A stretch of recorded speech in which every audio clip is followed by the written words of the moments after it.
Thank you. Good morning, members, and welcome to this meeting of the Education and Learning Committee. Firstly, I am delighted to announce to the committee that a prestigious education award has been won by a member of our Dumfries and Galloway staff. After 40 years of working in Scottish education, principally in Dumfries and Galloway, Sheila Rusby won the Pearson Teaching Award Lifetime Achievement Award in London last weekend. This builds on her success in winning the Scottish Education Lifetime Achievement Award in June this year. Although Sheila retired earlier this year, her influence across her subject of home economics and quality assurance of schools continues, and the whole education team are delighted that Sheila has had such national recognition. So well done to Sheila.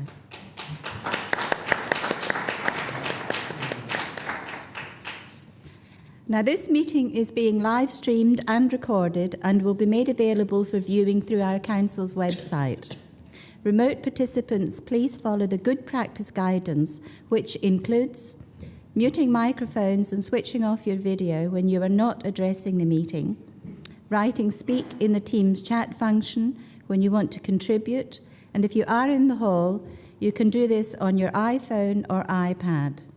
Please don't repeat contributions already made by other members, and no material should be posted in the chat function if it is intended as part of the discussion. The usual standing orders apply, including that any votes will be undertaken by roll call. And if any member has to leave the meeting, please either leave the Teams meeting for that period of time or write leave in the Teams chat function, and then join when you rejoin the meeting, so we can keep track on whether the meeting is quorate. All members should speak clearly and directly into the microphone when making contributions, and when referring to reports, please provide reference to the relevant page and paragraph to allow everyone to follow. Please focus contributions on areas where clarification is required or to propose an alternative to a recommendation. Now, we have several important reports to consider today, and I anticipate that we will deal with the business in our usual efficient manner. Tracy, can you provide the sederant and any apologies, please? Thank you, Chair. Good morning, members. We've got 23 members present in total. Got 12 present in person at Council HQ, and that's being the Chair, Councillors Dashper, Dempster, Dorward, Jameson, Lowe, Stevenson, Stitt, Wilson, and we've also got in attendance Julie Irvin, Mel McGill and Thomas Payne. Participating on Teams is Councillors Brodie, Campbell, Cruthers, Dennerley, Hill, Ingalls, Little, McGregor, McCammon and Young, and also on Teams we have Robert McQuiston. I've got apologies from Anne Barber and Finlay Anderson.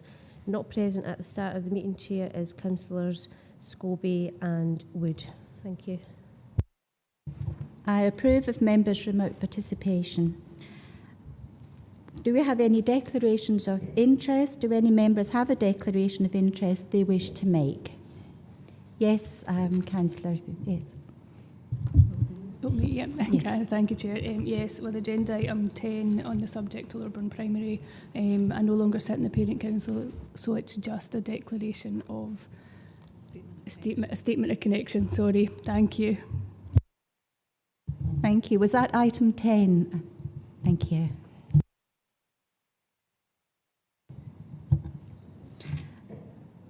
We'll now move to item 3, minutes of the previous meeting of the 14th of September 2023. And can we approve the minutes of the meeting held on the 14th of September 2023? Do we have approval? Thank you. We'll move to item 4, education and learning. Revenue Budget Monitoring Report 2023 to 24 for the period ending the 30th September 2023, and the report by Director of Skills and Education. And we have Colin Pentland is here to assist if members have any questions. I will open up the meeting to members' debate. Thank you.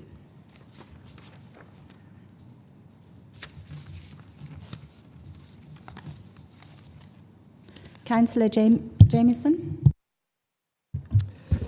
Thanks very much, and again, then thanks for this report, which is, as usual, very thorough. I have to commend over the last number of years that the budget has been really well balanced by the education team, and that's to their credit to doing that in difficult circumstances. I have a query on ASN, but as we'll be touching on that later on, I won't delve into that too much. But the one thing I would ask about the ASN, because it's obviously, and it's acknowledged here, and I think all members have been really engaged with this over the last couple of years, the pressure on ASN for a variety of reasons, both COVID-related and pre-COVID. It is an increasing issue that we have in our schools, and requires a budget and resource. My query on that is if the savings are coming from staff vacancies and efficiency, etc., what the impact on other parts of the education is clearly potentially going to suffer, both for the staff and for the pupils. So that's one question, how is that being mitigated? The second is the other reason that's been identified here for budget pressures, which is that of, I'll just go down a page, this is on page 21, 22, sorry, I should have said that. One of the other reasons is long-term absence and sickness cover. Just clarification, is that long-term absence and separately sickness cover? There's a slight difference, and I assume it's both. Again, with these concerns, it's the impact on teachers feeling they have to come to school even when they're ill, and the impact it has on staff in general, covering absences. And also, if you can indulge me, is the impact on the pupils' learning, because I have constituents that are concerned often about their children being taught by non-specialist teachers, and that's obviously something that can't be avoided at times. But again, supply teachers, the ability of supply teachers to cover classes and things like that, I know it's an ongoing issue. So just in review, my questions is ASN. It's a long-standing issue that will be going forward. How do we address that? And the ASN agenda point later on will address that. But in the instance of saving money this year, the pressure on other parts of the budget I'm interested in. And secondly, the impact of these absences on both pupils and staff with non-specialist teachers and short-term and long-term absences. Thank you. Thank you, Councillor Jamieson. Colin, would you like to take that? And we'll maybe try the ASN later on in the... I'll try and firstly address these regards to the long-term sick and the absence. The long-term absence and sickness relates to both maternity cover and for long-term sick of teaching staff. What happens currently is a process, it was agreed to try and not impact on pupils, is once a staff member is off long-term sick or goes on maternity cover, long-term sick from the 16th working day, that staff member is then funded by a central pot managed by the management team. And so that's where that pressure is coming from. So once that staff member goes off, the school is then able to recruit with no financial impact on the budget to enable them to staff resources as appropriately. Same regards to maternity cover. The maternity post is picked up centrally, so the pressure relating to 117,000 at this moment in time, its projection is based on the central pot that's managed by the management team and not directly by the schools. On the second point with regards to the ASN and the savings, yes, that's correct. What we've mentioned within the report that there are savings there, but they are more due in relation to delays in recruitment, not holding recruitment. That makes sense. With regards to frontline services, we don't have a vacancy assumption that we apply to non-frontline services, like for example clerical assistants that we do in other areas. So this is mainly just the timing for people to come into those posts and the natural delay of recruitment. As far as I'm aware, Jim might be able to answer it differently, but there's no like holding of posts for savings in regards to frontline services. And that's not a decision as far as was made by my management team. It's just the natural replacement of people, time and delays of recruitment processes. If that's okay, I'm not sure if you did. That's right. Jim. I think that answers your question, but happy to elaborate further. Councillor, thank you. Yes, Councillor James. One quick follow-up. I sent an EMES in regarding, as I say, conversations I've had with parents who are I wouldn't say unhappy, but they're concerned about the child not being taught by a specialist teacher. I know it has to happen. We can't cover everything, but what concerned me more was that apparently there was no record of that and the impact it might have on classes. And probably most parents may have had concerns that they're coming up to an exam and their teacher's off or the teacher's something or other. So my question is, does individual schools keep a record of cover in classes with non-specialist teachers so that we can, in each individual school and across the board, assess how significant a problem that is for staff, pupils and parents who are obviously get concerned when their class teacher's not there, basically. And I know it's a moving target, but if we could have some... The response I got from the official was that we don't keep records on that. It's a moving feast, but we could do with some handle on how significant this problem is, even if it's to assail the concerns of a minority of parents and pupils. Thank you. Jim, would you like to take that one? Thank you. Happy to do so. Thank you, Chair. Thank you for the question, Councillor.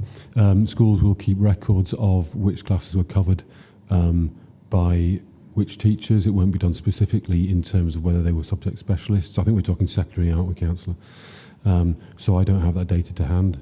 I'm happy to look into whether we can access that data, but I can't make any promises about how long the data we've got is, or if it's at the detail that you're talking about now, but I'll certainly look into it and get a response to you. Thank you.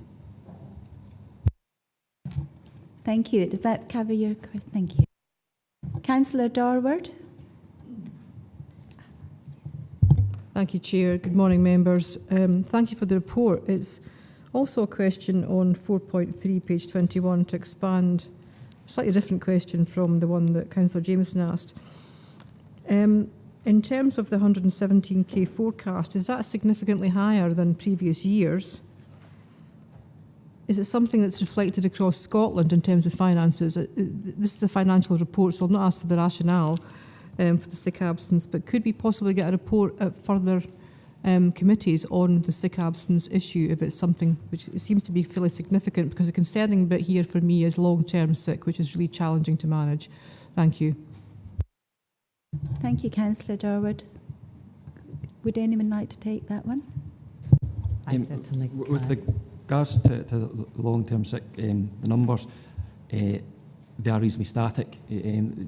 On average, an estimation for a long-term sick is probably £25,000 a year and stuff, so it's maybe only slightly 4 more roughly than what we've probably had in previous years. We put in the currently projected overspend position. I must admit, I will say it is projected. What we do try and build allowances is for potential.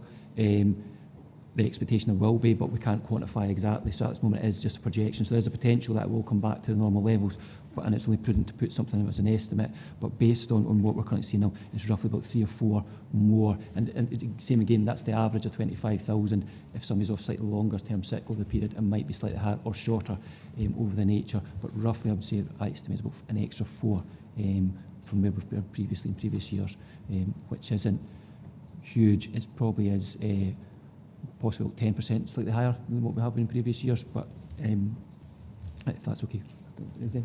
Sorry. Thank you. Does that cover you, Linda? The other question I asked, probably you may have missed that, is it reflected across Scotland? Have you spoken to other of your financial colleagues in terms of the spend on long-term sick? Is it the same across other regions in Scotland? Sorry, Councillor. Excuse me, sorry. No, I've not spoken to any other colleagues and seen any other pressures of that nature, or what other pressures other authorities are facing at this current time. Sorry. Yes, Councillor Dorward. Chair, I also asked if a report could be brought back to another committee in terms of sick absence in our education staff. Thank you. Thank you very much for the question. I think maintaining or maximising the attendance of our staff in schools is really important, and we have invested in support to head teachers in terms of managing the long-term absence of staff. Previous reports to committee have indicated that the most common period of absence in our teaching workforce is 1 day. So really it has skewed quite heavily to a small number of people that we're needing to prioritise a great deal of support for, and our aim is always to bring people back into the workplace. We do report our teacher absence as part of our performance reports. It has come down this year. We were looking at the figures just earlier this week. It has come down this year, and we'll make sure that that is detailed in the next performance report that comes to Education and Learning Committee. Thank you. Councillor Little. Thank you, Chair, and good morning, members. It's kind of, I'm not sure if it's a question more than a concern. It's just maybe a bit of assurance here. We've already used 400,000, which has been taken from unfilled vacancies. If we fill those posts, do we have a plan for that? What's the situation if we fill all, some, or most of those posts? Thank you. Jim, would you like to take that? Or So I'm not quite 100% the 400,000 figure from. Currently, our projections are based on known vacancies and the potential for recruitment. Yes, there are some vacancies we're working through, but the majority of the vacancies we have got, for example, in the ASL, looking at the underspends within there, they are planned to get recruited too. So these are like sunk costs to some extent over the period they were vacant, but we are planning to recruit to vacancies as we go forward. I'm sorry, but I'm not sure where the 400,000 vacancies being held is come from. Could I ask more clarity, please? Sorry. Tracy, does that help? Councillor Little? It does. It was just, I'm trying to find the page, I apologise. We have been using funds. I've maybe not got the figure quite right, but we've been using funds that's set aside for because of unfilled vacancies. That was just my concern, was that if those vacancies are then filled, then we don't have those funds to use elsewhere. That was all. But no, thanks very much for that, Colin. Thank you. We've just also been asked if we can slow our speech down for the signing language. Thank you. Yes. Okay, right, Chair, thanks very much. Page 25, Colin, third block down, it's got Directorate of Learning and Resources, 19,941,000. What's the kind of breakdown of that? Because it seems a big figure.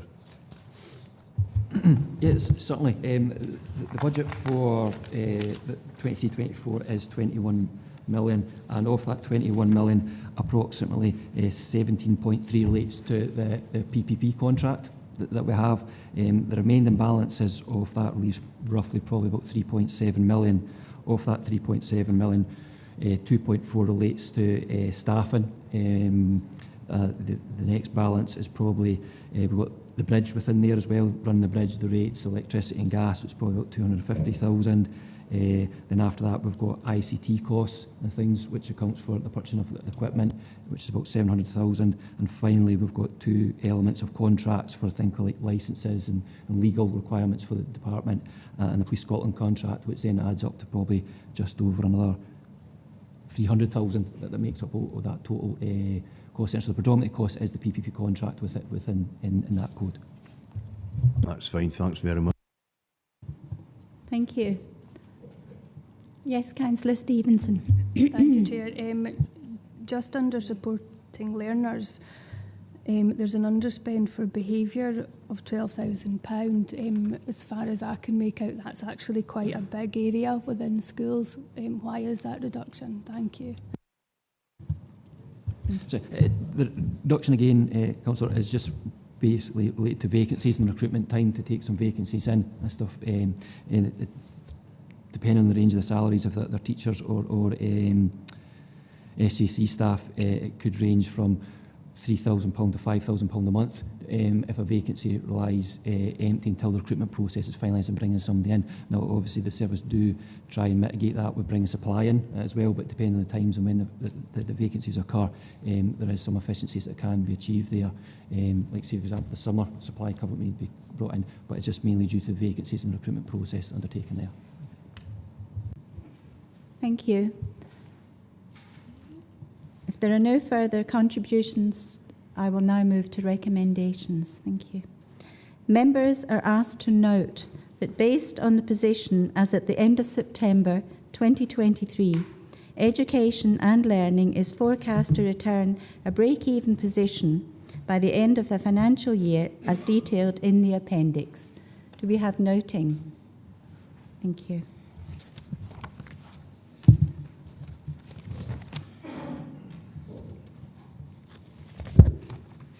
We will now move on to item 5, low-level mental health support in schools. Dumfries and Galloway Year 3 Evaluation Report by Head of Education and Interim Head of Community Services. We have Mark Malloy and Linda Bigger are here to assist if members have any questions. I will open up the meeting to members' debate. Councillor Dashper. Thank you, Chair. Good morning. Thanks for the report. I just wondered if you could, firstly, if you could speak to the waiting lists, just give us a sort of idea of what the waiting lists are like for the service across Dumfries and Galloway. Second question, I'm looking at the issue of funding. It says that the Scottish Government is committed to ensure that the funding is continuing, but it's been frozen for the duration of the Scottish Parliament period. Now, we're looking at also possible future developments under 4.6 goes along and tells us what we would look to do to make the service better in the future. So I guess my question is, if the funding is frozen, then how will those changes be paid for? How will they be implemented going forward? Thank you. Thank you, Councillor. I'll talk about the waiting lists. So it can vary hugely between schools and across different points of the year. We don't really have a static set number. Currently, I think the highest we have on a waiting list is 5, and I have been reassured that those 5 young people will all start their block of sessions before Christmas. Because it's in an actual block, we always know how long the wait is going to be. And that allows us to make an informed decision about whether other support is required, obviously in conversation with the young person and the family, or whether they are happy to engage at the point of the block starting. We also shore that up, if you like, with other youth work offers that are in the school, such as the drop-ins and group work and so on. Thank you. Councillor Steve, sorry. Yes. Just thanks, Chair. It's just on the second point regarding the funding. So the good news is that the Scottish Government has confirmed the funding for the duration of this Parliament, and that provides us with the stability to assure our schools colleagues that we can deliver the model in its current kind of structure, if you like, until the end of this Parliament term. And as a result of that, the youth information workers within the schools have now all moved to permanent contracts under our Council's human resources policies, which is the good news. Obviously, within the research report, it talks about the opportunities to enhance and develop the project, and I think that's just good practice for us to do self-evaluation and work with our external partner, in that case with St Andrews University, around how we could always do things better. But the reassurance to members is that, you know, we've got a good quality service at the moment that's delivering, and we've got the funding in place for the duration of this Parliament. Thank you.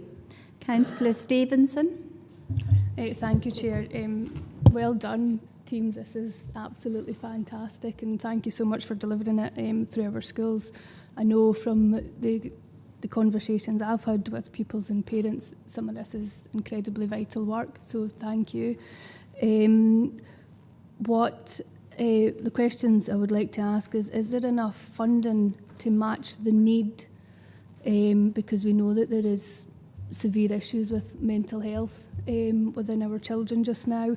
And also I noted the low level uptake in primary schools, and I know that that's a huge issue within primary schools at present. Is it possible to have a paper either brought back to this committee or to Communities Committee to see how we could further roll that out? Because we can see the evidence in secondary schools. I think it's important we look at this in primary. Thank you.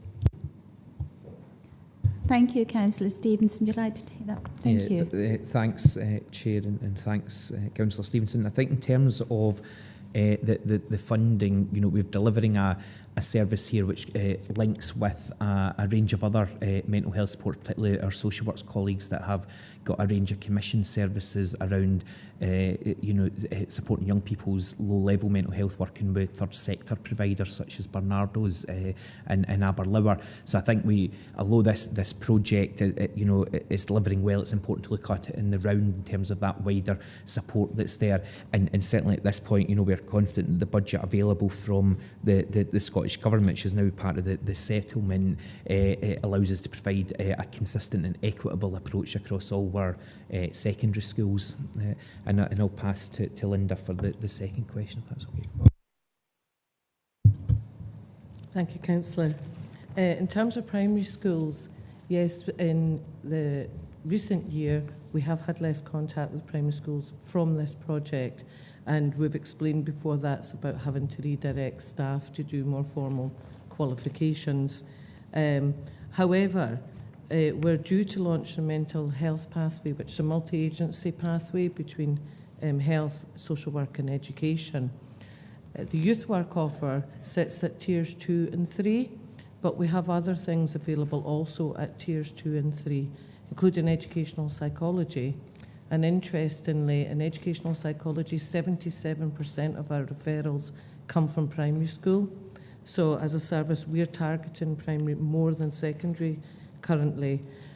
We also have schools who use their pupil equity funding to buy in mental health support, wellbeing support, such as play therapy in primary schools. And at the universal level, of course, we also have the support and learners teams who, although not dedicated to mental health, are absolutely about improving well-being through their other interventions, such as autism outreach service, attendance team and the care experience team. I feel that as we launch the mental health pathway, I think that's going to give a better understanding of the offer that's available within different age groups at different stages. Thank you. Does that answer your questions, Mr. Stevenson? Thank you. Councillor McCann. Yes, thank you, Chair. I don't have a question. Mine is more of a recognition or a comment to the youth work team on the project for the low-level mental health in schools, in collaboration with the University of St Andrews and Youth Link. I think it's been slightly underplayed because this has been a massive piece of work. As you can see in the report, it was a year long. I spoke at the event where presentations were given and case studies and the positive impact that it had on some of the children. And I would really like to place on record, please, my thanks to Mark and his team and everybody involved in the project, because, like I said, I think it was slightly underplayed, which is quite often the case with youth work, but greatly appreciated. So thank you very much. Thank you, Councillor McCann. Robert McQuiston. Yes, just a reference in the report to concerns about overlap with existing counselling services. I can see that to be a problem when you've got various agencies operating with an individual pupil. And bearing in mind the Griffith report, how is all that duplicity, if you like, not duplicity, but how is that duplication resolved or got over? Thank you. Mark or Linda? Thank you. Thank you, Councillor. Again, I think the mental health pathway is going to be really helpful to us to map out the offer and to ensure that we haven't got Well, there will sometimes be overlap at tiers because that's absolutely appropriate because one size does not fit all. I think that there have been queries in the past about private counsellors that schools buy in using PEF and how that sits with the youth information workers. But the mental health pathway has allowed us to explore that with the individual schools and indeed the private counsellors to get clarity on the offer. Within the mental health pathway, we will also be advising schools on the things they should have in place when they engage with private counsellors to ensure clinical supervision, appropriate GDPR, confidentiality, safeguarding, and so on. So the mental health pathway will be the framework that provides the hooks for whoever is supporting schools and young people with mental health. Thank you, Linda. Does that answer your question, Robert? Yes, I'm still slightly concerned about the multiplicity of agencies that might be operating and who actually has an overview of that, who coordinates it. I mean, we have got counselling, we've got additional support for learning folks in schools, we've got guidance staff, we've got careers officers, so on and so forth. And there's a kind of need for a holistic picture, I think. That's my only concern. Thank you. Yes, Linda. Thank you. We have a mental health in schools group, Dumfries and Galloway Mental Health in Schools group, of which I'm co-chair with the clinical director from CAMS. Social work also sit in that group, as do youth work. We are able to embed it in other things that are going on that you mentioned, because I also sit on the Education Senior Management team. So we have those links with other areas of business within education, such as additional support for learning. And similarly, youth work have their links across communities, which allows them to get that clarity and to have that overview. But it's the DG Mental Health in Schools group who is taking mental health forward. Thank you, Linda. Councillor Jamieson. Thank you, Chair. Yeah, I'm kind of carrying on from Robert's comments there, and I'm referring here to page 30, 4.1. And it states the Children and Young People's Mental Health Task Force states that the task force endorses a whole system approach addressing children's mental health issues, ensuring preventative action to reduce need and prompt a proportionate response which improves outcomes for children. In keeping with this, the Education and Psychology Services are focusing on supporting mental health at all levels.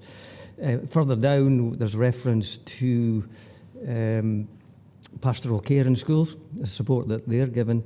So my question is, and it kind of agrees with Robert, but also challenges, I do believe the multi-agency support is absolutely essential because it covers so many overlaps. What I need convincing of is that we are working effectively together, not because lack of willpower, but maybe lack of resources. Because we all know, and I've got personal experience of this, and talking to many parents who have got children with mental health issues at various degrees, and there's seldom complete satisfaction.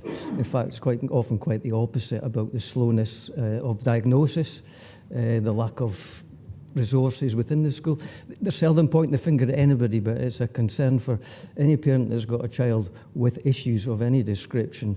It's how they're dealt with, and it's multi-agency because it could be due to poverty, it could be due to mental health, anxiety, anything like that. So, and what we've talked about at full council also is the child poverty and subgroups to ensure that there's an aligned multi-sector approach to it. So that's my first sort of query. How effective is that? How effective can it be? On guidance teachers, I'm a huge fan of guidance teachers and the work that pastoral care has in schools, but often, and I've been in schools quite a lot because both my kids needed it, was there's a queue at the door of the good pastoral care teacher and not so much at others. So it's the time and resource that teachers that are assigned to pastoral care, is that enough? Do they have enough training? Do they have enough time to help the young people that they're working with? But the last comment, it's not so much the will to have educational psychology and child psychology in the school, but where are they there? Can we, if even we can afford child and educational psychology, is there enough of them? I had to go private to get help for my child, and it was the only option available to us. So is that resourced well enough? And is there a need to resource it more? And can it be resourced even more? Because the long-term consequences, never mind the short ones, are huge. And obviously the relevant question, are they out there? Can we have these specialist people? So I hope we've grasped I think there's 3 questions in there. If we can work around that. Thank you, Councillor Jamieson. Mark, are you able to take that? Yeah, I'll cover the first part of it and then pass to Linda. In relation to the points around poverty and the the number of factors which contribute to young people potentially needing mental health support or other wider well-being support, the assurance to members is that across the council we've got a child poverty plan that that was discussed at full council at its last meeting, which clearly outlined the multi-agency approach to that. And through our poverty and inequalities partnership, there's a chief officers group providing oversight to that, and then we've got 4 subgroups under that, one of which is around child poverty and making sure the young person's at the centre of the work that works around them. So that works it moved on quite significantly in the last few years, and also there's a report going to Communities Committee at its meeting at the start of December, which provides members with oversight of our wider poverty and inequalities work across the council and across our partners. So that report delves into a lot more detail around that work. So it would be worth members being aware of that in relation to this work, because it's all interconnected and one part doesn't sit in isolation. So that work around the poverty part is definitely significantly progressed over the last 12 months in putting the young person at the centre. Thank you. With regard to, you mentioned about the pastoral care in schools, which of course is a crucial part of the mental health pathway. And it was to reassure you that previously we had a health and wellbeing curriculum group who also looked at pupil support, and we had the mental health in schools group. We now have crossover between the two through Jess Burnett, who's one of our quality improvement officers. Jess is leading on a piece of work which is looking at the offer in schools and how we can build capacity of our pupil support staff. We've had several pupil support staff who've come to us directly and asked to be involved in other pieces of work and pilots, and there's no shortage of a desire to build capacity. So we've brought the 2 groups together to make sure that it is one offer, that you've not got what happens in schools and what happens elsewhere. Part of that, looking at that pupil support, is also about how pupil support staff can use their time and how they can link in with families as well as young people. We also have alongside that the parent consultation, which is run by educational psychology, which is sometimes a link if parents don't feel that they've been able to be heard through pupil support.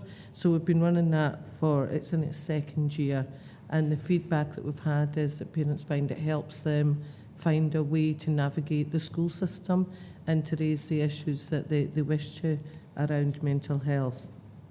In terms of educational psychology, I'm tasked with getting the best out of the resources that I have, as every other team manager is. What we have done is to look at those resources and look at how we're using them, measuring the impact. We've improved on that in the past year, to look at what's the best way for the educational psychologists to be spending their time to get the best outcomes for young people. So that has meant adjusting our offer a little, but every school does still have an allocated educational psychologist, and all educational psychologists have a responsibility to be linking in with the schools to look at what are the priorities, what are the areas we're looking at. From my part, I do also analyse the data from schools. So if there's a school that's not referring to us, I want to know why. If there's a school that's got multiple referrals, then similarly, I'm trying to break that down a little and look at what's the pattern. We're also looking at what kind of things are people asking us about.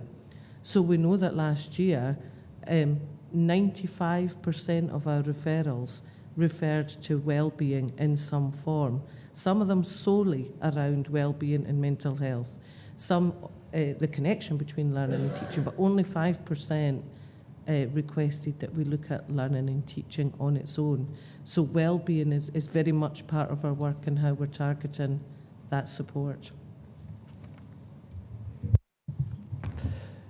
Thank you for that. That's really encouraging, and it was really well explained also. There's obviously a will there, and I think as councillors, we just be kept up to date. If there's anything that we can do from our side, if it's resource, we need to seriously think of it and be guided by yourselves, because it is one of the most, from my own experience, it's one of the things that I'm asked with mostly from parents and actually from some teachers as well, is that help with also hard to reach children, hard to reach parents, because some children obviously sit quietly and it takes a really empathetic teacher to actually notice. So there's huge challenges there, but I can see that you're working hard to get there. One wee query though, and it's just to leave it hanging there, when multi-agencies are involved, or different groups and all the rest of it, I've found through experience that somebody needs to take ownership, somebody needs to take the responsibility, so that we don't all tick our own boxes, but there's somebody in the middle actually driving it forward. So I would be keen to be reassured that with all these groups, there is somebody accountable to take things forward.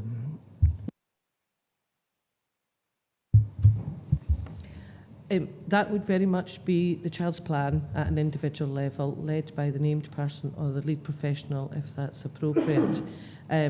We do have the Garfic Refresh, and we do have a group, Children's Services, a multi-agency group, looking at the Garfic Refresh and what we need to be helping schools with to improve the assessment, the analysis and the coordination. But children who have multi-agency involvement should have a child's plan, because that's the link that keeps it all together. Thank you. Thank you, Councillor. Councillor Hill. Thank you, Chair. Good morning. Just want to first of all congratulate Mark and his team on an excellent piece of work. I think without youth workers across the authority, we wouldn't be doing as well as what we are with some of the young people. And it's great to hear that agencies are on board as working together collaboratively.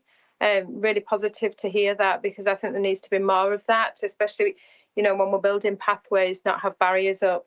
So that's fantastic. The pastoral care, the time for teachers, that was a concern of mine, but you have explained that pretty well, that their hours that they spend with the pastoral or their hours teaching, with them being doing both positions.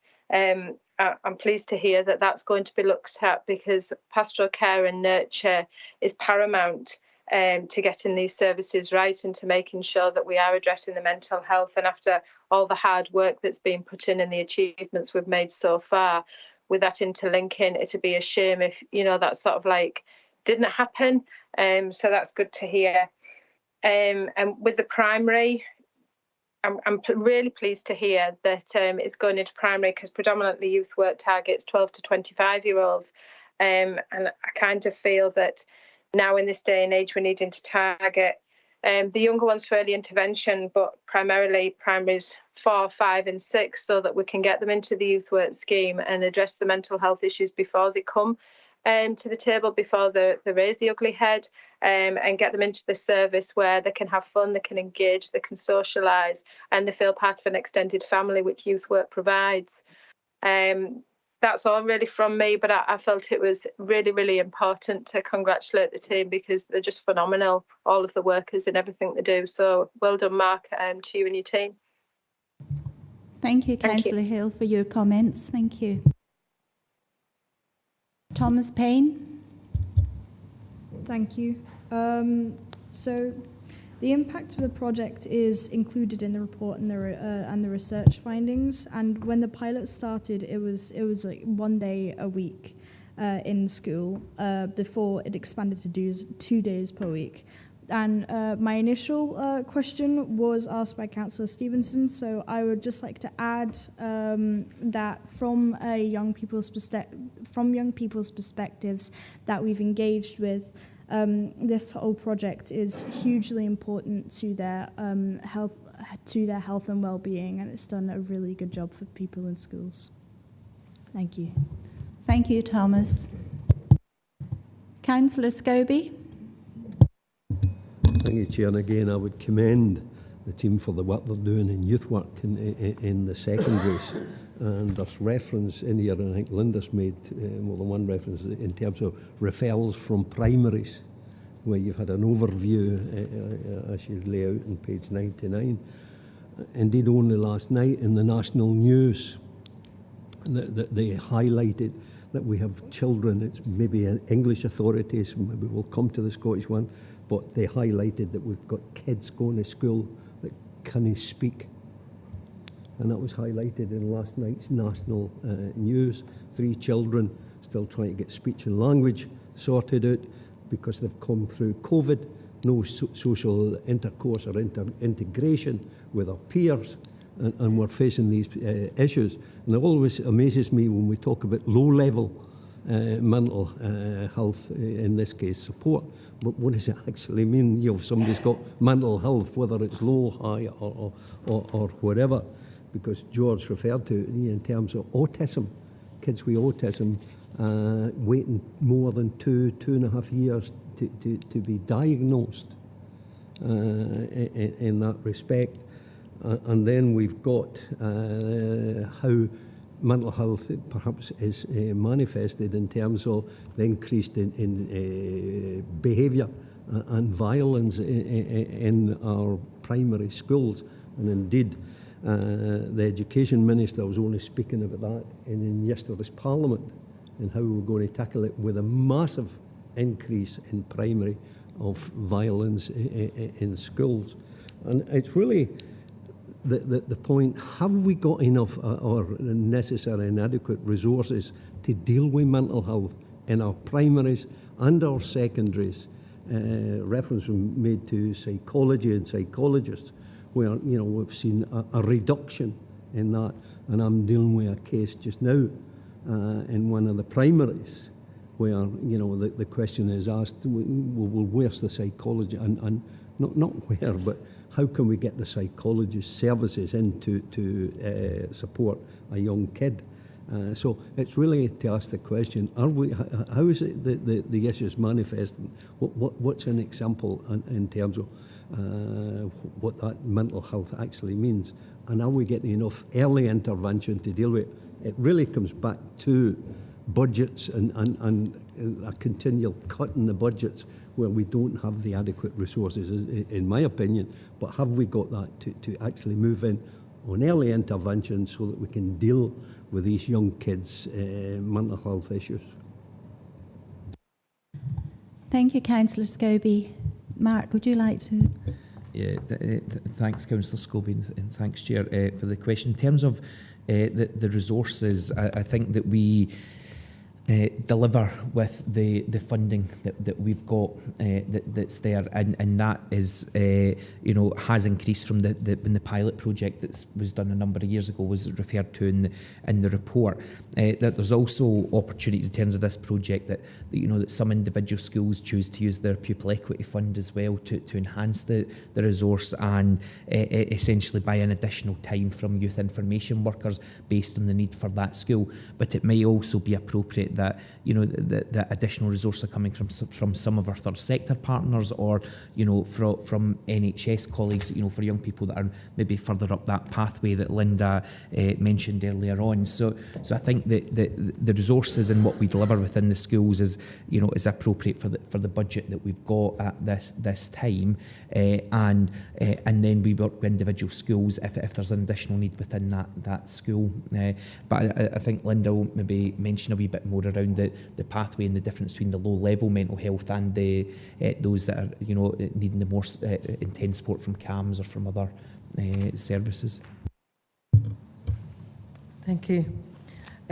I won't comment on health and health psychologists because I'm not in the position to do that, but I can comment on the early intervention, so the earlier parts of the mental health pathway.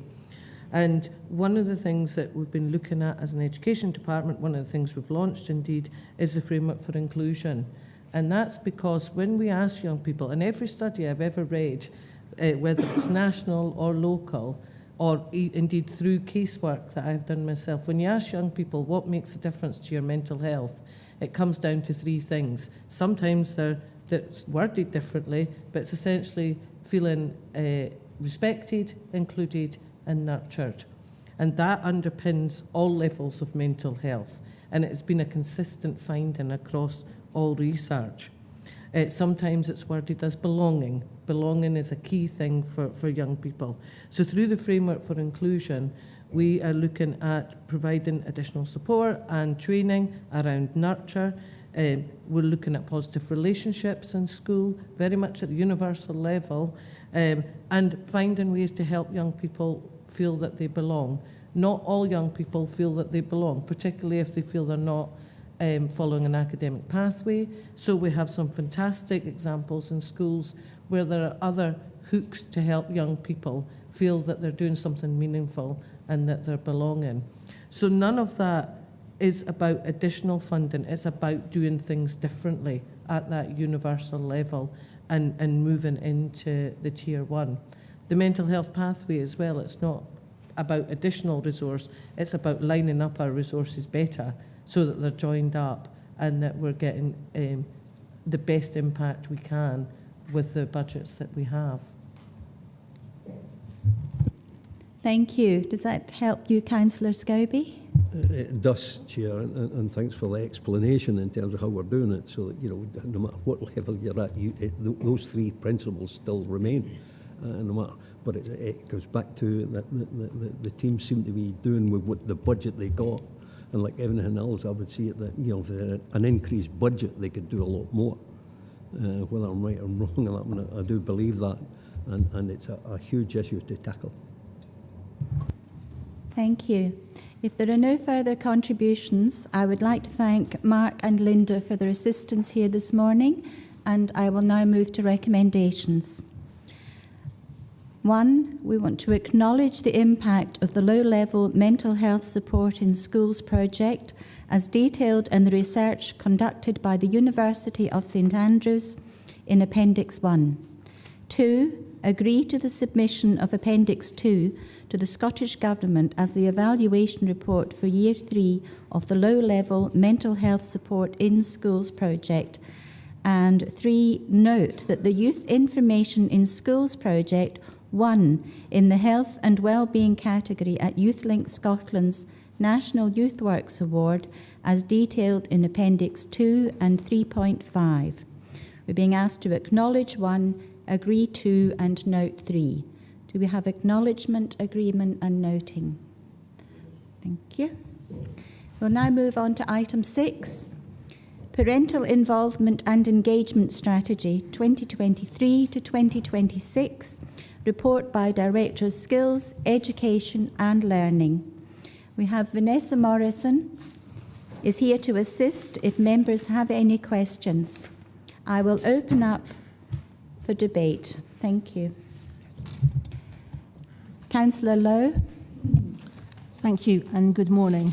The biggest opportunity for the involvement of parents is through pupil councils. So take 2 of my schools. We have a school of 8 pupils where the invitation is to every single parent or carer to come to the meeting, and they're all clearly involved.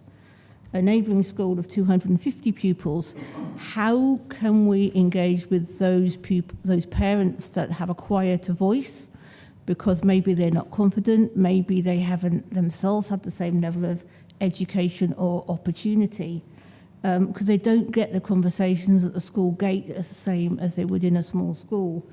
So my concern is, do we then rely on the head teachers to create those opportunities to somehow engage with those parents? But every parent should have a voice, and ideally we would love to have parents of pupils with ASN, high achievement, people who have different experiences to come onto Parent Council, but how can we do that? Thank you. Thank you. Vanessa, would you like to take that? Thank you. Thank you for your question. Hopefully you do see aspects of that in this updated strategy and also in the work that we're doing with the Youth Council around pupil voice as well in the Pupil Council Charter. I myself yesterday was with a colleague from our inclusion team working with new teachers, teachers who are actually just going out on their placements in January and actually talking about inclusive practice. And actually inclusive practice not only for the learners but also for the parents. And a lot of the strategies that we apply in a classroom setting to be inclusive, we need to apply those strategies to our parental involvement and engagement. So I'm in a complete agreement with the point that you've raised, and I would hope that it is reflected in that strategy when we're talking about those 6 main themes of parental involvement and engagement. Especially around the family learning and learning at home. I was challenged back in 2019-20 when we had an empowerment day for our head teachers around parental involvement engagement, around the inconsistency for our schools, and was challenged actually by the director to look at actually how can we embed some kind of implementation for our schools. And the background, the templates, the structures embedded within how good is our school, those key indicators, being able to do a self-evaluation of actually how well your parental involvement engagement is, are a complete new addition to this updated parental involvement and engagement strategy for the very reasons that you've identified. Thank you, Vanessa. Does that answer your questions, Councillor Lowe, or does that help? It helps. I confess I've just come back from having some time off, so I think what I would say is communication is how much does that rely on IT and maybe parents that just literally engage enough to know if there's a day off school or something like that, and how much actually they do engage with what is written within, coming from the school as well. So again, with recent engagement through a survey I did prior to Christmas with parents of children with additional support needs, I'm also actively involved at the moment with the autism provision engagement sessions with parents. So I clearly hear the challenge and the barriers that we do face around communication, and it does come up as an ongoing theme, and that's why it's one of the 6 main strands in the updated strategy. Thank you. Yes, Councillor Stevenson. Thanks, Chair. We're happy to agree the recommendations, but at 2.2, any decision that's made, even a minor one, we would prefer it if it was actually sent back to committee to view. Thank you. Yes, Gillian. Thank you. I understand from Scottish Government that they will be moving to publish this strategy following agreement of COSLA over the coming days, and we are expecting documentation in December. So certainly we'll be happy to clarify if any amendments are made, and we can bring a strategy back to committee. Yeah, thank you. Thank you. If there are no further contributions, I would like to thank Vanessa Morrison for her assistance this morning, and we will move to recommendations. 1, we want to consider and agree the refresh of the Parental Involvement and Engagement Strategy 2023 to 2026, Appendices 1 to 5. 2, following publication of the updated Learning Together National Action Plan by the Scottish Government, agree to delegate to the Director Skills, Education and Learning the power to amend the strategy if the change is considered minor, and if the changes are substantial, a further report will come back to this committee for consideration. Councillor Stevenson? Yep, and we would like to put in there that minor and substantial changes come back to committee. Thank you. Thank you. We will change that in the Tracy. We will have that amended. Thank you. I will repeat item 2. Recommendation 2, following publication of the updated Learning Together National Action Plan by the Scottish Government, agree to delegate to the Director Skills, Education and Learning the power to amend the strategy if the change is considered minor, and if the changes are substantial, a further report will come back to this committee for consideration. And 3, note the implementation actions to support school improvement regarding the creation of their own parental involvement and engagement strategy as detailed in Appendix 2. Do we consider one, changing 2 and note 3? Thank you. Yeah, thanks, Chair. I'll just perhaps minute it as any changes, whether they be minor or substantial, will be brought back to a future committee. Thank you, Tracy. We'll now move to item 7, which is the Pupil Council Charter report by Director Skills, Education and Learning. We have Vanessa Morris here, the representative this morning, to assist if members have any questions. No, I'm sorry, we're going to, yeah. Have any questions? I will open up the meeting to members' debate. I think we've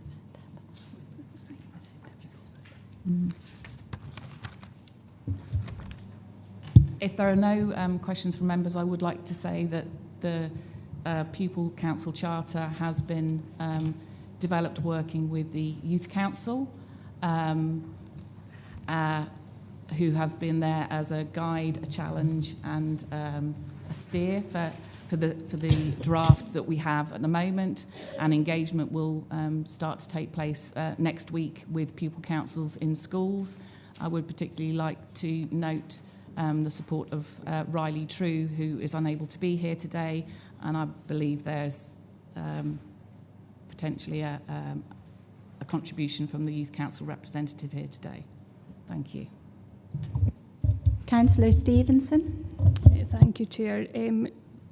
You know, a great thing brought forward from our Youth Council for more involvement for pupils. I was just wondering, and again, Vanessa, thank you for all your help on parent councils and pupil councils. I was just wondering that in the draft, will that then be changed to be more... Yes. Sorry. You knew where I was going. Yeah. Thank you. So members may or should pick up on the fact that the Charter has its origins and base within your own governance for elected members, which is then also translated into to parent councils, and then has also been translated into pupil councils, because it's really important to have that golden thread running through all of those schemes for establishment for that democratic process. But what it will be down to is each individual school to create their own charter. And as I say, it's unfortunate that Riley isn't here. When we were looking at the committee paper, we looked at the committee paper together and the implementation plan. I also shared some of the early work that one of our primary schools has done. The head teacher was involved in looking at the draft kind of charter, and the school had created their own single sheet in the primary school, but it all comes from this work. So it will be down to every individual school, and the youth council are extremely keen, obviously, that the individual pupil councils in secondaries, they're the ones I'll be engaging with first, have the opportunity to review this draft and actually comment on how that will actually look in their own school. That's very important. Thank you. Thank you. Thomas Payne. Yeah, so as was mentioned, it's on behalf of the whole Youth Council and especially Youth Councillor Riley True. We are really glad to see all of the progress when it comes to the Pupil Councils in Dumfries and Galloway. We are just in full support of the creation of the Charter, and we're hoping in future to build on it even more, and to make sure that the pupil voice in schools isn't just tokenistic. And it's really good that there's key things that are included, like children's rights and the costs of school days, and that pupils can actually directly influence. And I think it's just really good. Thank you, Thomas, for those comments. If there are no further contributions, Councillor Scobie. Yes. Chair, I think we should welcome this report and indeed again commend Vanessa and all the schools, you know, where we've got kids of a very young age who are confident and articulate in coming forward with issues. And we should encourage that. So it says a lot for the way that we're educating our kids. And indeed, I can give you an example. Lauren was involved where a niece approached me to do holes in the playground, in the play area, and moss on the play equipment, and she wanted something done about it. So we're working on that just now. But it's great that kids have that confidence at a very young age in coming forward and representing some of the issues that they see. I don't think in my days that would have happened, but it's happening now. Thank you, Councillor Scobie, for those comments. If there are no further contributions, I will thank Vanessa Morris for her assistance, and we will move to recommendations. 1. Consider the positive progress with regards to a regional pupil council charter. And 2. Agree to receive the final Pupil Council Charter with impact assessment in September 2024, following the implementation actions outlined in Appendix 1. Have we considered 1 and agreed 2? Thank you. We'll now move to item 8, Framework for Inclusion, Learning Assistant Staffing Exercise 2024 to 25. And additional support for learning pressures. Report by Director of Skills, Education and Learning. Hugh Smith and Jim Brown are here to assist if members have any questions. I will open up the meeting to member debate. Councillor Jamieson. Thanks, Chair, and thanks to all those involved in bringing this report forward. I feel like a teacher myself when I'm commending people for such excellent work, but there's an awful lot of work gone into this, and I'm very well aware of the work because it started more than a year ago. If we recall back about a year ago, the whole thing was maybe kicked off by unhappiness with parents and pupils about ASN allocation at the end of the year, etc., etc. But it did inspire a lot of discussion in amongst all our members, and I think there was a common consensus that this was a really important area that needed looked at, not least because the number of children needing ASN across the whole country was increasing to over 30-odd%. And as a report indicates, that lockdown COVID's made the situation even worse. So we've got a lot of children that need assisted support help across a wide range. So again, I really welcome the work that's been put into it. The risks identified back then were really substantial, and I think this goes a long way to reducing the impact of these risks. What I would like to do, and it's a very, I recommend everybody looks at it quite closely, because I know all members were involved in pressing for this. And so I'm on page 226, 4.2, which identifies the sort of main outcomes of this report, in that there's a separation of moderation in the staffing exercise, and also the suggestion that we introduce a resource group to oversee it, basically. So what I would ask is, just briefly to flush that out. I know that the staff and exercise with the Education and Learning People team, I'm unsure about that, and I'm quite close to this, so it'd be really helpful just to see what that actually is and how it will help. The thorny issue of the timing, we maybe touch on that as well, because that was one of the issues that really triggered off a lot of the anxiety. So if you could just briefly explain what these measures include, and a little bit of background as to why you think it will mitigate against the risk, and importantly help the young people overcome the barriers. So that would be helpful if you just clarify a wee bit. Thank you. Jim? Thank you, Chair. Thank you for the questions. Yeah, I think in the first instance, the change in timing was at the request of this committee, and that was done in order to give all parties knowledge earlier about what allocation will be given to schools. And the paper sets out that there could be unintended consequences to doing these things. Clearly young people do move, and that's particularly a point in the year where young people do move between schools. So it's possible that has had, or that has been affected, allocation has been affected by moves at that point in the year.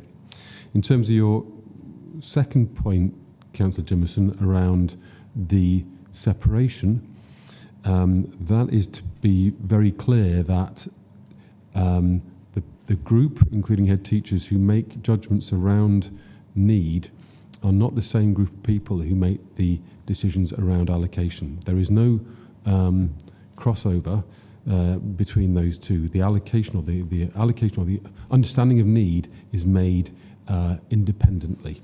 I think I'm right in saying that, Hugh. Perhaps you can pick that up there. Thank you. Yes, and we in effect mirrored this slightly last year with the changing of the circumstances. And just to Councillor Jameson, just to say that for 7 years we've been trying to find a way to reach satisfaction. And I think that I'm speaking to colleagues on Friday from across Scotland at an ADIS network meeting, that we're all searching for the Holy Grail in terms of that. The concept of the separation is very specifically, as Jim has said, is to focus on the needs and to be able to get a clear and a moderated understanding of need across the region, which then allows us and is taken us through the group to then the second stage, which is the allocation of a finite resource against that need. And the guidance is about where will we prioritise, how will we prioritise, using our stages of intervention as the challenges in terms of always the need and the resource that's available. But trying to disaggregate those two pieces was to provide reassurance to members that actually that we have an exercise in one stage and then we have a separate exercise. Thank you. There was also the query on the additional support for a learning resource group that's been introduced. And just to save another ramble by me, the separation, I can see where you're coming from and I don't disagree with it. But just, this is not a facetious point, but the allocation can't just be a numbers game. There's a discussion in here, a recognition that need has to lead budget, but we'll have a restriction on budget. But what I would appeal to the people involved, if the current budget doesn't meet the need, then we need to come back and discuss the budget going forward, because if there is a need and we're pulling back because there's no budget, you'll manage your budget as you see fit, but as councillors we need feedback from you folk to say that we can't meet the need as has happened this year. You're over budget, you've managed to use the contingency, but as a councillor who's got real concerns about the needs of ESN children, it would be really helpful if it could be identified to us that the budget can't cover, and there's impact on education, on teaching staff, on pupils and parents and all the rest of it. So I would be really keen if that was taken forward. the intention as set out in the report would be that we would identify any unmet need as part of that process. Thank you. Julie Irving. Thank you, Chair. Just a couple of questions, sorry for clarification. So, can I just check you that if you're identifying any unmet needs, does that lay our local authority open to legal challenges from parents? Because if you are recognising that there is an unmet need, and I thought we had a duty to meet children's needs, so does that lay us open to further financial implications? Because if we are challenged through the court system and we are saying we recognise there is an unmet need. Sorry, I just need a bit of clarity on that, please. No, you're absolutely right. The position, though, of course, is that the level of resource to support the need is never identified and is not enshrined in any legislation. It's an adequate and efficient provision. So I guess that for us and that's often the challenge, is the expectations of what is available and what can be delivered against the resources that are available. So that would be the position for us. But we continually run the risk of challenge through the ASL tribunal, which is a legal court process, and that regularly have conversations about how we can adapt and respond our provision to be able to meet need. But our stages of intervention is clearly a prioritisation framework, and that's the reality. We were crunching some numbers this morning in terms of the 6,500 children that were identified with additional support needs last session as part of the allocation. And just for members' context, it was around 1,600 of that number, 1,800 were identified as needing additional support from a learning assistant. So I think it's important to understand that totality doesn't mean that that's a resource that's available. As we've set out in the report, the framework for inclusion is all about the shift of the education offer to be able to meet the needs of that larger group of children with additional supports from existing provision, which happens, Julie, as you know, every day brilliantly in our schools and in our nurseries. And that's the ongoing challenge, and that's where the investment in training and building capacity, professional learning for staff, and looking at our model of delivery to make sure, and all that you've heard before from colleagues about mental health, about the voice of families and the voice of young people, is all about shifting our offer to be able to adjust ourselves to meet the needs of the children that we're now seeing. And those children are coming through with different levels of needs and elevated needs. Thank you, Hugh. I think part of the issues that we have within schools when we're looking at the allocation of our support for learning staff is that our head teachers have used PEF quite creatively in some schools, and we've bought in support, we've bought in training. So the support staff in our schools have been trained to support the children in the school, but also to be a layer of support for teaching staff as well. So we've got highly trained additional support for learning staff. So when the staffing exercise is done, there's always the fear that they are moved on somewhere else. We've invested really, really heavily in them. They are part of our school community, because school is a community. It's not just somewhere you come to get educated. Our support staff know our families and our children well. They know the needs, and they, in a way, support the teaching staff to support those learners with needs. So whilst there is a universal service there, the way that we have used our PEF money, and lots of head teachers have used that to shore up additional support for learning. So we've invested really, really heavily in our staff. So the fear is that if these staff go, the teachers lose some of the support that they've had for those children. And most of the support staff in schools, especially the small rural schools, are used to work with groups of children. So we're not talking one learner's needs being unmet, we're talking about groups. And we're talking about teaching staff now do those IEPs for those children. They do the planning. Because we lost classroom assistants a number of years ago, we do the photocopying, we do the preparation of resources. We can no longer sustain wall displays because we've got nobody to put them up anymore. There's loads of things that our support staff would support children to do, so children can be involved in some of these things. And I suppose it's the disadvantage of someone being moved on from your school who's supporting you with those. So when I plan for my children with IEPs, when I plan for those groups who are getting interventions and support, it's me that's doing it. We don't have a learning support teacher in school, it's class teachers. So our workload has come up. And if you take our support staff away, that workload goes up again. And we're already struggling because we know early intervention works. And I suppose that's what a lot of us use our PEF money for, is to get that early intervention in. So there's a kind of, I suppose I'm trying to get over to you how important our support staff are to each school as part of their community. And I think that's why this causes such big issues, because we're invested personally with our staff, not just on that professional trained level. We are a community and we work well together.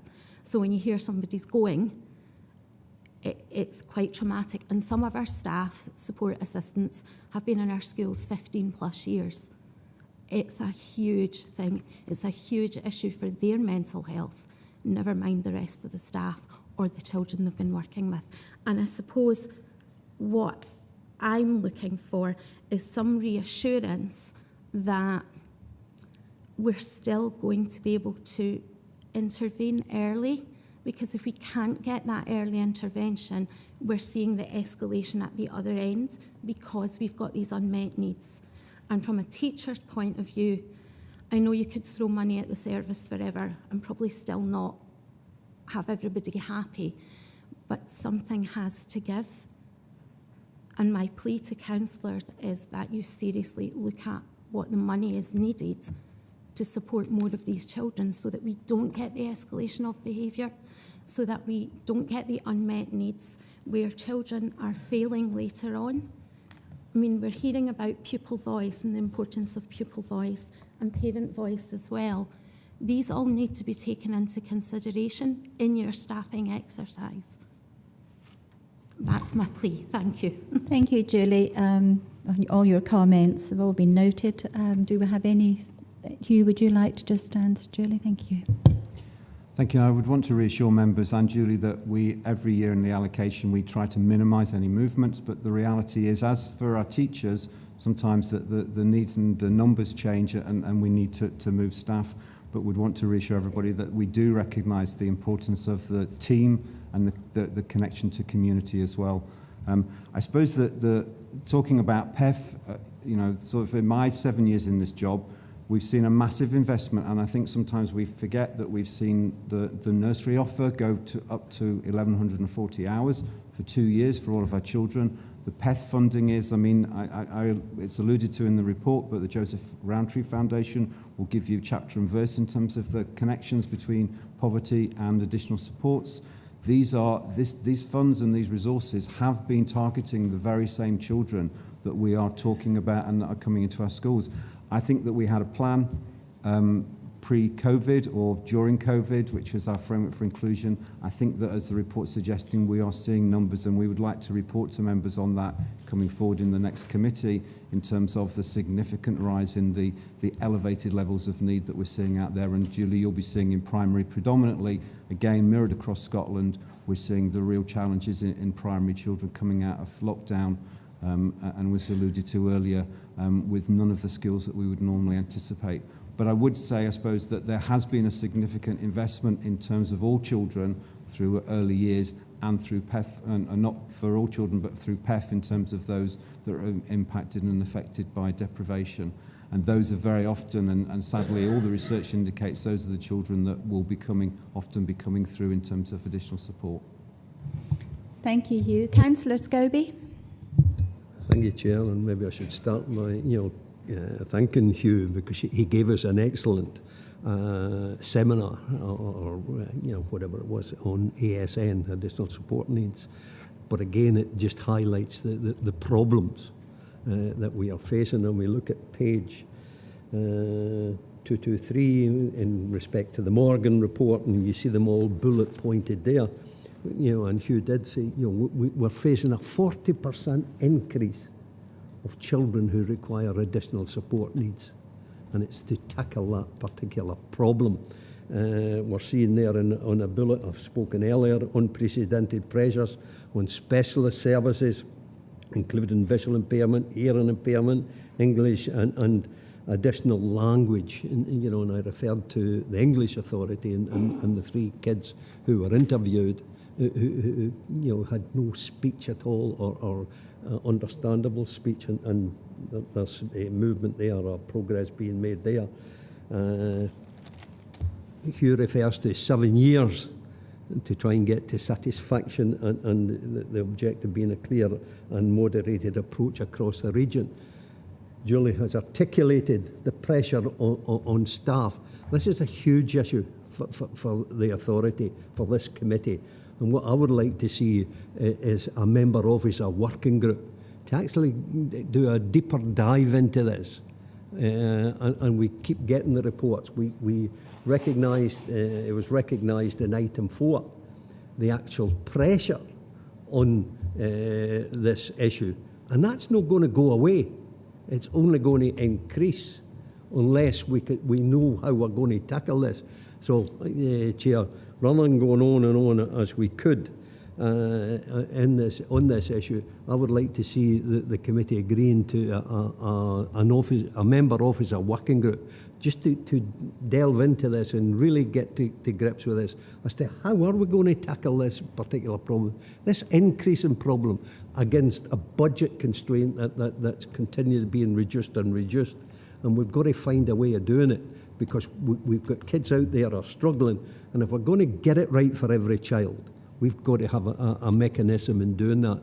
I've got a case, and Hugh knows about it, just coming up next week, where a child plan is being informed from a corporate coordinated support plan. But the issue is, how do we find the resources to deal with that? And that's the challenge. But for members, I think that we need to look at it much deeper. And again, I would repeat that we have a short-term member officer working group to actually look at the real issues in here and how we tackle it. Thank you, Councillor Scobie. Do you, Jim or Hugh, have any comments on that? I suppose, Chair, it would just be to highlight to our latest count from censuses that we're just under 40% of our children with additional support needs. As I said earlier, that's not all children that will be in receipt of additional specialist provision or support from a learning assistant, but it does put an enormous strain on the system in terms of managing those processes. So I suppose, in terms of an officer member working group, I could see value in that, but the challenge is the capacity to deliver that. The scrutiny workshops that Councillor Scobie referred to, that was 4 scrutiny workshops in 3 weeks with preparation. The capacity to be able to deliver all of these points, all of these responses, is quite difficult when we're trying to also manage the day-to-day, which is that with 7,000 children, we know that there will be glitches in the system, because that's always the case, and we're responding to those as well. So it's a challenge in terms of being able to stretch the management capacity that we have, the officer capacity that we have, to be able to deal with all of the inquiries and challenges. But I'm not suggesting in any way that this isn't an absolute priority and a pressure, and we are working to resolve that. Thank you. Yes, Yeah, I hear Hugh saying there would be value in it. I'm hoping that the committee will agree to a member officer, notwithstanding what Hugh said in terms of capacity. The capacity is always going to be there, similar to the issue, and it's an ongoing one. And I would like to see a deeper dive into this. George has spoken ad nauseum on additional support for needs. I would hope that we can get a member officer working group when to come back to committee with, with some report in terms of how we're going to deal with this crucial issue. Again, looking at GIRFEC and getting it right for every child. Thank you, Councillor Scobie. Gillian Bryson shall help answer that one. I think it would be useful to hear the rest of the debate and then perhaps look at how we take this forward. There is clearly a will for members to support us in this work, and that is welcomed. I am very conscious of the workload capacity in managing this service while bringing about improvement and transformation, and then also responding to members' inquiries. It is difficult to balance that capacity, but if a member officer working group was to be instead of some of the review work that is outlined here in the paper, or in fact we would delay any introduction of any deeper dive until after members had received the report in January, which provides that deeper information. So for me it's around what the function would be, what the timing would be, and what the prioritisation would be in terms of management capacity. But it might be helpful to hear the rest of the debate on this item. Thank you. Thank you. Councillor Dorward. Thank you, Chair. Thank you for the report. The word that springs out, the Labour group from this is crisis. It's very clear that we are in a crisis situation in terms of provision for our children and young people. I won't go into the detail of the report as such.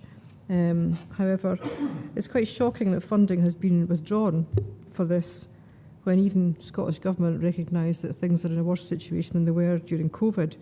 And at 6.1 and 6.4 on page 227 outlines the financial and resourcing constraints we have as an authority to try and deal with this. So listening to colleagues, there's nothing, nobody's saying there isn't a massive challenge here for the authority. In terms of what you're proposing and how to deal with it, that seems reasonable. However, perhaps to follow on from what Councillor Scobie said, the TOR, the Terms of Reference, Appendix 4, you could perhaps look at adding counsellors to that, and perhaps as well what we were going to add were teachers, unless they are represented but not mentioned. So you're getting as full a representation as possible. Not all 43 councillors, I took just a couple, so that every concerned party is represented. I think that might be a solution if people are agreeable to that going forward. In terms of the report itself, Appendix 3 I found extremely confusing. I'm not an expert on education. Appendix 3 talks about moderation, and it gives you a definition of moderation at the bottom of Appendix 3, but the actual model of moderation quality assurance is based on left me lost. I even looked up bison on my phone and I couldn't understand what it meant. I thought it meant bias at first, then it was bison.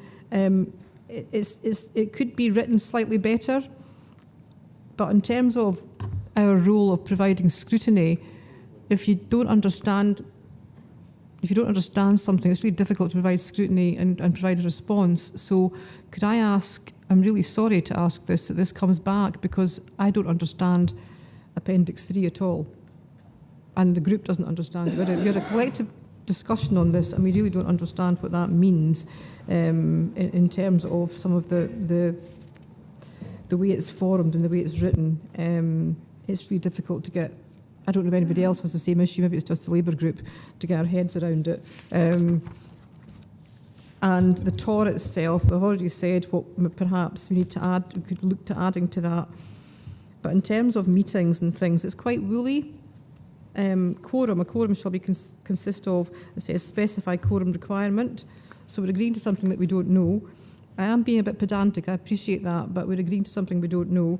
And decisions shall be made through consensus or by necessary by a majority vote. But if there's not a quorum requirement, the majority vote could be one, and that's quite scary in terms of democracy going forward. So it would be really useful if these things could be set out in a bit more detail. Some discussion or some explanation on moderation and the bison model, which I get. You need to use models. I get it's an algorithm. You need to use these things, but I don't understand what it is. So I don't need to understand it totally, but I'd like to understand a little bit of it. I'm not an education specialist, but it'd be useful to know exactly what you're trying to do with the bison algorithm. Thank you. Thank you, Councillor, and thank you, Chair. I can only apologise. My quality control systems failed me in that what you have in front of you as Appendix 3 is my dictated notes rather than the final version, and somehow that got through. It was picked up by colleagues within the service as well, in fact, of those very same points. So we have adjusted it, and my understanding was that it would go in the final papers. So that is available for you in terms of having corrected the. It was an issue I think that it's an irrelevant. It got through, and I shouldn't. It was the first version rather than the edited version, which didn't save. In terms of the terms of reference, it was really the terms of reference would in part be debated and discussed and agreed by the group and the membership, and I'd happy to take advice out with the meeting in terms of whether that should be a member-involved group as well. I think that we were thinking that again, that separation to be able to bring the outcomes of the discussions at that group back to the committee in terms of this is the assessment of need, this is the identified need, and the proposals in terms of how we managed, we have a meeting that. But would take advice out there. But I can only apologise for that glitch in the quality assurance processes on my part. Thank you. Yes, Linda, it was just a misprint, really, the bison. Thank you.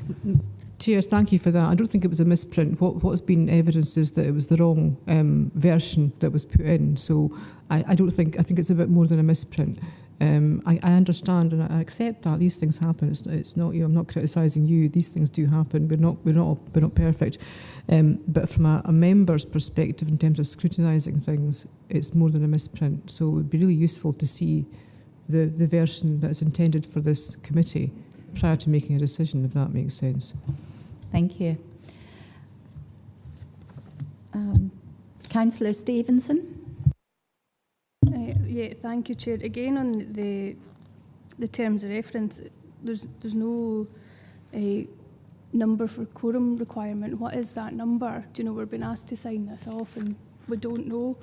And again, how can we sign off a terms of reference if we don't know if we're actually going to include councillors or teachers or whatever? Do you know, we need to know this before we sign it off. Thank you. Thank you, Councillor Stevenson. Gillian, did you want to thank you? Happy to defer to Hugh on that in terms of members are being asked to agree the terms of reference or the introduction of the additional support for learning resource group to provide a check and balance. What I'm very conscious of is that we do not wish to delay the pace of improvement and the pace of allocation. Members have agreed in the past that we need to make these decisions early and we need to make them timorously and be able to respond quickly to need. So I am just highlighting that this introduction of this group is to try and improve a check and balance and to assist members in their scrutiny role, but we must also take account of the need to provide a swift and timely and responsive allocation procedure, and to get that balance right, I know is important in members' minds too. Yes, Hugh, would you like to further that? Thank you. Thank you, Chair, and thank you, Director. I suppose that apologies that the terms of reference was an example of what the terms of reference would look like, because it would be in part determined the ask was to agree the establishment of the group.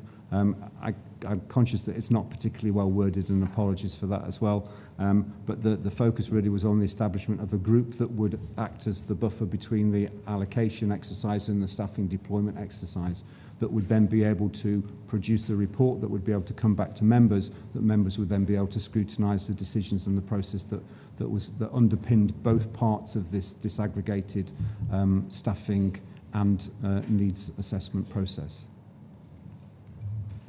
Yes, Councillor Stevenson. Thank you, Chair, for letting me back in. So then, would the remit of this group actually be to bring back a report and say we need more money if that's the case? Because there's nothing here, we're not working with anything, and we still don't know what the quorum is for this terms of reference. Thank you. Thank you. Hugh, can you help that? The group would identify the need that was being met and the need that wasn't being met, if that was the position that we found ourselves in as part of that process. Thank you. Councillor Hill. Thank you, Chair.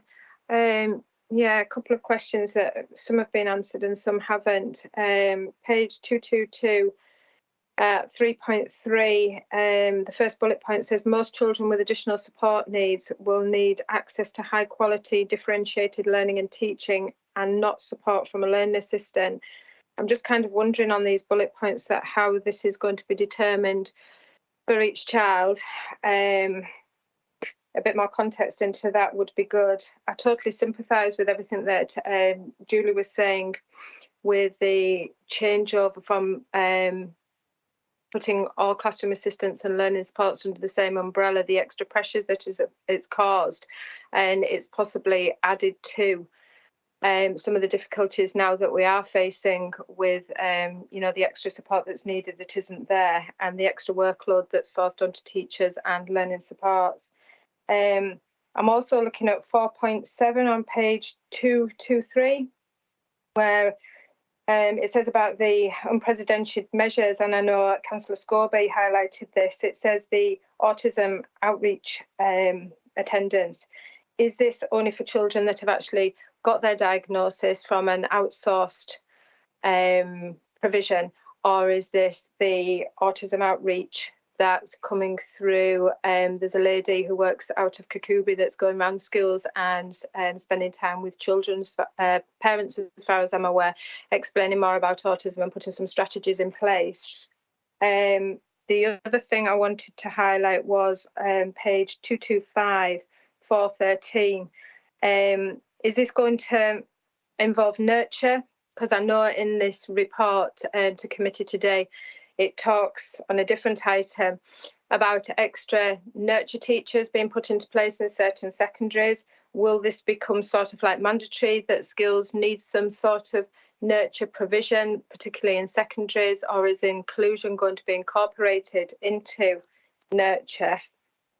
And then when we also look at the group, again, that we've just been talking about with other councillors, page 226, when I was reading this and looking at the allocation of group, it hit me massively that not only elected members and teachers were missing from it, but the voices of children.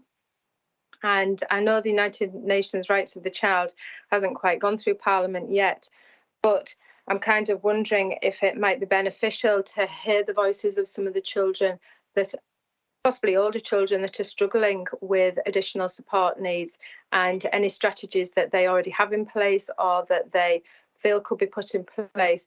Could they support this group moving forward?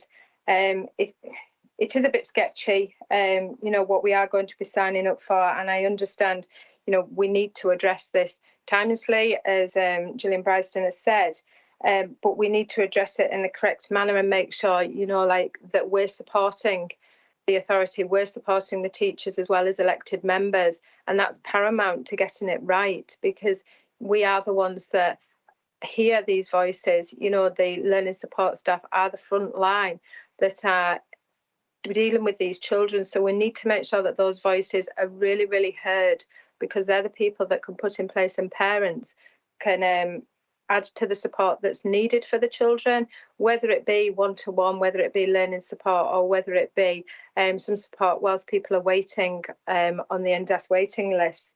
So there's just a couple of things there, just for a bit of clarity, please. Thank you, Councillor Hill. Hugh, do you want to take that? Thank you, Chair. I'll hopefully run through them in order, but Councillor Hill, please come back to me if I haven't answered them all. Your first point was on the section 3.3, which, no, sorry, it wasn't 3.3. Yes, it was, apologies, 3.3. 3.3 in the bullet points is really just a distillation of the stages of intervention, which is a document that we've brought to committee, and committee have considered it previously, which sets out our escalating approach to responding to children's needs. And the point is in those bullet points is trying to establish that actually the majority of our children with additional support needs will be at stage 1. And stage 1 will be where they will be having their needs met by differentiated curriculum and by a more focused learning around what their needs are, and that would be delivered by a classroom teacher, not by supporting learners' additional resources. And then the 4 bullet points kind of effectively escalate up the process to identify who what levels of support would be available. And again, it was just to kind of reinforce that message for that stat from earlier, is the majority of our children with additional supports do not receive specialist targeted additional support. It is very much from the core existing provision. The second one was, and Councillor, I'm trying to remember my response to you on the autism outreach via email, and my recollection was that our position is that autism outreach, we do generally look for some form of diagnosis because of the number of children that are out there that without a formal diagnosis, at times it can be difficult because there can be lots of other conditions that could be considered or understood as autism. And we have a finite capacity. So where do we target the resource that we have in terms of our autism outreach team? We target it with those children that actually we're clearer about in terms of a diagnosis. But again, at the moment, we are in a position where we are responding to some of the most complex needs that we're seeing, where autism is understood to be part of a condition, but a diagnosis hasn't been delivered as yet from our colleagues in health. So therefore, there are opportunities and circumstances where the autism outreach team would work with colleagues, with families and with schools. And very much their approaches, whichever school that they touch, is about leaving a legacy in terms of the approaches that they're suggesting and recommending for the school around a particular child can then be used and adapted for other children as well. In terms of your point about secondary schools and that offer in terms of the nurture and provision, there is a working group at the moment that John Thin is leading, looking at our learning centres or our specialist resource provision, and include and one of the key areas of that is looking at our offer in secondary to ensure that we have good and robust pathways for our children as they move from primary into secondary, so that there is a receiving provision that in some ways mirrors but doesn't copy exactly what the offer was in primary, but is about being able to adjust to be able to meet more complex needs of the children that we're seeing. In terms of young people and children being involved in the working group, I suppose our thinking was, as the director has said, this is a group that needs to be quite sharp and fast on its feet, and we would be open, and I would have suggested maybe that it's open to scrutiny from the Youth Parliament in terms of the report that would come here, and so that we can open those and maintain those lines of communication. My worry is that we become a large group that becomes almost like a committee, as opposed to a working group that is saying, we've got these needs, we've identified these needs, this is how do we manage and make decisions about how we prioritise resources, which I think I would ask members to give us a year to see how that works. And I'm not sorry in any way suggesting that the pain of allocation will go away, because the reality is that we are, as the report hopefully articulates, we are seeing significant pressures in terms of of additional support needs across Scotland. Sorry, just to reference that, it's across Scotland, it's not just Dumfries and Galloway. And the last question, I think, was Voices of Learning Assistance. There is a significant piece of work at the moment which was kicked off by members agreeing the workforce plan back in December of last year, which is about working with our learning assistants, looking at their training and development, their professional learning, and there's been a significant investment. But also at the moment, Annie Johnson and colleagues are engaging with learning assistants across the region, talking to them about what matters to them, what's working, what isn't working, and looking at the whole model of support and delivery in terms of making sure their voice is front and centre in terms of how we develop them as a workforce going forwards. So I hopefully, Councillor Hill, that answers the questions. Apologies if I missed anything.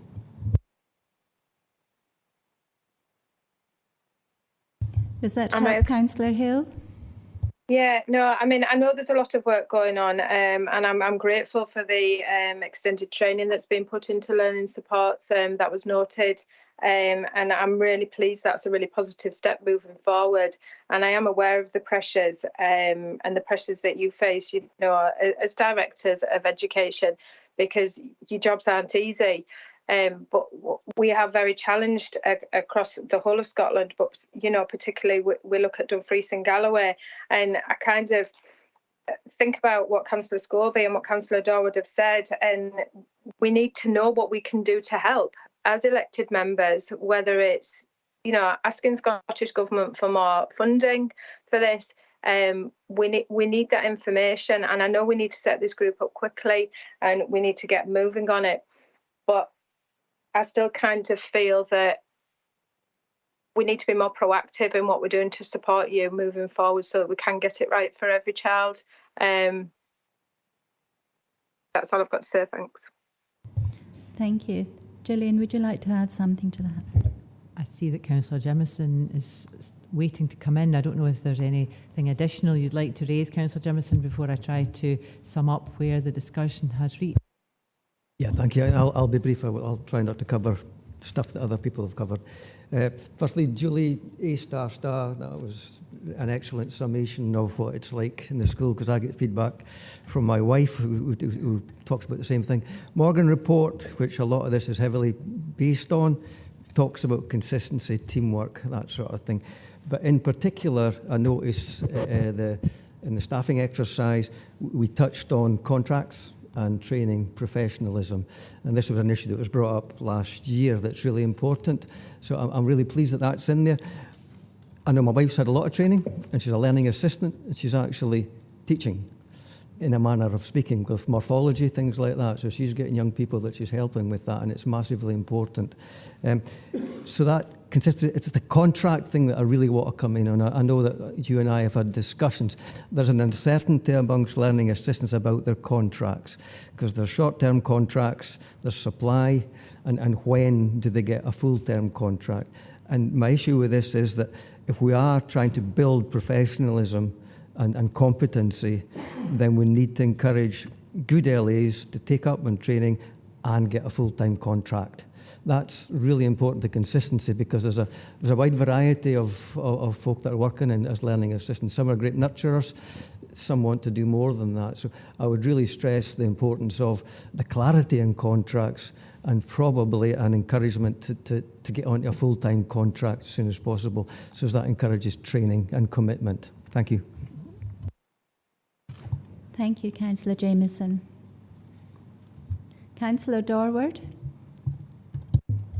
Thank you for allowing me back in, Chair. We totally realise the urgency of this, and we want our paid staff and our councillors to be responsive, nimble and quick to issues that are really needing to be attended to. But we would move that this report comes back to committee in January, 25th of January. And the rationale for that is that 2.2 says agree the recommendations set out in the report, and it mentions paragraph 4.20, which talks about moderation. I've already spoken at length about Appendix 3 moderation, and for me it's quite unintelligible at the moment. So I can't agree something that I don't really understand, and the group agree with that. And again, agree to the establishment of additional support for Learning Resource Group, paragraph 4.22, provide a check and balance to the two work streams and as detailed in the terms of reference. The terms of reference isn't a final document, I would suggest, but it says as detailed in the terms of reference. So we need to debate that, because we've already discussed with fellow members perhaps the inclusion of additional members to that group.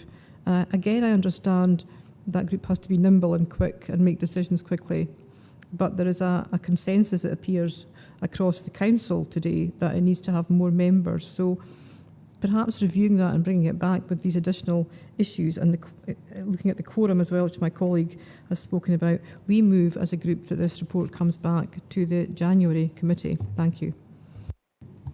Thank you, Councillor Dorward. I will pass you to Gillian, but we had...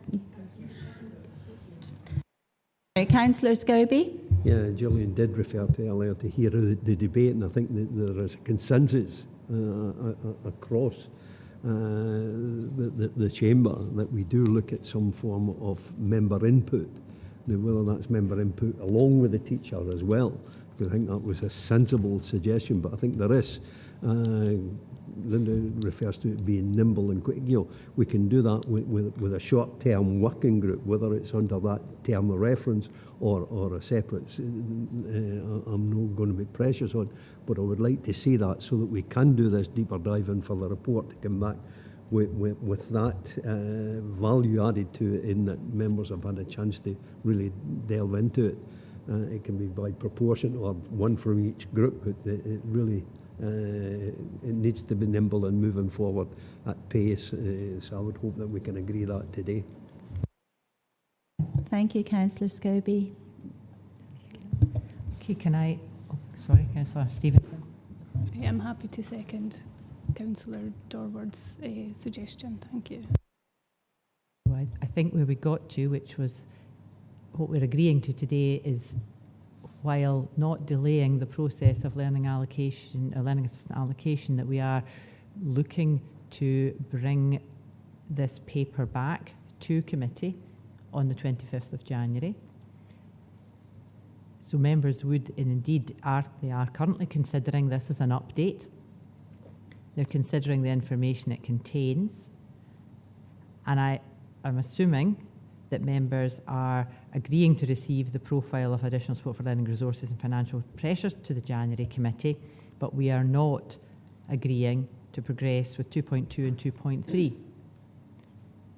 And I think that is because this work has to carry on. And I think we're all in agreement of that. This work has to carry on. We also have to recognise the point that Hugh made regarding the Youth Council and the importance of bringing the Youth Council into this, but also the bigger the group, the more difficult it is to align meetings. And if we're meeting weekly for 2 hours to scrutinise and moderate the moderation process, because that's what it could be, we can't delay that because of members' diaries, and that is a practical consideration. So I think it's important that we get the balance right in terms of the introduction of this group. The delegations for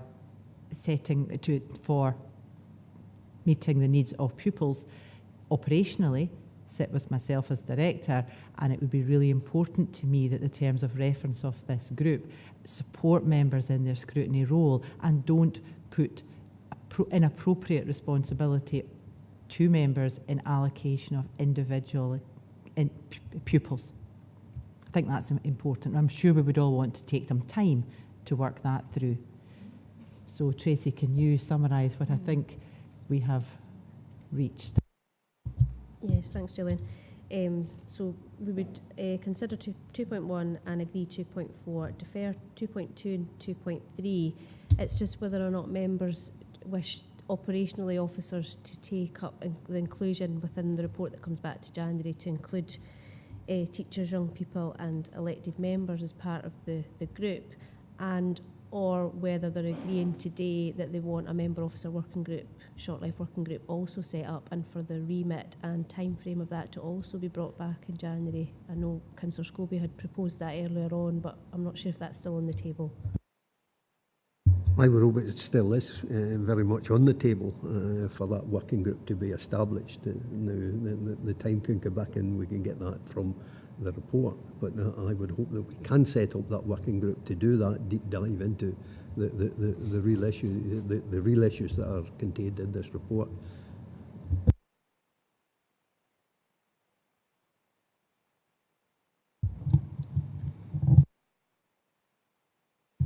Councillor Jamieson. Yeah, I think Councillor Scobie's suggestion is a good one.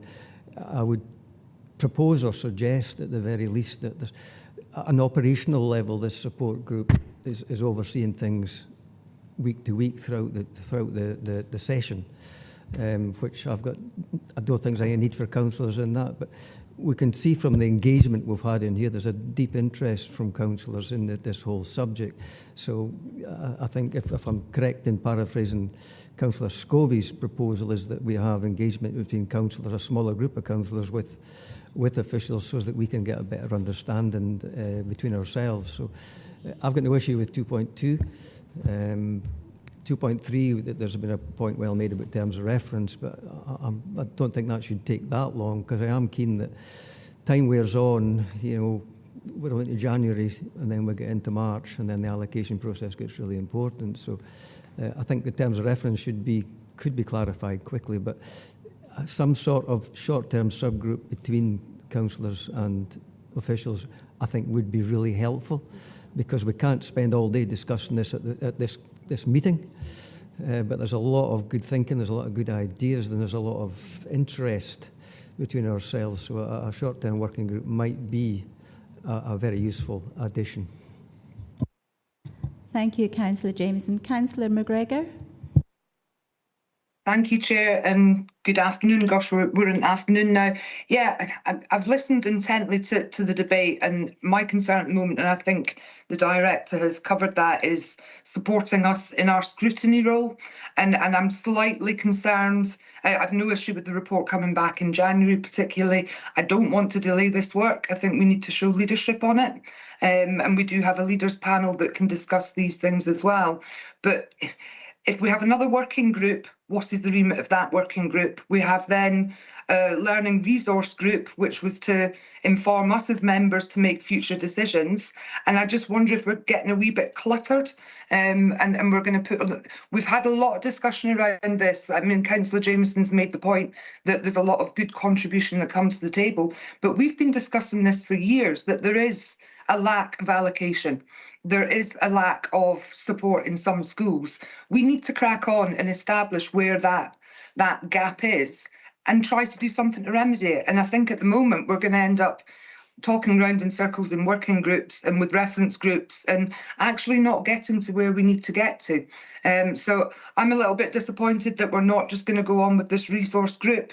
We have precedent in other areas. So the Regional Economic Partnership, for instance, it has groups and subgroups who agree their own terms of reference to suit within that particular group. And then that information is used to inform us as members. So I'm not overly keen on a working group. I'm not going to die in a ditch on it. But I just think we're creating more work streams here than we need for a very targeted deep dive through a reference group, a resource group. And I think we're maybe sort of losing the need for that part. But I'm in members' hands. Thank you, Councillor McGregor. Councillor Jameson? Yeah, I don't disagree with those comments. In fact, I agree with all of it, especially the speed. But the resource group that's been suggested here is to provide a check and balance on the two work streams. So it's not doing a deep dive. So that would be incorrect to believe that that's a resource group's going into a deep dive, as Councillor McGregor suggested. It's the checks and balances between the two, between the moderation and the allocation, which I think is really valuable, because there will be checks and balances required, because nothing's binary in this issue. But I do agree with Councillor McGregor. We have been, you mentioned, 7 years, and things have got worse, not because of the lack of effort, but because of circumstances with lockdown and all the rest of it. So we need to move on really quickly. I don't think there is, if the stumbling block is the terms of reference within that resource group, I don't think that's beyond us to get that done relatively quickly, to move it on. But because of the really deep interest by council members, I do believe some sort of interaction between council meetings would be, education meetings would be really, really relevant and useful, notwithstanding you guys are busy. But it would be, we could talk for the next 3 hours on this. So it maybe points to me that having some sort of smaller group to work with the Directorate would be highly useful. Not with any decision-making processes, but just to try and cover issues in more detail. Thank you. Gillian? Thank you. Councillor McGregor highlighted the role of the Leaders Panel, and certainly the additional support for learning papers will be considered by Leaders Panel in due course, and that may be an appropriate vehicle. I do also I recognise this interest in this area and the focus continually for the last 7 and more years on the allocation of learning assistance. So additional support for learning is much, much wider than the provision of learning assistance. mean, just yesterday, the head teachers were agreed our strategy and our report to meet due regard for the children of armed forces families, and I know the interest that this council has in our armed forces covenant. We have 529 children who declare themselves, I suspect it is more, but 529 children who are declared as armed forces children, and we have due regard in law to ensure that their needs are met, and we agreed with the primary secretary heads yesterday what that should look like. So there is a huge amount of work, and I think it is important that we recognise what specifically we should be looking at, and if it is the learning assistant allocation, we are bringing a paper back in January to provide much greater detail on the resource that we have around that. So we have the leaders panel that perhaps could look at this in its entirety, and we have already looked at additional support for learning. We have looked at the framework for inclusion. We have considered the attendance and exclusions. We've considered learning assistant resource panels. And I could go on in terms of the various work streams that this committee has considered and have been very patient in allowing us to progress. So I think we have a recommendation on the table that we are looking at 2.1 and 2.4, and perhaps once we bring those papers back in January, we could then take this discussion forward. I'm just very conscious that the papers for January committee are going to be due in the next fortnight, and I don't think, in fairness, we have time to give that the due regard it requires. Thank you. Thank you, Gillian. Jim, did you want to say something? Thank you, Chair. I think my points have probably been covered by the convener and Gillian. I think if this were to proceed, I think Gillian's point actually that additional support needs is so much wider than the point that we seem to be discussing in very, very great detail, which is the decisions around how we decide on need. Not even allocation, but the need. And I think clearly that is something that is done operationally by very experienced members within Hugh's team, supported by head teachers. And that isn't something clearly that I think we're talking about. We're talking about something else, which at the moment I'm looking for clarity, I suppose, if that were to proceed. We have this idea of a deep dive or not a deep dive. So I tend to agree with Dr. Bryson that we've got a very short timescale here till the papers for January committee are prepared. When we don't have a clear idea, I don't think, about the remit of this proposed group. I think it's been good conversation, and I would say that I hugely welcome the mood of the room and the support that is at the heart of all the comments that colleagues, members have made. But I would suggest that right now we are coming back in January anyway. We have got a proposal with the recommendations 2.1, 2.4, and I would say, given the timescales, we perhaps want to defer this conversation to that time. Thank you. Councillor Scobie. Yes, Chair, I accept it's a complex issue. It's not just about support for learners or learner support. There's a lot more, and indeed it's captured in page 227, where it refers to the legal requirement under the Act. And it finishes in the paragraph and says their support must be adequate and efficient and based on their individual needs, and it also states that it does not account for budget constraints.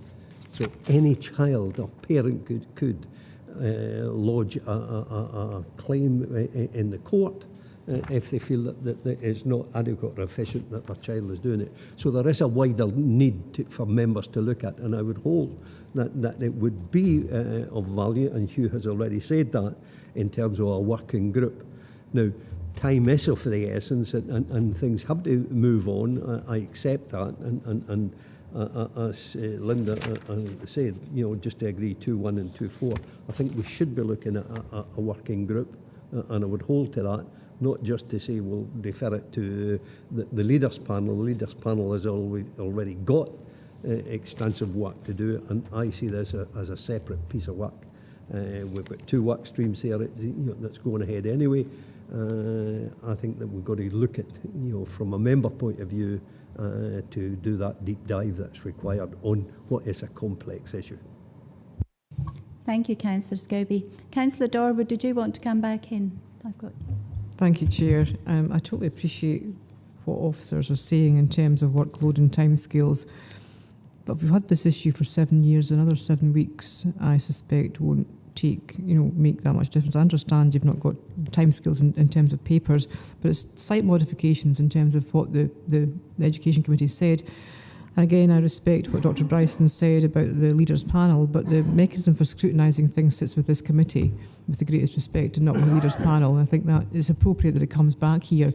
So I apologise in advance for the additional work that might be contained in this, and but I think it would be really useful. It's absolutely, we're at crisis point here. It isn't just about allocation; it's also about funding, and we haven't really mentioned that because we've spoken about the processes, and that's part of our job to speak about process. But we also need to, if I can add, look at the funding, because we don't have the funding, and I think we need to look very urgently at where we might get that funding from going forward. Thank you.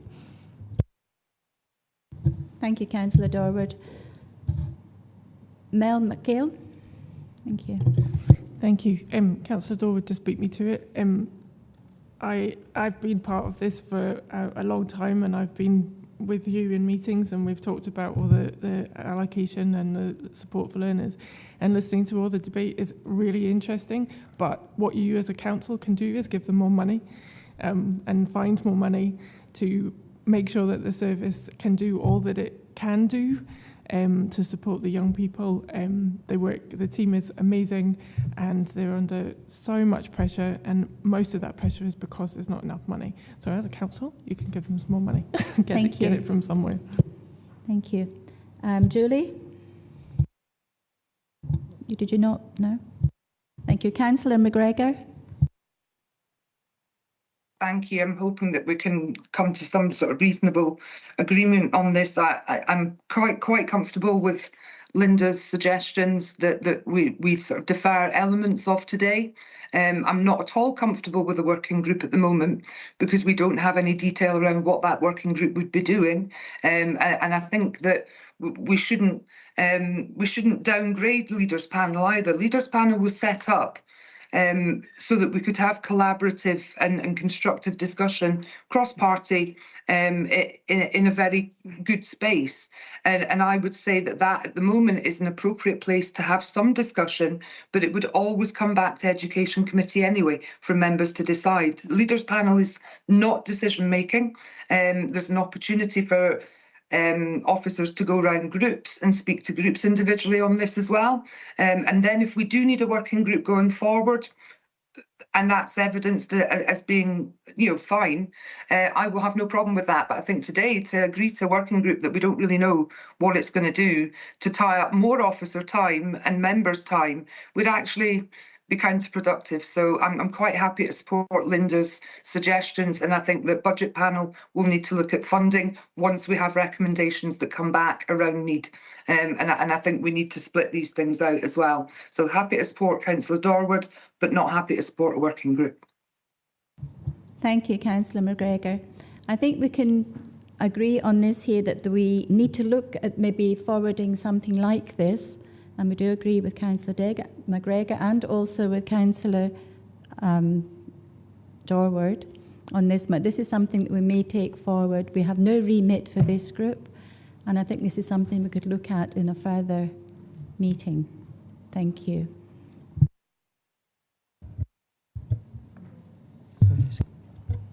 Councillor Dorward. Chair, we've got a proposer and seconder in terms of deferring to the next. So can we take that forward, please? So what are we actually? Thanks, Chair. Yeah, I think we've got consensus on the agreeing 2.1 and 2.4 and deferring 2.2 and 2.3. And I believe Councillor Scobie, I don't know if you're formally putting forward a motion to agree a working group, and then whether you've got a seconder for that. I'm happy to continue with that, Chair, recognising what there is consensus around 2.1 and 2.4, but there is a need for a working group to look at the whole complexity, and I've just referred to the legal basis and the risk that we run just now. So there is terms of reference for the working group to look at the whole complexity of this issue and how we tackle it, none more so than is there adequate funding in the pot to deliver what is needed for our kids in recognising their needs. So I do see that.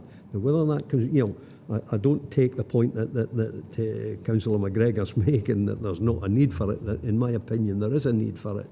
Now, whether it's we agree that today or we leave that to the next meeting, that can be determined. But I would very much, in my opinion, require a working group to look at this whole issue. So whether it's at this one or the next one, I'm not precious, but I will come back on it. Thank you, Councillor Scobie. Councillor Jamieson. Yeah, I agree with Willie in the sentiment. I'm quite happy for it to be left till January. I do agree with Willie. With all due respect to the Leaders Panel, they've got a lot. Education Committee are dedicated to education, and a small working group would allow us to get into the detail.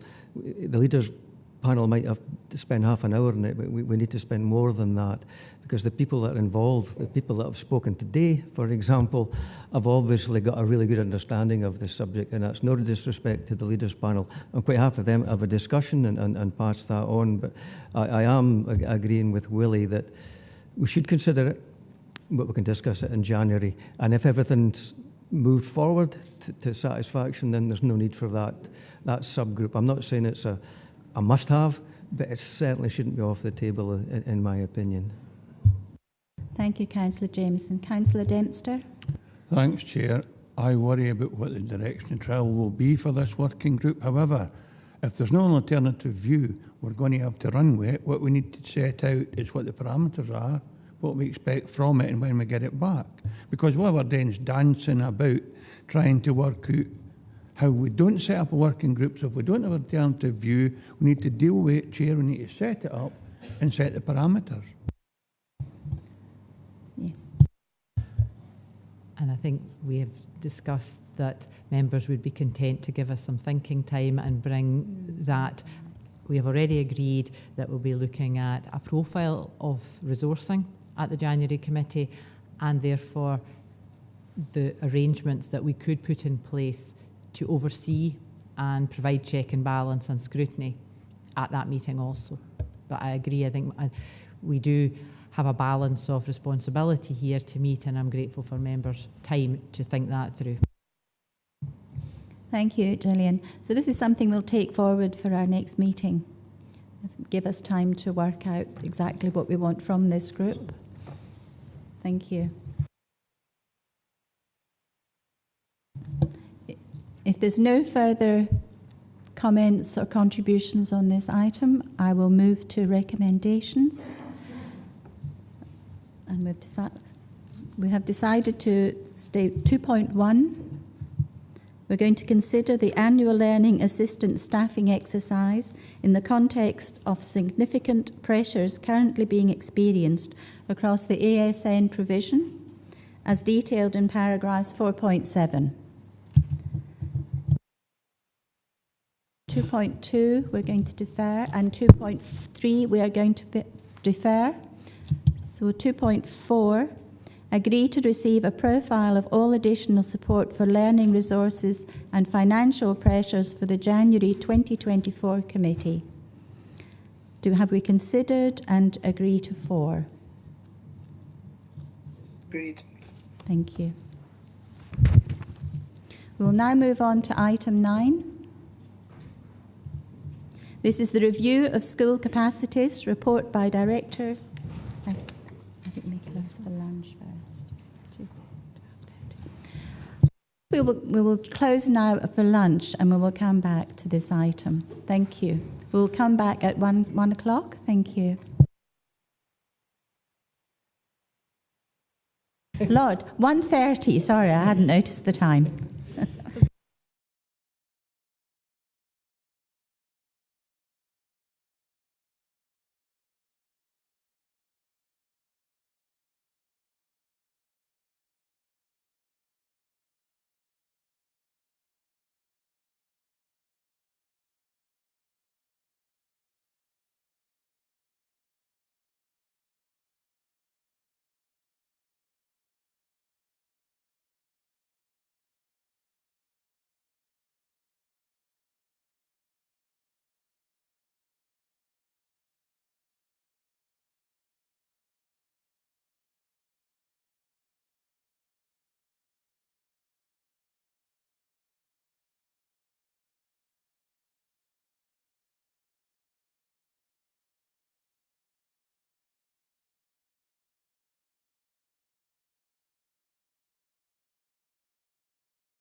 Good afternoon. We will now move on to item 9 on the agenda. It's the review of school capacities report by Director of Skills, Education and Learning. And Louise Ray is here to assist members have any questions. I will open up the meeting to members' debate. Councillor Dashper.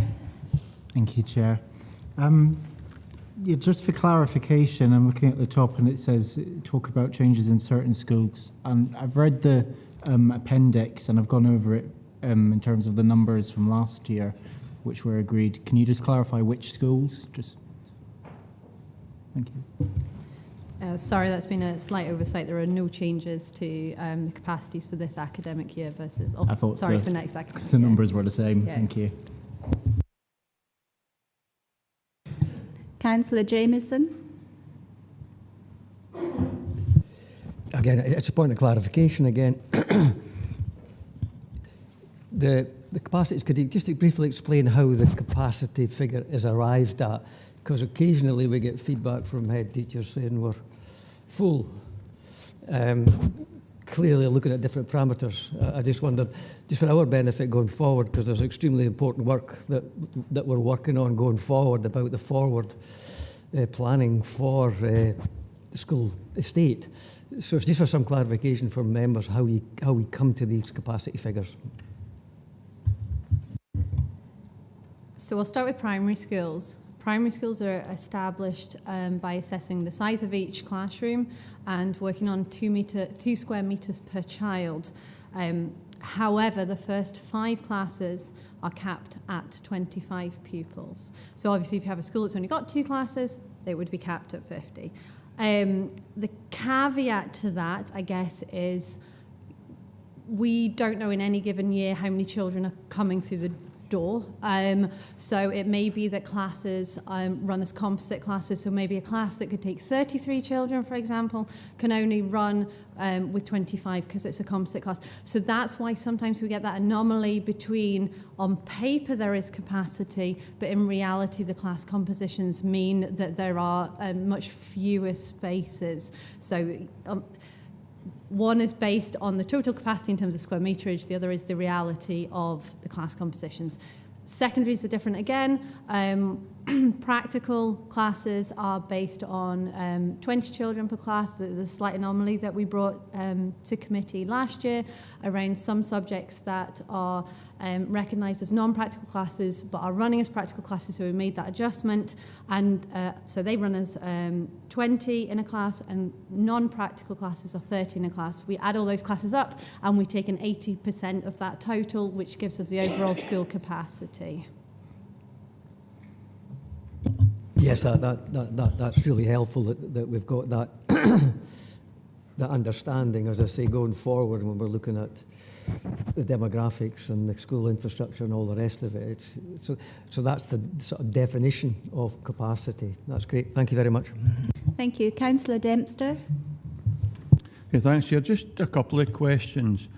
On agenda item 5, page 90, I didn't commend Mark Malloy, but I should do now. He did a tremendous job and always does his staff in our schools. But according to Mark's report, there are 250 pupils at Sanker Academy according to the 2023 information that Mark has provided. And yet on page 247 it says there are 218. So I wonder why there's such a discrepancy. And the other question is just, maybe it's just me that's not grasping things, but on page 247 again, on the right-hand column, efficiency by catchment, you've got North West Community Campus with 180% efficiency, and yet of the children, the catchment pupils, they're only 60%. There are 604 pupils from the catchment area going elsewhere. And I think that's a disaster. We built a brand new school in the assumption that that would serve the northwest of Dumfries, and yet 40% of them are travelling elsewhere, and it's at 60% capacity. I just think that, I mean, that's just a personal view on one school, but I wonder why pupils, it's a brand new school, it's an opportunity for kids to go to the best learning environment, and yet 600 of them are going elsewhere. So with regard to your first question, Councillor Dempster, I can't speak for the figures that were in Mark's paper, but those that are in this paper came direct from our MISS team, and these are the census figures that were reported to Scottish Government for this academic year. With regard to North West Community Campus, a significant factor is parental choice. As you know, we have 4 secondary schools in Dumfries. Parental choice means that those children, as long as there is a space and there is a teacher to teach them, those children can go elsewhere. There is another slight anomaly across Dumfries Academy and North West Community Campus in that 2 of the primary catchment areas that are feeders to those secondary schools have joint catchments. This is a legacy situation. So the catchment area of Laurie now and the catchment area of Lincluden primary schools, those children have dual catchment to both North West Community Campus and Dumfries Academy. So there is a slight anomaly there in terms of double counting of children. But as I say, that's a legacy issue at this point, and we are looking into it. Thank you. Thank you. Councillor Young. Thank you. I would actually say you've got 4.5 secondary schools in Dumfries, but that's a minor point. I want to bring up the capital funding for rural schools as opposed to the Dumfries Learning Town. Since I was a teacher and then a councillor, we seem to be spending an absolute amount of time, effort to upgrade all the facilities in Dumfries. These obviously are political decisions, and I'm not going to challenge them. But I just wish some money was spent upgrading the rural schools. Jim Tempster talked about Sanker Academy, which I think is getting some work done in the moment. But in the Stewartry, Castle Douglas High School, which is a secondary school in my ward, I mean, it has asbestos that can't be removed. It's got no disabled access. It's got non-weight-bearing concrete, and we're still spending money on things like technical room refurbishment. Now, I'm not sure how much work's going to be done before we get the future of schools in Dumfries and Galloway published. I think it's in about June. But I just wonder, are we looking at alternatives? I've brought up before the fact that, in my opinion, there should be a Stewartry super school which could take Dalry, Castle Douglas and Kirkcudbright. Where it is, I don't really care. I just want our children to have the same types of facilities as the children in Dumfries have. Thank you. Thank you. Gillian. Thank you, Chair. And in support of certainly with Louise in terms of this particular paper, we can see the capacities in this particular paper, and the focus is clearly on that. And we do have some of the further papers on Dumfries Learning Town and the asset plan later on in this agenda. But we are looking at our investment priorities, and we'll certainly be looking later on in today's agenda around the prioritisation that members will take on our investment priorities based on condition and rurality. So with your forbearance, Councillor Young, perhaps we could defer your question specifically to the later agenda item. But I think what you can see from this paper is the falling role in the stewardship, well, in many of our schools, and it is something that the later papers try to address. Louise, do you have anything else you would like to add? Yes, if you don't mind. Whilst it doesn't make reference to in this paper, because obviously it's purely about capacities, what I can say is our asset class or investment programme is based on condition, and that's what Scottish Government challenges us to do, is to address condition C and D buildings. So our current investment priority order is based on our assessment of our buildings from 2014. A revised priority order has been delayed, unfortunately, due to us not being able to get into school during COVID and assess the condition of them. But it is not, there is absolutely no focus on that in terms of specific areas. You know, we've just invested heavily in Park Primary School. We're about to move on to Rafad Primary School. We're about to go to Newington Primary School. We've been at Locker Briggs. We've been at Liswalt. We have been to a lot of schools across the region. And whilst, yes, I recognise that the LEAP funding or the applications for LEAP funding are focused on Dumfries Learning Town, the asset class is not focused upon that. It's focused about the condition C and D elements of our buildings, and we'll continue to invest in those buildings where needed, irrelevant of locality.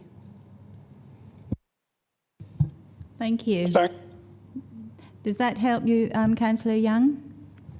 Yes, it's of assistance. Can I very quickly ask what's the condition of Kirkcudbright and Castle Douglas?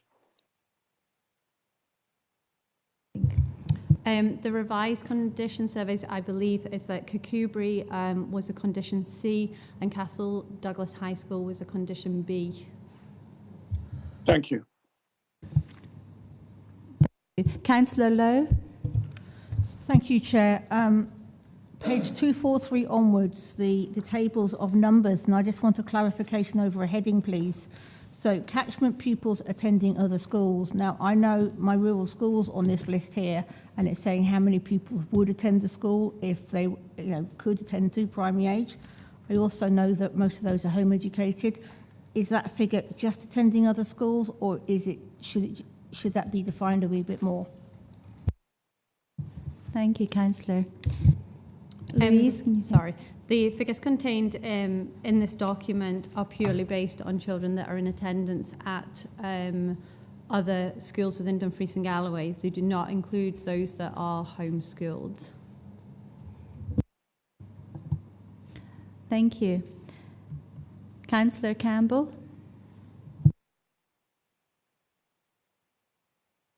Thank you, Chair. Obviously, looking at items 9 and 11, they're interlinked, and I don't have any sort of previous experience of scrutinising the sort of annual review of the school roll. So my question is a technical question that I'm unclear about, but in item 9, the appendix talks about efficiency by role and catchment, and that's placed in a percentage value. But looking at item 11, the review triggers that are being proposed and looking for member approval, it speaks about occupancy rate and the 60% figure, which I'm sure a lot of members are concerned about. Can you please just clarify? Do those two categories mean the same thing, or it's just to help me try and interpret the data, because I think it's important to understand it before we move on to item 11. If you could clarify that, would be very helpful. Thanks. So the, okay, 1, 2, 3, 4, 5, 6, 7, 8. So the 9th column along, the efficiency by role is the occupancy of the building, just to clarify that across the two papers. Thank you. That's great. Thank you. Thank you. Councillor Scobie. Yeah, Chair, I'm looking at item 9, but also then reflecting that in item 11, and I just wonder if there's any correlation between the two items. If I take, as an example, maybe building on what Dougie has just said, if I take the 4 schools in the ward, and I look at Patrick and St Joseph's, for instance, where we've just successfully, or I don't know if maybe the parents would see it that way, but we've just brought those two together. But then you look at the efficiency figures and the roles, and there it would reflect a slightly precarious position in terms of occupancy and efficiency and so forth. And then we look at the other ones in what was a trio in Laswalt and Kirkcudbright. When we look at the two that I previously mentioned, we've got St Joseph's running at 14% of efficiency and 31% of occupancy. And then you look at Patrick in similar, 32% and 47%, so they're not half full. In that respect, and similar to Kirkcudbright and Laswalt, who were part of the trio, where Laswalt, for instance, is sitting at 92% of efficiency, but 69. Yeah, that's Laswalt with 69. what I'm getting at here is that there will be a perception by the community, and the communities of these areas that I've just referred to as an example.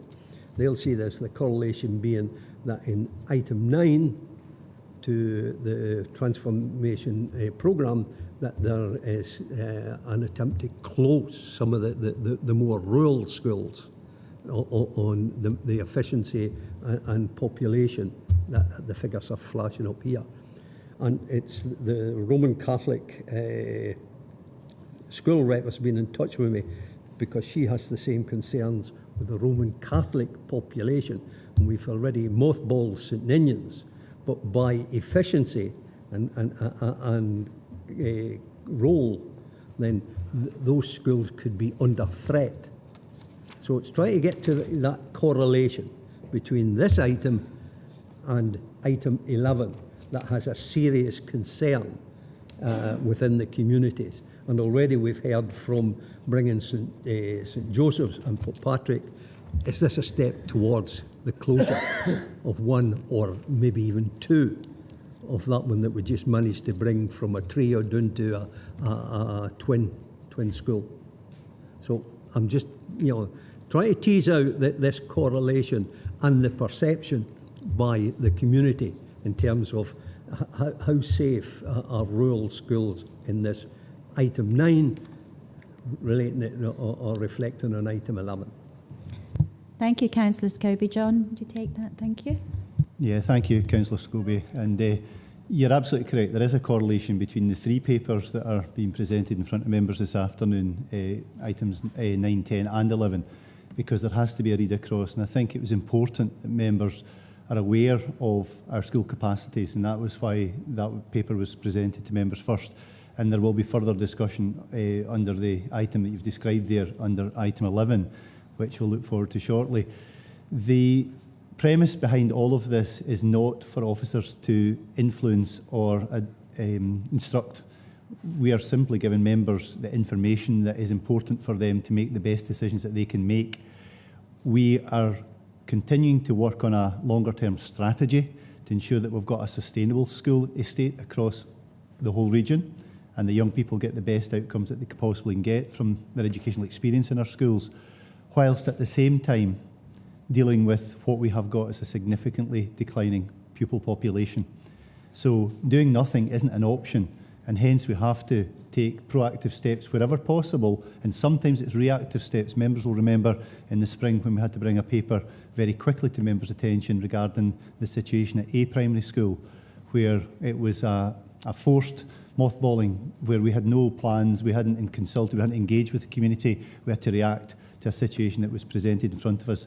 We will continue to ride the 2 ponies, if you like. We will continue to ride the reactive pony, where we have to deal with things as they come along, but we need to get an agreement with members that we need some kind of strategy moving forward, and we'll pick that conversation up further in item 11. But I can assure members there is no decision from officers to close rural schools. Absolutely not. This is for members' decision, and it'll be members' decision alone that will make that. Thank you. Thank you. Yes, Councillor Scobie. Yeah, here John referred to ride 2 white horses. When I joined the Labour Party, you had to be able to do it and riding in opposite directions. So in that respect, I wasn't suggesting, because this is a factual report in item 9, and it's that correlation, it's the perception. And I can think back to when, I think it was the last time, there was some 40 school closures in a document that went before the communities, and it was mayhem in the communities in terms of that they will protect their school no matter what. So there's political, as you're rightly saying, it's not for officers to determine, it's for members, but there is a political consequence in correlating item 9 to item 11. I know we'll come on to that, but that is, what is being seen here by many of the communities, that there is a threat to rural schools by efficiency and role. Thank you. Councillor Dennerley.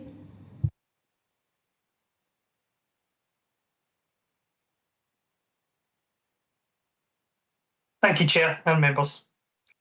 page 240.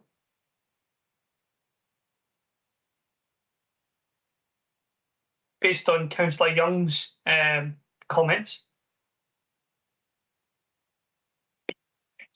Access to the schools. Now, we find that is the same in Ward 3 of Kirkcudbright. And primary schools there is fantastic building facilities that have been designed in a very accessible way, environmental friendly and suitable to children with all needs. My concern would be with the second point in regards to the older buildings, meaning that it's difficult for children to grow up and transition to high school that hasn't been adapted to meet their needs, therefore leaving it inaccessible. We have to consider any future implications there for those children who are moving from a well-equipped primary school to an unequipped secondary school. In some areas that is evident, in Dumfries and Galloway, that the primary schools are far superior in comparison to the high schools, which then has a knock-on effect on the education of that child. So that's something to take into consideration. Thank you, Councillor Denley. Once again, wherever we are at a school and investing in that school, we endeavour to make as many changes and improvements to those spaces where we can. Secondary schools are invariably much more difficult due to the funding that's available to us through the capital asset class. That funding actually has never changed over the past 10 years, actually, that I've experienced that. So they become very difficult to invest in, and that's when we become reliant on other funding sources such as the LEAP programme, etc. But we do endeavour to make changes. We are putting in accessibility changes, say at Sanker Academy, for example, and we do try wherever is reasonably practicable, I guess is the right phrase, because actually some of our buildings are just so old that actually by making changes to accessibility, sometimes we can actually impede the usage of more able-bodied students. And I'm not saying that makes it the wrong thing to do, but we have to be very mindful of the overall use of the building. But please rest assured that we are trying to do our best to make all of our buildings accessible. Thank you. Councillor Dorward. Sorry, Chair, if I could just respond to that. Sorry, Councillor Dorward, you just go back to Councillor Dennerley. Thank you. I really appreciate that, and I also would like to highlight the Equality Act. All children have, the right to access a school building in order to receive an adequate education. So this has to be treated as a matter of urgency. If any buildings are not suitable, then it almost does force those with extra needs to attend other schools that might be slightly further away. So it's just making sure that that is part of the thinking, and that's maybe something that we can review and improve on when it comes to funding streams in the future. Thank you. Thank you. Councillor Dorward. Thank you, Chair. It's a polite point of order and draw your attention to, or the committee's attention to, the recommendations in the report, which refer to capacities in school. And I would request that perhaps members stick to the recommendations in the report. Thank you. Thank you, Councillor Dorward. Councillor Jamieson. I just want to reiterate what Linda said. There obviously is a connection between 9, 10 and 11, but we're muddying the waters, and this is about, do we agree the capacities? And 11 should be taken within consideration of the capacities, but we're meandering through 3 different agenda points, so I think we should stick to the purpose of agenda point 9 and then take the other 2 in the process, because we've already touched quite deeply into agenda point 11, so it's just a point of order to back Linda up on that one. Thank you, Councillor Jamieson. Councillor Stevenson. Yeah, I mean, it's to do with agenda item 9, but the census has now revealed some information, and we know that Dumfries and Galloway has a decline in population. The only one, I think, if I remember rightly, in Scotland. The rest of Scotland's grown slightly. Do we know yet where those declines in population are within our area at present? Thank you. So we currently have accurate information as far as children have been born. So we have data which takes us through, including academic year 27-28, and we can we know which catchment areas those children are living in. What we can't accurately predict is where those children will ultimately go to school because of parental choice. We can look back on historical data and we can apply like a movement allowance, for want of a better term, which takes into considerations the children that submit placing requests, etc., and that are successful. So to a point, yes, but that's heavily caveated this year in that we have obviously made, or that there's been changes to how deferred entry into primary one is looked at, and who that's now accessible to. So what we don't have is the data on deferral. So that's the anomaly we have at this point in time.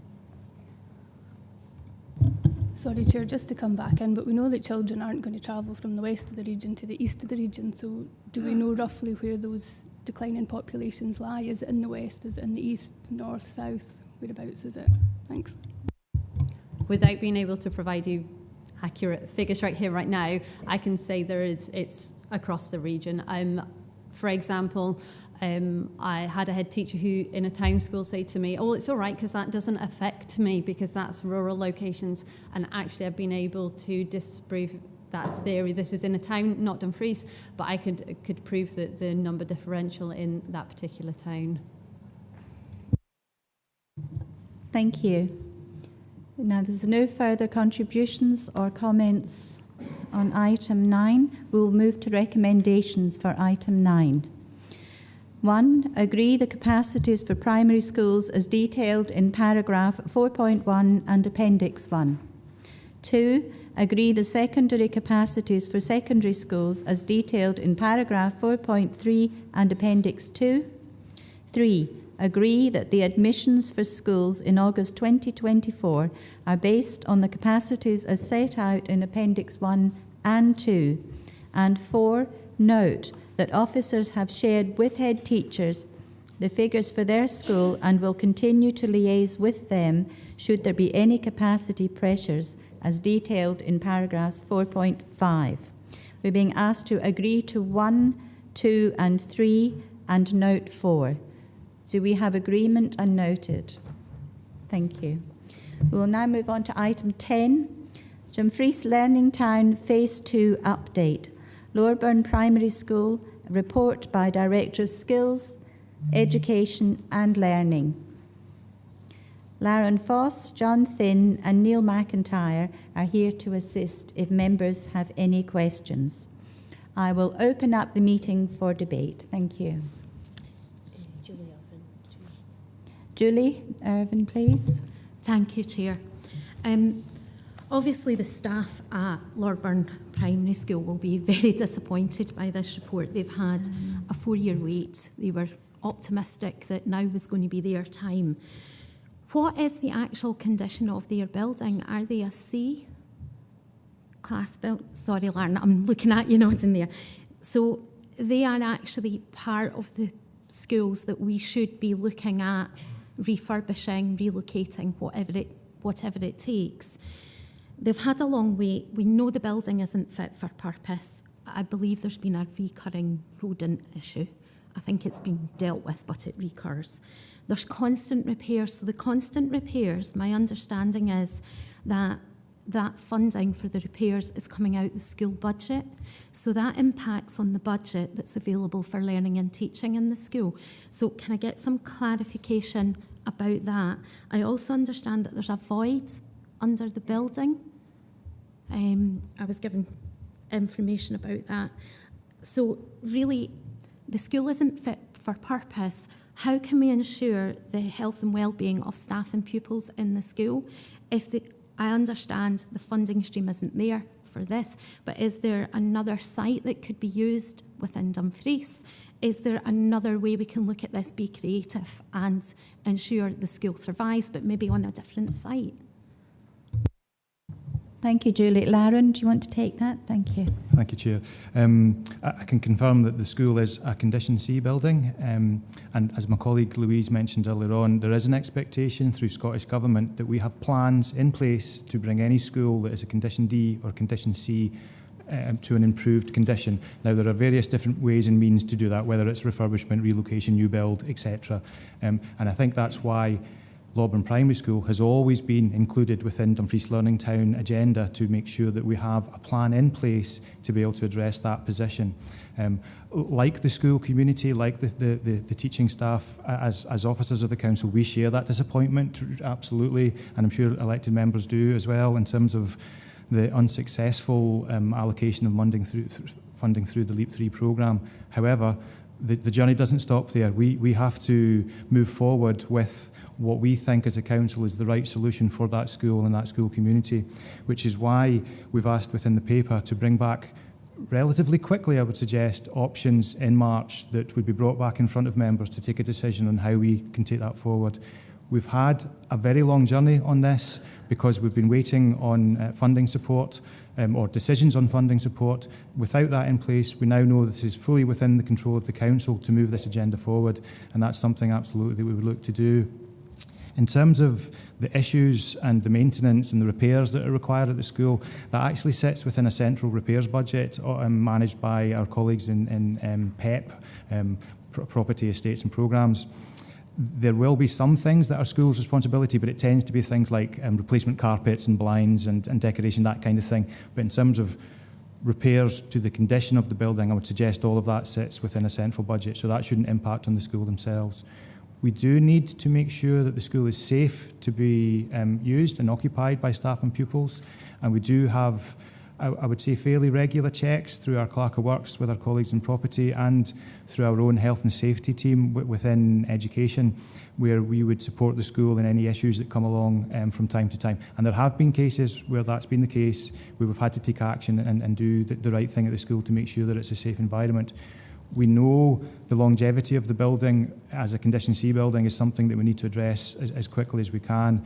But I think the reality is that we need that breathing space to consider what the options are in the round for the remaining elements of Dumfries Learning Town and make sure that we've got those options in front of members in March so that we can take a decision on how we move that forward. Thank you. Councillor Stevenson. Thank you, Chair. I'm not going to talk about Lorburn Primary, but the one thing I would like to know is about the LEAP 3 funding. What was it that the department thought would be successful with the LEAP 3 funding?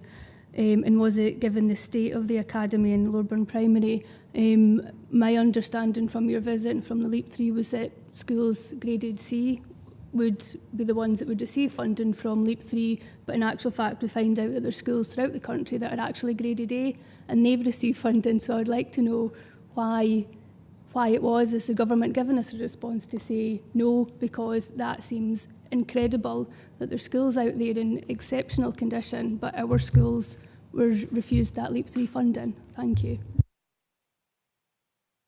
Thank you. Lauren, can you take that? Absolutely. I'd be really interested to know which schools are not Condition C that have been given LEAP 3 funding, because my understanding is that the criteria from the government is binary. It's a yes or a no, and it's a flowchart that it follows. And there are things like it has to be Condition C, and if it isn't, it doesn't move to the next layer. It needs to have political and financial support. It needs to comply with the funding conditions, etc., etc. My understanding is that, speaking with colleagues in the Scottish Future Trust who support ministers into taking these decisions, of the 10 schools that were allocated funding, 8 of those do not have any projects in LEAP 1 or 2 funding, so that's why they have been prioritised, and the other 2 are Condition D schools. So I would be really keen to understand if there were any schools in that mix that are not a Condition C building, because it absolutely should not have met the criteria for the funding provision. Thank you. Do you want to come back? Yeah, I'm happy. There was a letter saying on behalf of the Labour Party at the Scottish Government, and that contained it. Yeah, I'm quite happy to share it, but yeah, thank you. Thank you. Councillor Stitt. The chart that we received was that Falkirk, North Lanarkshire, which is Chryson High, and Kirkwall Grammar Orkney are Condition A suitability A, and there's 1, 2, 3 schools B, Shetland, Eastern Bartonshire and Clackmannanshire. They've received funding that first 11. It's really valuable information because we'll go back and query that. The only thing I can think of, there was another criteria where it was looking at housing development and growth, so therefore it was a capacity challenge. So it might well be that they have a school that is currently a condition A or B, but it needs to expand. So that might be the reason behind it. But to get that information would be really helpful, and we can go back to our colleagues in FFT. Gillian? And I think it may be of interest for members that we did receive written confirmation from government that our bid did meet the criteria, so that members supported our application, and it's to assure members that the judgment in submitting an application was correct. We did meet the criteria, but there was insufficient funding for the reasons that Lauren's outlined. Thank you. Councillor Dorward? You didn't. Councillor Dempster? Thanks, Chair. I'm glad John said you can't avoid tying in 9, 10 and 11 agenda items together because they're very closely related. So I had a cousin once phoned me and I said, good to hear from you, haven't heard you for a while. And she said, the phone works in 2 directions, you know. So whilst Julie suggested we might look for another school in Dumfries for the pupils in Laurie now, Kilhome and Sank is only 28 minutes away in the train. And if you look at the paper that's coming next, there's a suggestion primary school pupils could travel a minimum or a maximum of 30 minutes on public transport. Now, I think that would be done in Dumfries like a lead balloon, but it's an example of what's wrong with the report that's coming next. We're not taking into account the welfare and the distance that children could be required to travel if we follow through an Agenda 11. But anyway, in this agenda paper today, all I would say to you was, Chair, I would hope that 2.3, when we come back with recommendations, includes travel, because we cannot leave children in a Condition C school, whether that's Laurie Now or Dumfries Academy. We will get options, hopefully it's some that look palatable, but we should present to members all options for their consideration. And that also then allows us the opportunity to discuss what they would do in reverse when small rural schools are threatened and we're expecting. And as an aside, the last thing I'll say before I look on with the business of today, anybody that looks at a school this morning or it ended the day, it's cluttered with parents waiting to take their children and escort them home because they're concerned about their child's welfare. Not every child is streetwise, shall we say, and to consider sending them distances, long distances, in my view, in today's climate, is not acceptable. Thank you, Councillor Dempster. Councillor Lowe, did you want to come back in? Yes, thank you. So when I was elected, one of the things I did is I went to visit all the schools in my area. So I know the condition and I know what the state of the school is. I feel like I'm being asked to make decisions about buildings I don't know about. I'm wondering if it's possible for those of us that wish it, out of school hours when we don't impact the education, to visit Lorburn School, the Minerva building and the academy, because I've not been in any of the buildings and I think I would really appreciate a visit to see what we're talking about. Thank you. Lauren, would you like to take that? Absolutely happy to facilitate that, and that's an offer that we can extend out. I think the schools are very different places and they are worth looking around just to see exactly what the issues are and challenges that we face. Thank you. Councillor Jamieson. Yeah, I'm just referring to the actual what members are asked to do with this, and it at 4.21 to agree to officer's recommendation that acceleration of works to relocate Lorburn Primary School is not feasible at this stage.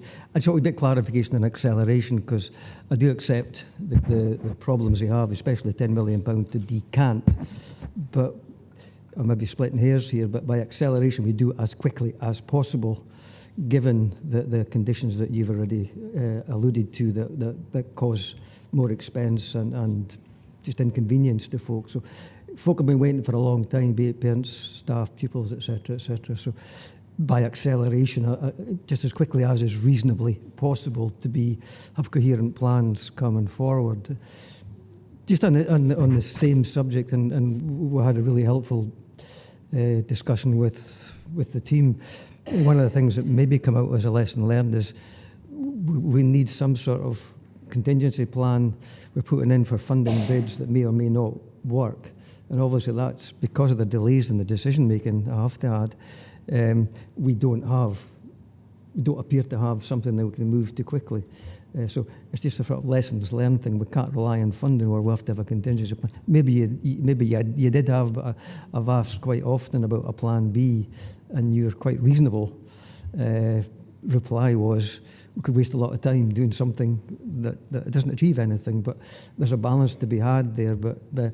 So my first question is, obviously, it's a rhetorical question probably, you're going to do this as quickly as possible for the benefit of everybody. And secondly, that going forward, we need to accept that things might not work out right, and we've got something that we can move to quickly. Thank you. Yes. Absolutely. The focus is on doing this as quickly as we can. The use of, I suppose, acceleration in this sense is, could we have started it now? Could we have moved to relocating Loban into Minerva? And absolutely that decision could be taken to allow that to happen. However, the consequences of starting now are those that are detailed within the report. And it's a cause and effect. I think from my own professional perspective, not knowing exactly what we're going to do with the academy has a consequence, and if we take the time to find out what that looks like in March, that allows us to address both issues at the same time, and it seems a sensible way to approach that. In terms of Plan B, there's always a level of contingency planning to a degree. It's around how far you take those and the resource and time and effort that's put into it. I think the good reassuring thing is that we know we have the £23.7 million secured and allocated. So that was always the plan B, use the money that's there and invest that in the best possible way. I think some of the options that will come back to members in March will be, is there still a commitment to hold true to the aspirations of what the bid suggested and the financial consequences that come with that, and actually a full range of everything back down so that it can all be tabled again, so we can make sure that that range of options has been considered by members, and we've picked the best solution through that. Thank you. Councillor Dorward. Thank you, Chair. Thank you for the report. It's extremely interesting. It's very disappointing that we didn't get the funding, but is what it is. 4.2.1 states that Loban Primary School has been included within the DLT programme from concept or its inception, which was 2008. Yeah? So it's a programme, isn't it, from 2008, along with a proposal to relocate it within the existing Dumfries Academy site, forming a co-located campus. So that was what we had in 2008. So from my perspective, or Labour Group's perspective, so far so straightforward. We've established that the Dumfries Learning Town is a programme, which is a long-term strategic process made up of multiple projects. 4.22 to 4.212 in the paper outlines very well a number of challenges and blockages to the programme continuing as per LEAP 3 funding. But I would suggest, colleagues, we don't have to depend on this, as we don't have LEAP 3 funding now, but we do have a programme in place which should have a plan B, or a plan C, or a plan D, whatever. As 4.2.7 evidences, a significant level of work has been undertaken around developing a concept for DLT, and any reputable programme would have this in place, especially as they've had it since 2008 to do so. Take the LEAP 3 funding away from that, you should have something there. And I find it interesting or unbelievable that the administration now have really sat on their hands and not pushed for a plan B. We don't have one at the moment. We've consistently requested throughout this process that both the Chair of Education and the Council Leader pressed Scottish Government for outcomes on LEAP 3. We're now pressing for completion of this programme, and note that this Council made very clear promises to parents, pupils and teachers of both schools who have so far been let down. If we accept the proposal to delay relocating Loban Primary School for the moment, we should also be reiterating our commitment today to both the relocation of Loban and the full refurbishment of the Academy. And I would suggest any attempt to reduce that commitment by not revisiting our own capital budget to fund it beyond the 223 million would be unacceptable. We've already made the commitment, and I would suggest we get on with completing the programme. After 15 years, we need to be seen as a council that's responsive, dynamic, and what did we talk about earlier on? Bold and ambitious, to take bold and ambitious decisions to future-proof our region. It's already been discussed. We don't want to be seen as one that prefers to push difficult decisions into the long grass without consideration of an alternative. The Labour Group considers from this perspective that March 2024 is too long to wait for a report. You won't be surprised by that. Dumfries and Galloway Council has given a very clear commitment to the community that they will complete the DLT programme. And we suggest our council leaders should honour that and make it clear that the council will fully fund all the work at Dumfries Academy. We are saying no more delays, no more compromise. For the sake of the parents, teachers and especially the children and young people, we need to complete the DLT programme as initially outlined back in 2008. I don't think it's that difficult. This is a question for the Chair. We undertake to give the committee your assurance that this will be the case and that we will have a report to consider at January Education Committee. In essence, we move that report on DLT is returned to the Education Committee on the 25th of January 2024. Thank you.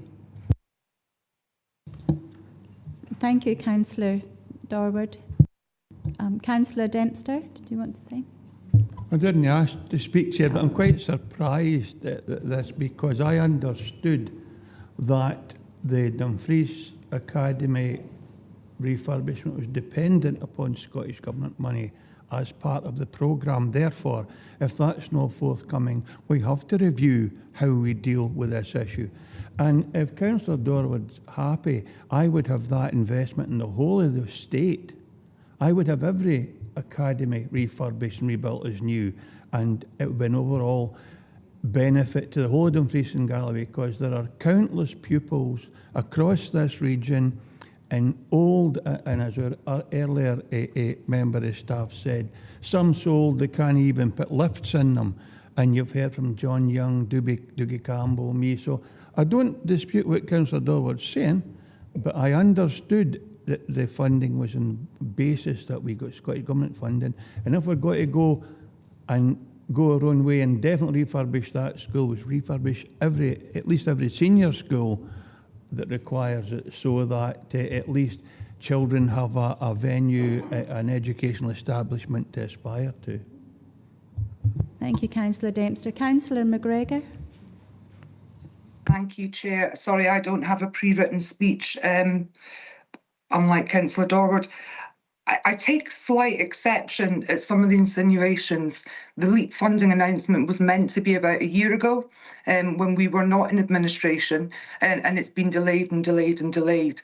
We are where we are today. I give absolute confidence and commitment that we will be investing in Lorburn and Dumfries Academy.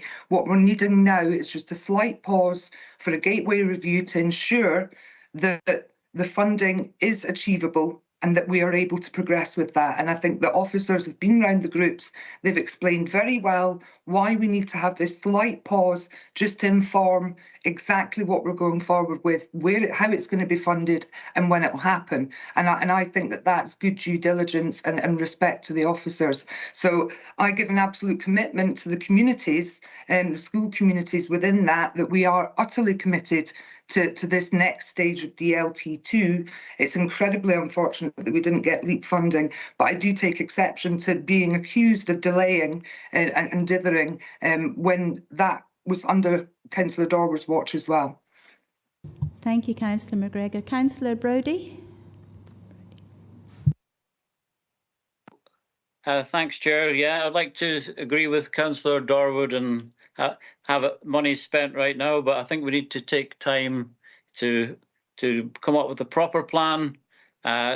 We've had discussions that there's only 2 weeks to the reports are ready for the next meeting, so I think we have to take our time and have a good plan B, C, D, whatever. Thank you. Thank you, Councillor Brodie. Councillor Dorward, you wanted to come back in? Yes, with respect to Council Leader McGregor, the previous administration did consider a Plan B, just to put that on record. And I wasn't aware that there was a gateway review ongoing. I thought it was just a review. But if I've missed that in agenda item 10 papers, then I stand corrected. Thank you. Lauren, do you want to add anything to this item? Thank you. Thank you, Chair. I think there's a little, I suppose some of this is terminology and what we would consider Plan B, C, D, E, F and G, however many there is, are what we would be classing as the different options that we'd be bringing back to members, so members could take a choice between which plan we take forward. One of those absolutely has to hold true to the commitment that was originally made. With DLT, the vision of DLT started in 2008. The outline business case was created in 2013. It's evolved along a really long, extensive journey. And we've been taking our customers with us on that, our school communities, and we need to ensure that the next steps that we take along this journey are hopefully the final ones. We know that we've got a level of funding secured that will allow us to do something. We know that the options will range where they would require an additional top-up of capital funding to deliver the original aspirations. We know that we've got the middle ground, which is where the 23.7 is. And in terms of options and different plans, we also have to show the other end of that scale. So these are what we'll bring in front of members to take that final decision on, and that's what we'll move forward with. And it will be completely within the Council's control to be able to deliver those. Thank you. Councillor Stitt. I'm quite happy to second Councillor Dorwood's motion.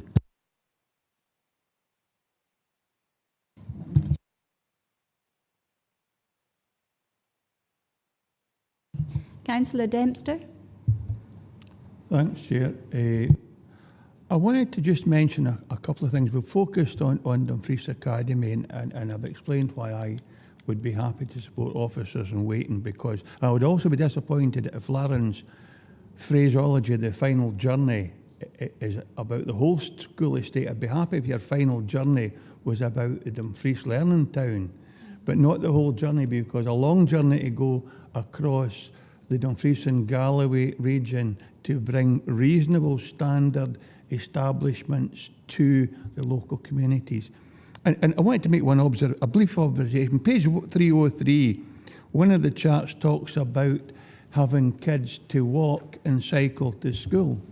How you can get a nursery child to walk 30 minutes to school is beyond me. You can hardly get them to walk up the street without wanting their parents to carry them. So there is a strange anomaly there. But what I wanted to highlight to members was two things. If we agree this report today, and I'm glad that I think it was John said, officers have no intentions of closing schools, because taking the information from agenda item 9 and considering what's proposed in agenda item 11, tomorrow we will be looking at 52 primary schools and 8 academies with a occupancy level that's been referred to in these two documents. And I think that's a dangerous thing to tell parents in the wider community. I think the other thing we've learned today is that you can't social engineer. We've built a brand new school in North West Dumfries and folk are not attending it. So you really want to build the schools where the pupils and parents want to be. And I did a small, just a notional figure. And I'm making no apology for mentioning Sanker, because I'd be surprised, thanks, David, but I'd be surprised if members in this chamber, members listening, members of the wider council membership are not considering the position that their ward will be in if this review goes ahead. So if 100 children on their way to Sanker spend £5 every day, if we shut Sanker Academy, the loss to the economy will be £100,000 a year. And that's likely to have a severe impact on shops. It will affect employment. It will affect the future expansion of communities, because who wants to go in a town where there's no school? And the nearest one's a 30-minute bus journey away, or a 45-minute or more, as these charts, the consultation is. Oh, I did have one thing to say to you, Lauren and John, when I remember. Page 259. I'm sure you both remember I was in attendance at that Sanker Academy consultation, as was our ward manager, and were marked as absent. I know it's not a school role, but some of the wider community might be looking and wondering why our ward manager and our councillors weren't interested in the consultation process. So we were there, and I wouldn't mind if that was rectified. So I have real concerns about this on a wider scale, and I'm glad that it would appear Councillor Dorward's happy to go along with me in the notion that we need to look at the wider school estate. I am, and I've always been signed up to the DLT development. I've been here 25 years. I remember Willie Scobie and I were the only two in this room, probably in this chamber, that was at the original consultations when we visited all these schools and set out the plan. That'd been nearer 20 years ago than 2. So I'm happy with that, but I have real concerns about the direction of travel, the message we send out, and I know we'll have another report later on that comes with more detail, but I'd be cautious about what we're saying to the wider public in relation to how these figures are presented. Thanks, Chair. Thank you. Councillor McGregor.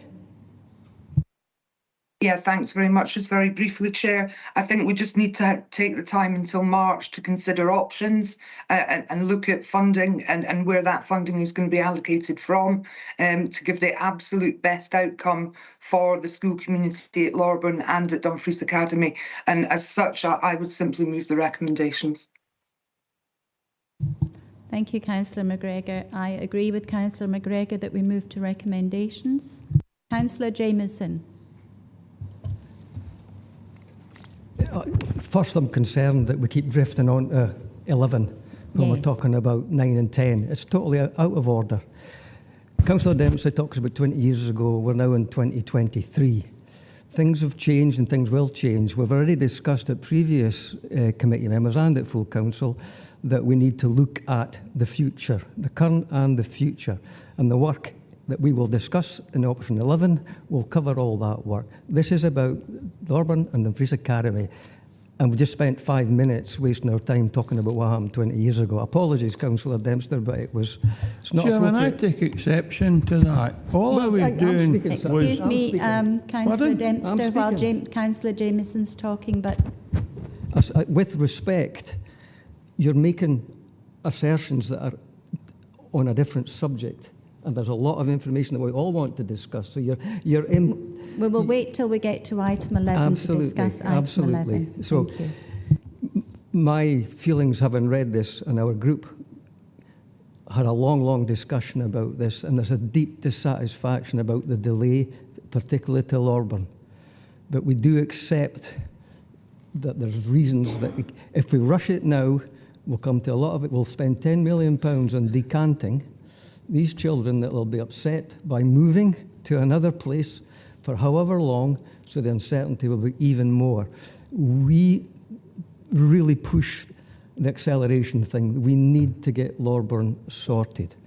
But reluctantly, we are prepared to wait, to give the officials time to look at the options reasonably and with due diligence. But we have to say we are disappointed at the weight and the pressure on the parents and teachers at Lorburn, but we accept reluctantly that we should give the officials time. And I'm going to second the amendment, Councillor McGregor's amendment. Thank you.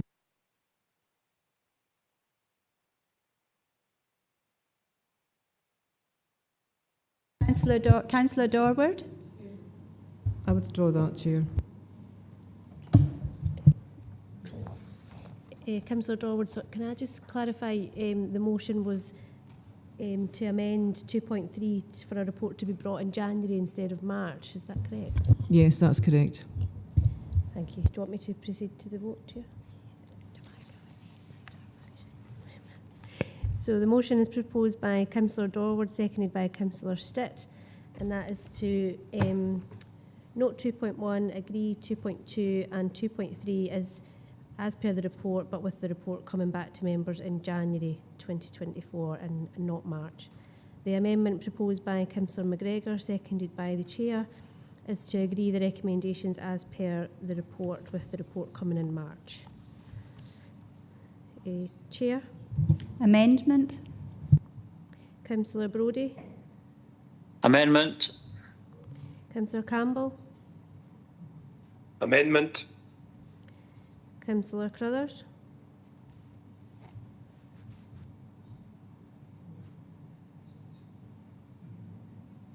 She's left the meeting chair. Councillor Dashper. Amendment. Councillor Dempster. Amendment. Councillor Dennerley. Amendment. Councillor Dorward. Motion, please. Councillor Hill. Amendment, please. Councillor Jameson. Amendment, please. Councillor Little. Amendment. Councillor Lowe. Amendment, please. Councillor McGregor. Amendment, please. Councillor McCammon. Amendment. Councillor Scobie. Councillor Stevenson. Motion. Councillor Stitt. Motion. Councillor Wilson. Motion, please. Councillor Young. Amendment. And Robert McQuiston, are you still online?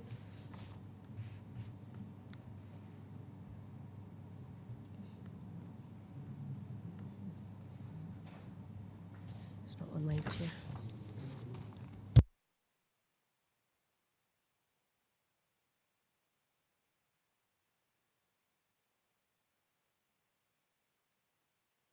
And the amendment is carried 14 votes to 4. So the agreement is to go with the recommendations as per the report. Thank you.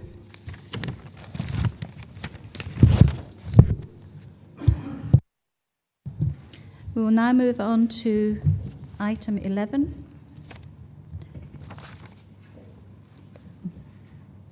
No. That was item 9.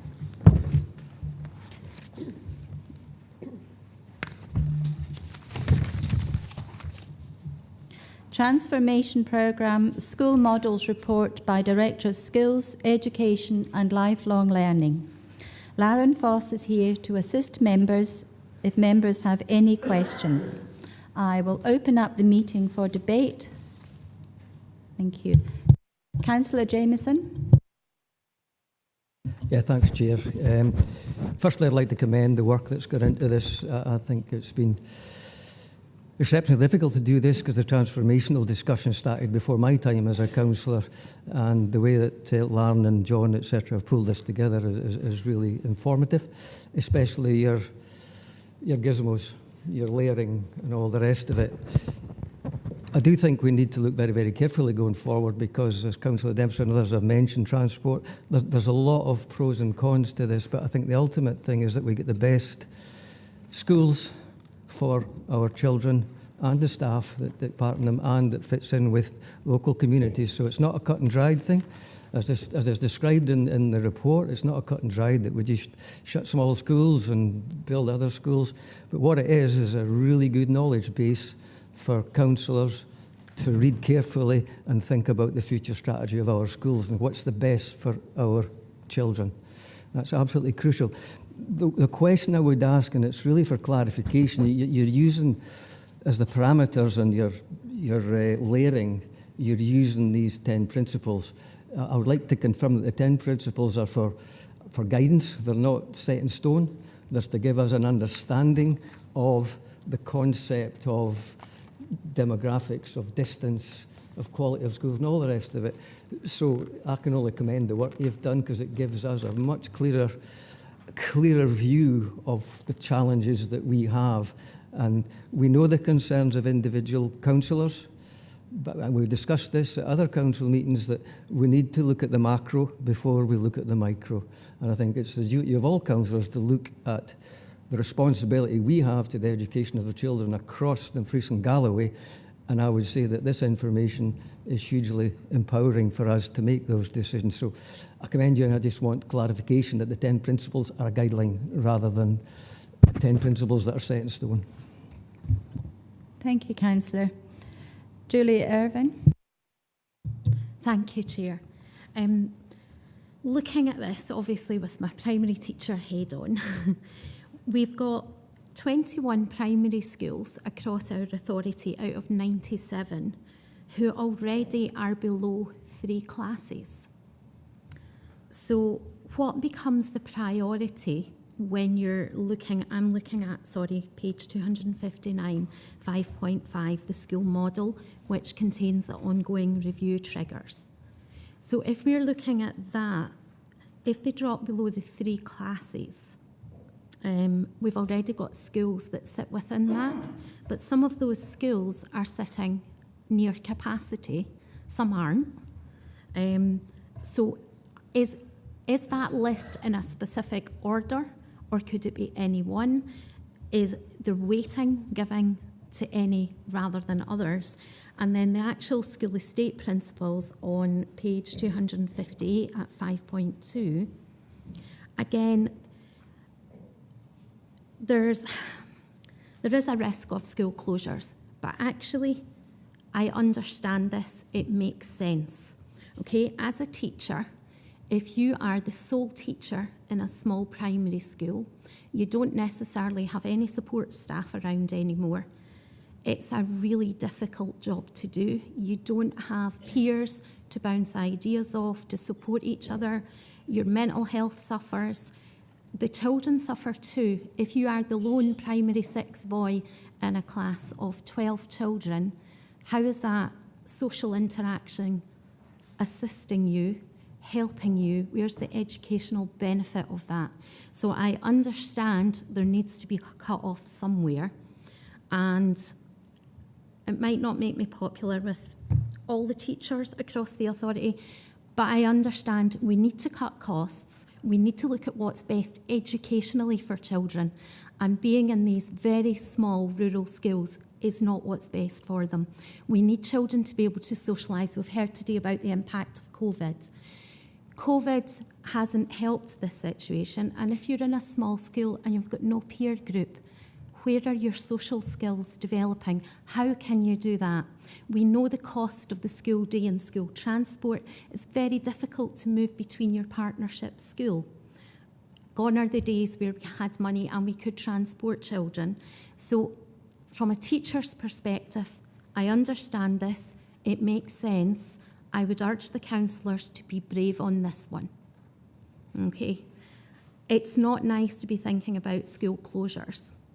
But actually, if we want funding for children with additional support needs, if we want to make sure we've got quality education across the board for all our children, our schools need to be sustainable, and that's sustainable for the population levels we have in those areas. We also need to be looking with our planning colleagues at where housing schemes are being built and making sure that we retain schools in those areas to accommodate children in the catchment. So my plea is, there's several things, Lauren, there's several things in there. A couple of questions for clarification, but generally I understand and I can see the needs in school, and it would make sense to close some very, very small schools to free up funding for use elsewhere. Thank you, Julie, thank you.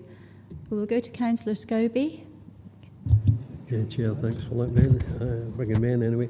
I make no apologies for referring to item 9 and 11 at the same time, as I was teasing out the correlation. And there is a fear and a threat, if you like, whatever word you want to use, in terms of moving from item 9 to item 11. And the Democratic Alliance Group welcomed the time that we spent with Lauren this morning, which was informative, but we need more time to actually go through this whole paper. I made some examples in item 9 in terms of St Joseph's and Patrick that we've just pulled together, and both schools would be under threat.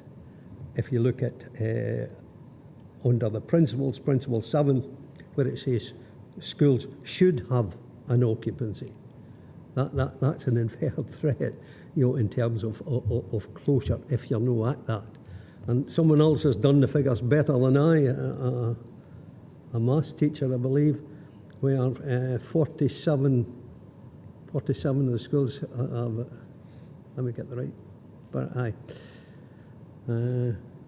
47 primary schools have a percentage efficiency by roll of less than 60%. That's 47 of the 98 primaries in the region, which puts 48% under that fear and threat of closure.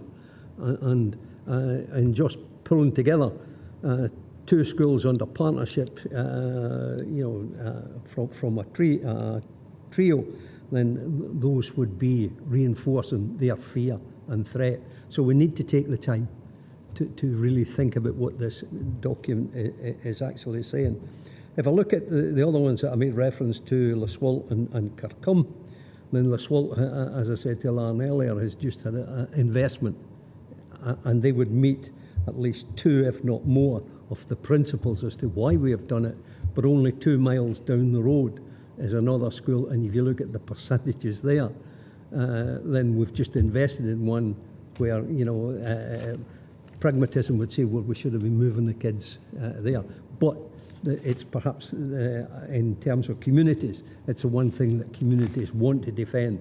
And Jimmy was right to refer to the time when we did try to close schools, and I think there was about 40 on the hit list then, and we managed to close none of those 40 in the approach that we took at that time, because of the communities defending their schools. If I take a practical look at this in terms of the principles, and I take Dromore, which is perhaps the most southerly school in Scotland and in this region, and you look at the figures where they're running at 47% of occupancy, and the closest school to that would be Sandhead. That's at 78%. Now, that would say that Dromore falls into that category that is not at 60%. Closure there would mean that they would need to bypass Sandhead because there's only 22 places left under the current figures when there's some 78 pupils in that school. So they need to bypass Sandhead. They would need then to come to Stranraer as the next place, because Patrick falls into that category of threat. And if you take the 30 minutes, as Jimmy has referred to, by the time you pick up all the children en route, you're almost an hour. So yeah, so that's just one practical example in terms of the document. And while it looks, good and hugely empowering, we've also got to look at the communities, the travel and the principles. So it's not an item here that as Lance says, it can change. And it's that change that we've got to look at. While the principles may look good, it's the practicalities of some of them. I've only drawn attention to one or at least more than one here. So I've got serious reservations in terms of communities. And while it could be hugely empowering for us as elected members, what we've got to realise is it's the community that put us here. And it's the communities that will see this perhaps not in the light that we're looking at it. If we're being pragmatic, in political terms, they'll see this as a threat to their schools. And they'll already be drawn that inference from items 9 to 11. So I think it's not just a matter of us agreeing today, it's about looking at the whole practicalities, what it can infer, and for us to be able to speak to schools. Now, this reference to consultation, extensive consultation, I think there was a session where we spoke to parent councils. I don't believe we've spoken to the communities. So I think there's a great deal need for consultation and what we actually mean in the document. So that's where I've got serious reservations. Thank you, Not Councillor. opposition to the principles, but serious reservations in their application. Gillian's going to answer your question or help you. Yeah. I had suggested to the Chair, and apologies, that we might, because there was a lot of concern, and I recognise from the previous considerations in items 9 and 10, that it might have been helpful to listen to some broad themes and then asked officers to respond.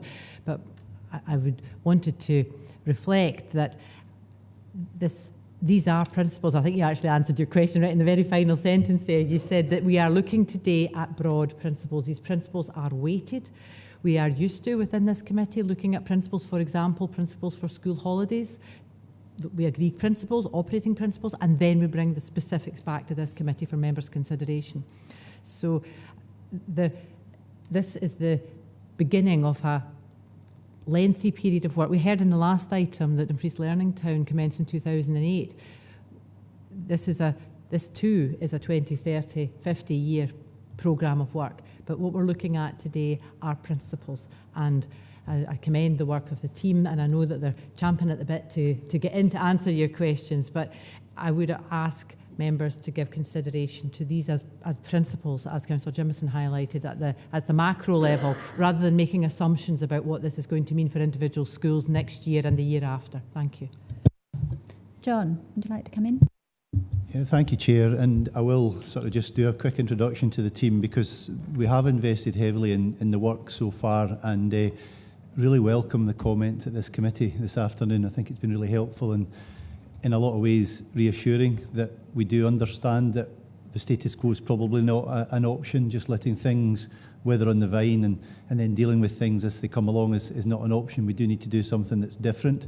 And through that transformation activity, we've been able to invest heavily in Kevin and Rachel, who've come in as secondees from school experience, who have brought a very close view from that sort of pupil experience and the staff experience, and been able to transfer some of that into the work. And as we've always said, this is the start of the work. The work really starts once committee, or if committee, agree to the principles and what that actually looks like moving forward. So, and the Director's absolutely right, this isn't for fixing next year. The legacy of this will be long term. And I have blithely, I suppose, suggested that 10, 20, 50 years is the legacy. When we entered into the roles that we're in just now, we inherited a school estate that is decaying, not was decaying, is decaying. There isn't a sufficient amount of capital to be able to cover all of the things we would want to do in all of our buildings. I'd never call it school closure. It is about school modernisation. We need to modernise our school buildings. We need to make sure our young people, no matter where they live in Dumfries and Galloway, get the best opportunity for education. And that's what I'm paid to do as Head of Education. I have to ensure that the environments for all of our children are as good as anywhere else.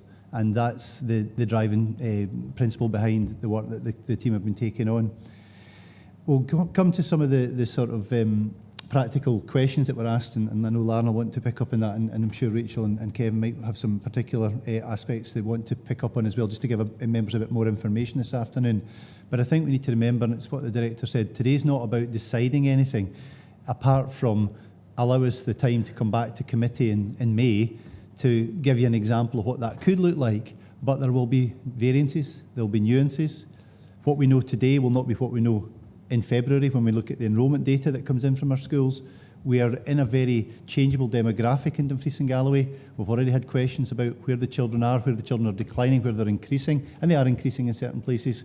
And we have to have the fleet of foot to be able to manage those situations and be able to apply those principles, so that as a council, we don't just react to crisis. We've reacted before. It's not in a good place. We need to be able to be better at strategically planning that. And if I can give an example, and the Director gave another example, but another example I would use is the school management arrangements, where we know that when in 2012, when we agreed the principles, in 2013 we applied those principles, and we reviewed those principles in 2016, we had a set of schools that were where they were. But we know that over time, pressures have increased, challenges have increased, demographics have changed, pupil roles have dropped, some have increased. So we've had to manage based on a set of principles, and we brought back to members' attention 2 years ago a revised set of principles to allow us to manage our schools as best we possibly can. So they didn't just say, oh, I don't know what we're going to do with that school now that they've lost 10 children. So we've had to use and adapt our policies, bring our policies back to members' attention to allow us to do that reactive work. Now we need to be on the front foot, and I think this is the important aspect of this afternoon's discussion, is what can we do to try and provide ourselves with a more assured future for our young people in Dumfries and Galloway. And as officers, that's what I want to try and ensure we do. So I'll pass to Lauren now. If you've got anything to add to that, I'm not sure, Lauren. Thanks, John. I think it's important to reflect back where this has come from. I think it's important to go back to the Transformational Change Programme, where we were told by our stakeholders, our head teachers, our parent council chairs, our elected members, that we needed to look closely at the school estate and take it forward and take it from the position it's in to something that is truly sustainable into the future. Now, in doing that, we have consulted with a real range of stakeholders that are involved in this process. So everything that's driven in terms of the principles has come from the viewpoints, the answers to the questions from our parents, from our pupils, from our staff, from our communities, from yourself as elected members. And that was gathered through various different routes. It was absolutely through the engagement sessions. It was from my colleagues targeting schools, directly going out and meeting with the pupils. It was meeting staff groups. It was online questionnaires where it went to the wider community to get as much information back as possible. So all of these principles have come as a response to the answers to all of those questions. This is what our communities, our stakeholders have told us. And that's really important to remember. This isn't something that officers have decided upon. We've taken that data, we've analysed it, and we've drawn it down into the 10 principles. Those principles are just a means to measure to say something needs to be looked at in this area. It doesn't define what that answer is. It doesn't define what that solution is. That will have to come later on down that journey. Ultimately, what we will see, and John mentioned that we'll bring back a vision of what that could look like in May time. If we're allowed permission to move forward with these principles, we will go, we will model them, we'll bring that back and say, listen, if we apply these, this is what we think the school estate would look like. That can't happen overnight. This is a really long journey. This has to align firstly with our capital investment strategy. It has to align with the resource that we've got to be able to deliver the programme. It has to align with our strategic thinking and our more extensive capital investment plans. All of that doesn't happen overnight. All of that has to come at a time and a place where it's appropriate to do it. And because this is such a long process to go through and a long journey to take, we need review points. We need triggers that bring us back to the principles and say, are they still the right principles to hold on to? And that's what the documentation is hopefully looking and alluding for us to do. Ultimately, the changes that could happen to our schools and our communities, they range across a number of bullet points, and they're in the document. Some of it could be capital investment. Councillor Scobie, you mentioned Dromore, and I'll use that analogy. Dromore, for let's assume, and again, this isn't the case, but let's assume it meant a closure for that school community. It didn't mean they might have to bypass Sandhead. It might be we need to build a classroom onto Sandhead to make it bigger, and there's investment in there so that it stays within that journey time. We have to consider all of those factors. So it could mean capital investment in the right places for the right reasons. It could mean reconfiguring or modernising existing accommodation and changing its function and its purpose. That might be beyond a school use. That might be into another council function to make that building sustainable. It's not just about education being sustainable, it's about the building and about that community. It might mean that we need to consider a new school. There could be school X, Y, and Z that are just in a condition that doesn't support what's happening within that wider catchment area, and possibly the right answer is to create a new facility there. It might mean a catchment change. We could have schools or catchment areas that are oversubscribed. Why would we build a new wing to that school when we've got capacity in another school? So maybe we adjust catchment areas as a solution to some of these issues. And you're right, though, ultimately some of this may well lead to school closures.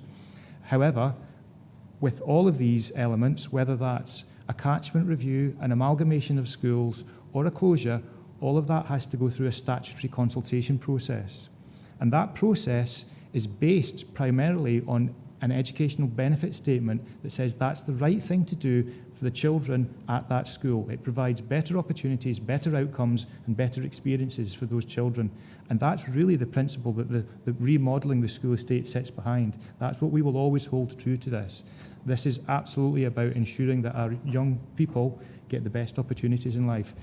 And I suspect we could go around quite a lot of discussion on the principles and how they could be applied, and absolutely that's right, and we're more than happy to have those discussions at a localised level if that helps and supports. But I think the key thing for us is to have the permission to model this out, bring it back, that review process for members to see if that's the right direction or not, and then also ultimately at the end of that, when any local decisions taken at a change for a school, the statutory consultation process will pick that up anyway. Thank you. Councillor, did you want to come back in? Please, and I heard Gillian speak and John and then Lan. And Gillian referred to these are only principles, which I'm pleased to hear. I mean, John says there'll be a legacy of anything 10, 20, 50 years in terms of delivery, or whatever the case may be. And Lan saying it may be that we've got to remodel some of the schools with extension. So rather than being a serious reservation, it's maybe down to reservations in terms of what this would come back with. But I have concerns in terms of the timing and that. And I forgot to mention, you know, that the Roman Catholic population, the communities, are concerned with their faith schools and how they could be at risk or at threat there as well. And we've already gone through that process in terms of when we tried twinning and the Roman Catholic Act, if you like, in that respect. So I think that we've got to, you know, so that it's no coming back and someone saying, oh, on such and such a date in November or 2023, you agreed to this. If they're only principles, it's the principles we're agreeing to, not indeed some of the perceived threats. And you know, so as long as that's made clear in anything that we minute, that it's not saying this is going to lead to, and rather because it does reinforce those threats and fears. And as long as it's that, then I think we could, you know, we need to be going into a much more extensive consultation with the communities, with us as ward members, in terms of representing the communities. And they're it's the people who put us here. It's not just us being empowered, but it's empowering them as well. Thank you, Councillor Scobie. Councillor Campbell.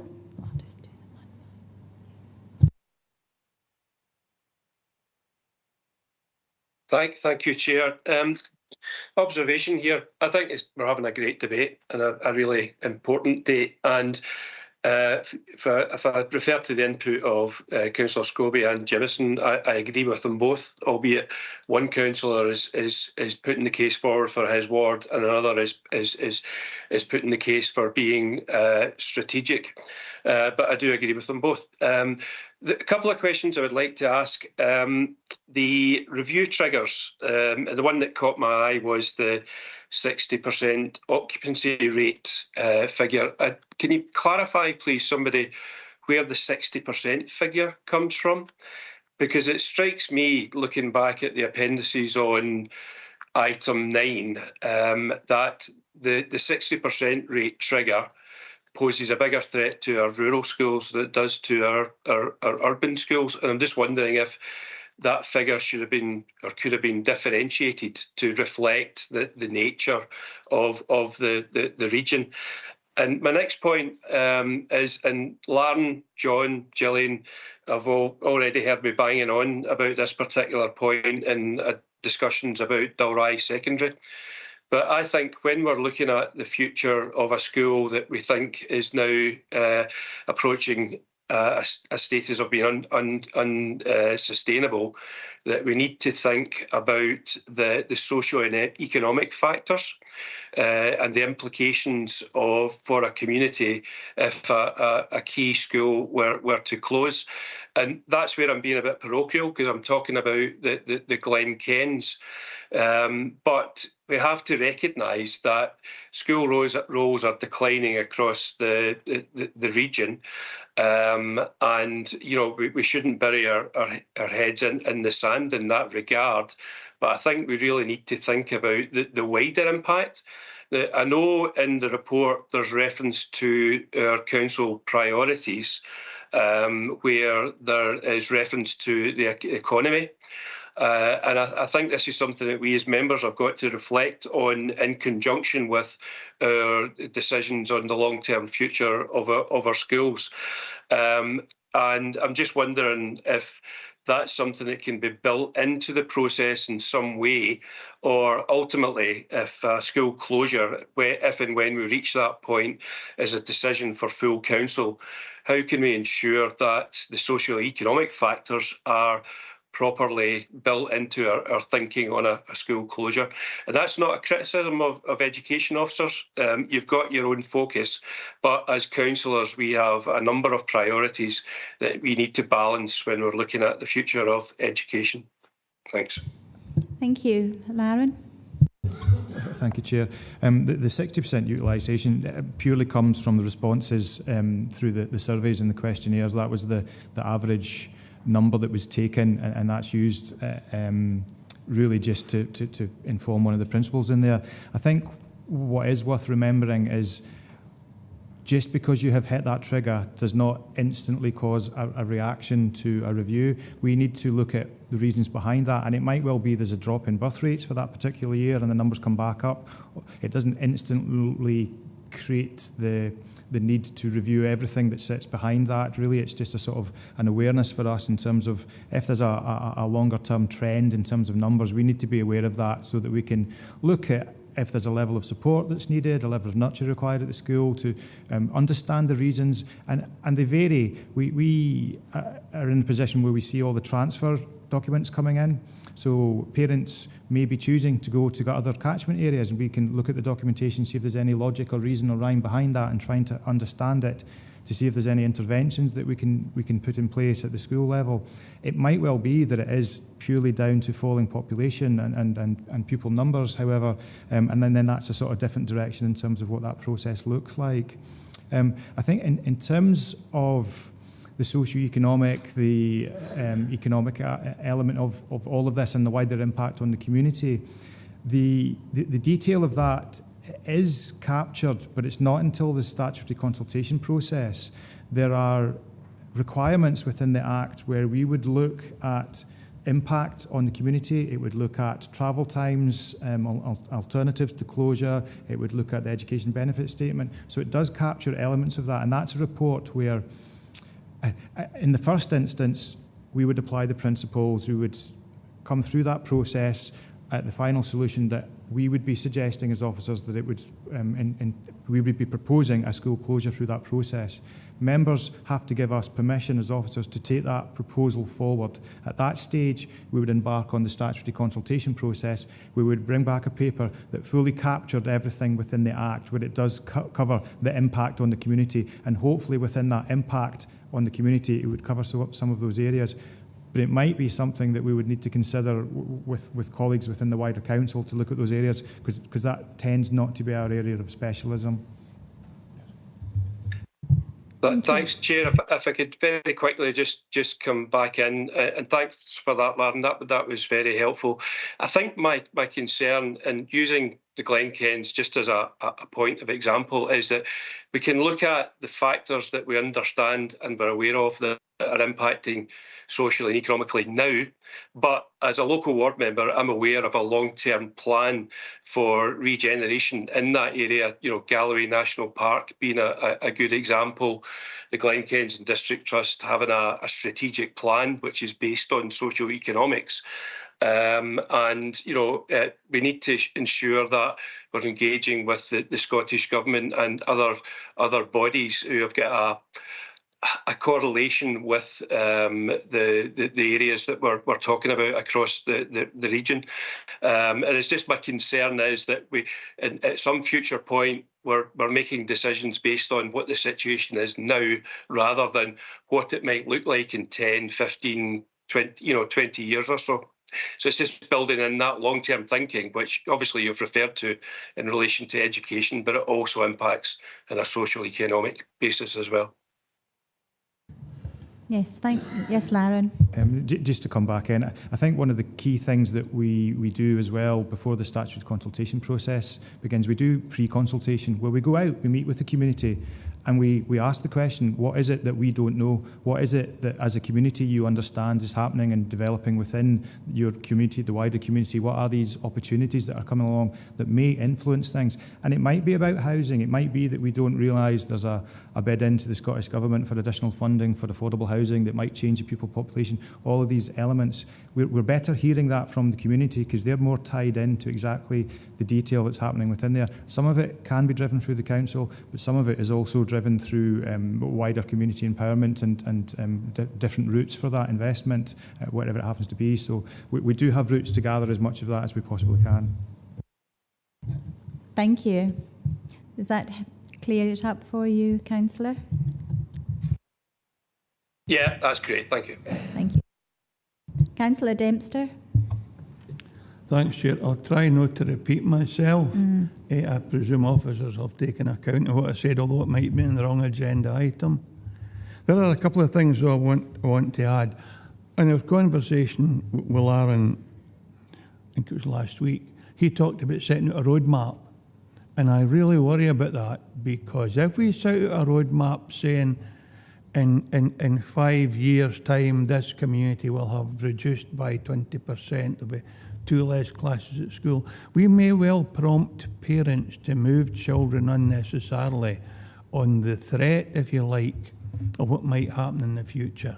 And I certainly want I think if Larry was offered to meet with Councillor Scobie and other ward members to go through again what the proposals might look like, I would certainly welcome that. But there are a couple of other things that I would want to say.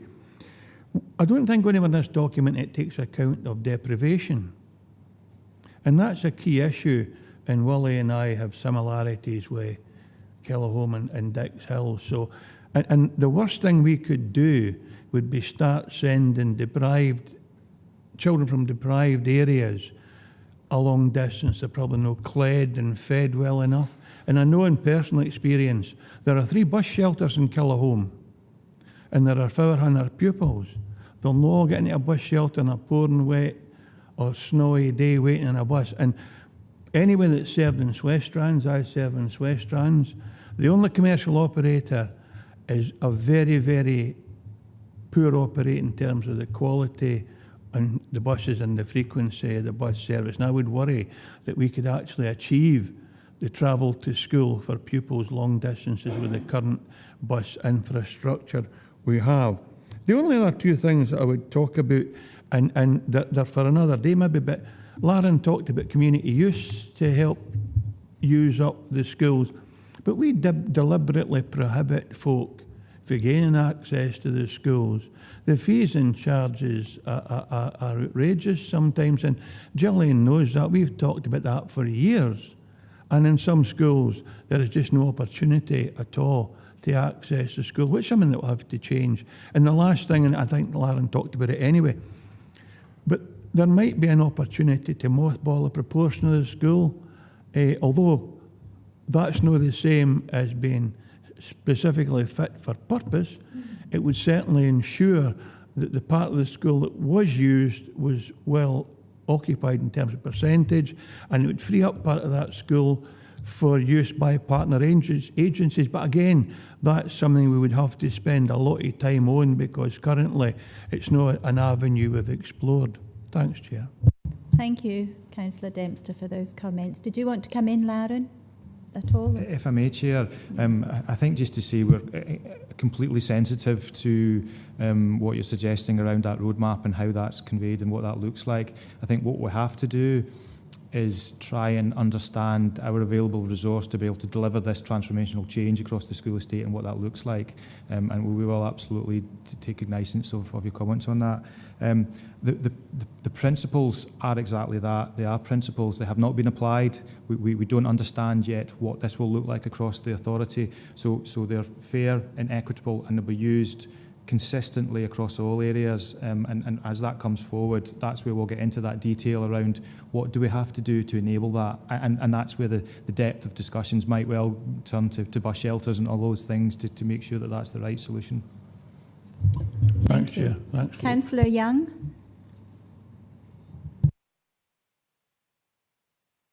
Oh, thank you, Chair. No, Councillor Campbell covered a lot of what I was going to say. So a couple of wee quick questions. And I will point out that I do remember when senior pupils from Dalry stayed in the hostel during the week in Kakubri to receive their senior education. So perhaps that's something we need to reverse. But this might sound silly, did students at schools get a consultation document to put in their bags and take home and ask their parents to fill it in? And secondly, I'm aware that in the Castle Douglas area, I can't really remember a young family purchasing a house and moving into the area for a long, long time. It tends to be people retiring from south of the border. Is that trend mimicked, if you like, on your data collection? Thank you. Thank you. Lauren? Thank you, Chair. I think I'll take the second question, then I'll pass to my colleague Rachel to talk about the engagement that actually took place with the youngsters, if that's okay. I suspect that the demographics and the movement of families within Dumfries and Galloway is something that, from an education's perspective, we track because we know where all of our children live. We know whether they've moved from one area to another. We know where they've transitioned from a primary school to a secondary school. And we see that actually there are not a huge number of new families moving into Dumfries and Galloway. That demographic shift is a downward decline. We know that we're looking at a 22% reduction in pupil numbers between now and 2045. We look at localised development sites, whether that's in Gretna or Summer Park in Dumfries or Liswalt down in Stranraer, and some of the numbers there as well. And we're able to see what the pupil product ratio numbers are around those developments, which kind of reflects the age demographics of people moving into those properties. We also understand whether they are the impact a 4-bedroom, a 3-bedroom, a 2-bedroom house has in terms of pupil numbers again. So we have quite a good level of intelligence around that, and that's built into the modelling. And hopefully that provides a level of reassurance that whatever the principal's outturns as solutions, that data will be used to inform those decisions as we move that forward. If it's okay, I'll hand it to Rachel for the first question. No, thank you. Thank you. So I was just going to give a bit more clarity on how we consulted with pupils and how that was then shared with parents. So I visited primary schools and my colleague Kevin visited secondary schools, and that was a total of 40 schools altogether, and that surveyed a total of 541 pupils across the primary and secondary sector. Much of this consultation was done in person by myself and Kevin, and we recorded those results ourselves. However, all pupils were given the opportunity to feed into the consultation via surveys, which were shared with teachers in Engage. Additionally, the public consultation link was shared with all schools, and as well as on council social media channels and through other engagement methods, and that was open to all parents across the authority.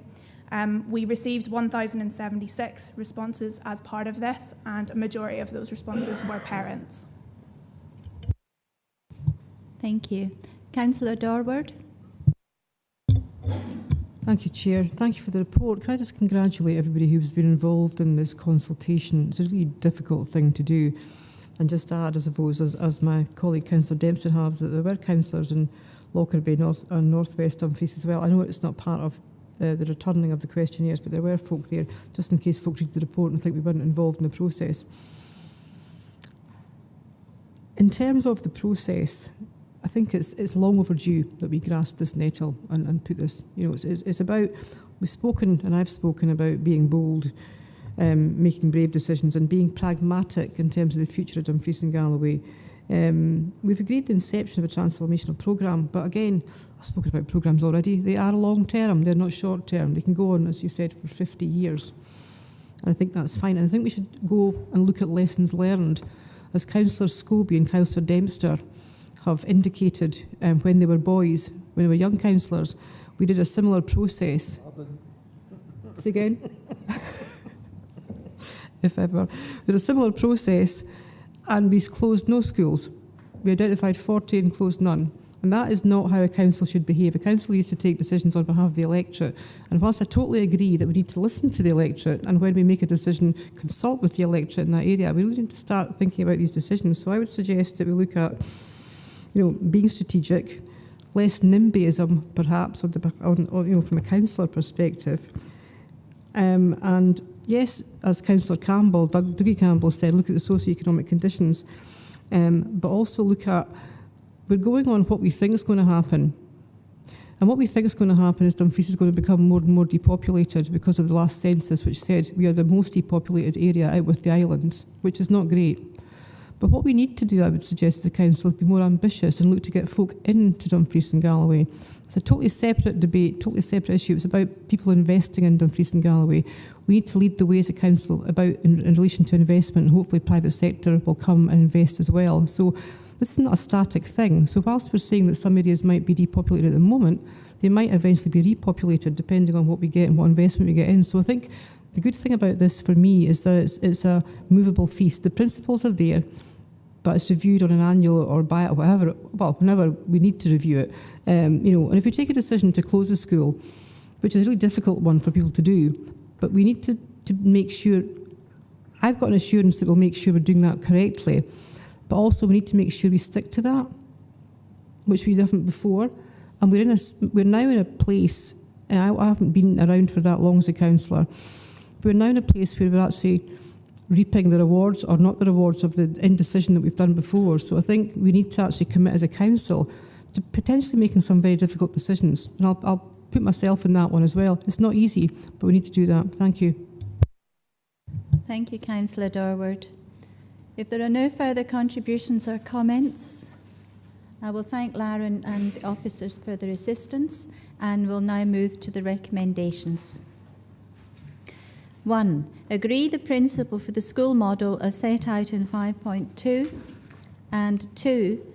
Agree that a review of the school estate is carried out and a roadmap of recommended changes is brought to members in May 2024. Do we have agreement on 1 and 2? Yes, Councillor Jameson.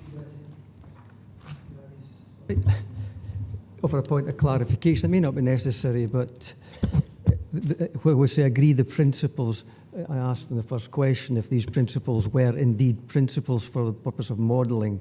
I would just like that to be noted, that they're not principles that tie anybody into anything.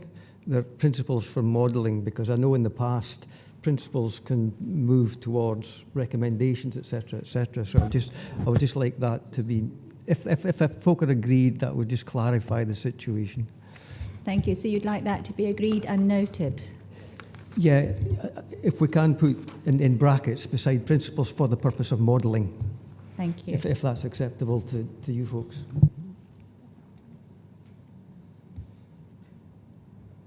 Are other members in agreement? Agreed? Thank you.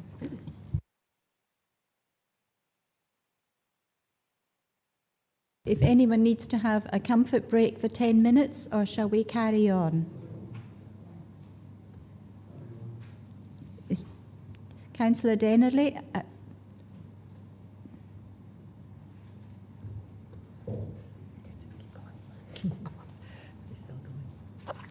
Yes, I'm just happy to carry on, thank you. Carry on. Thank you.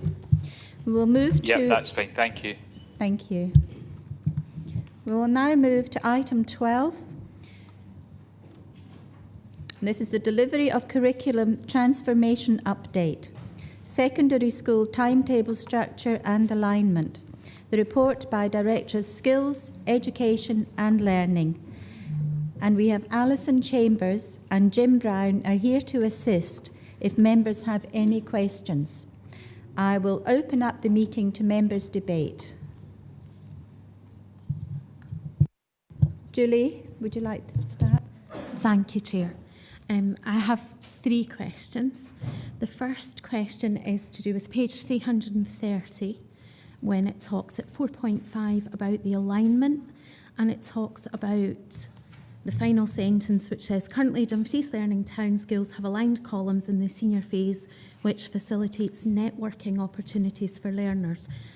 I wondered what are the networking opportunities? Is that physically moving schools? Is that, I need to know, sorry, I don't know what that is, so I wanted to ask that. My second question was to do with the introduction of what looks like an asymmetric week. If more classes are aligned, because it's longer days, for those young people accessing the college, will that not mean that they are missing more exam level classes so they can access the college for part of their week? Because currently they have to miss some exam level classes to be able to access the college. So if they're on two out of your 4 long days, they'll miss more coursework, which limits what they are able to attain. And there's a bit of an equity issue in there, I think, that arises. And my third question is the timetable alignment working groups. This is 4.8 on page 331. They said it was recommended by a majority vote model B1, which is 33 50-minute periods as the structure. And they agreed that it should be 7 periods long, 4 days a week, and 1 day 5 periods long. Now, obviously, that has not actually been consulted on yet. So would that go out for full consultation on that specific model to all parents, staff and young people? Thank you. Thank you. Can I just, for a point of clarification, in 4.3, the trade unions are indeed members of the working group, so there should be ample opportunity to have some of the clarification that you're seeking raised as part of that working group. And absolutely useful to have the debate, but it is important to recognise that the trade unions are formally included in this process. Sorry, Gillian, can I come back on that? I'm not here as a trade union member. I'm here as a representative of teachers. So there are teachers I represent who are not members of the specific trade unions involved. So I need to ask the question here, sorry. Absolutely, but I think it's useful just to assure members that there is formal trade union representation as part of this. And as I said, it's good to have the debate from an operational level, and you can see the juxtaposition of some of these challenges, but to reassure members that the trade unions are at the table throughout these discussions. Thank you. Jim, would you like to take that question? Happy to do so. Thank you, Chair. Thank you for the comments, Julie. They're very insightful. I think the first point to say is that this is an update paper in reality, that you'll see the timeline is moved forward, because what's certainly come out of this is from the young people, a very clear message saying that the basic premise of an aligned timetable with the intention of delivering an equitable and broad curriculum offer, that's what's being wanted. So that's the really important message that's come out of this. What we realise is that, of course, whichever way we go down, there will be implications that then need to be looked at, which is why, as the Director says, we've got representatives from a wider group within that working group. So I really appreciate your insight in terms of things like how college might fit in with that timetable model. These are the details, actually, I think, that when we understand that we can move forward, we can then start saying, well, okay, what does that mean in practical terms? And you're absolutely right in terms of the example you gave of college. In some cases, because we've got lots of different models going on at the moment, and in some cases, of course, with a single college timetable and variable timetables within the schools, of course, it will be a different experience for a young person from one school to another as to whether they miss other timetable options, if you see what I mean. So, for example, if we were to move forward, that certainly would be one of the considerations about how we could look at minimising the disruption to other columns in the event we have, for example, young people moving from schools to a college. I think probably my colleagues on my right will be going, Jim, let us speak about the detail, because these are the timetablers. So I think firstly, if I could pass you to Alison and then possibly Anthony, and they'll give you some more detail about the other points you raised.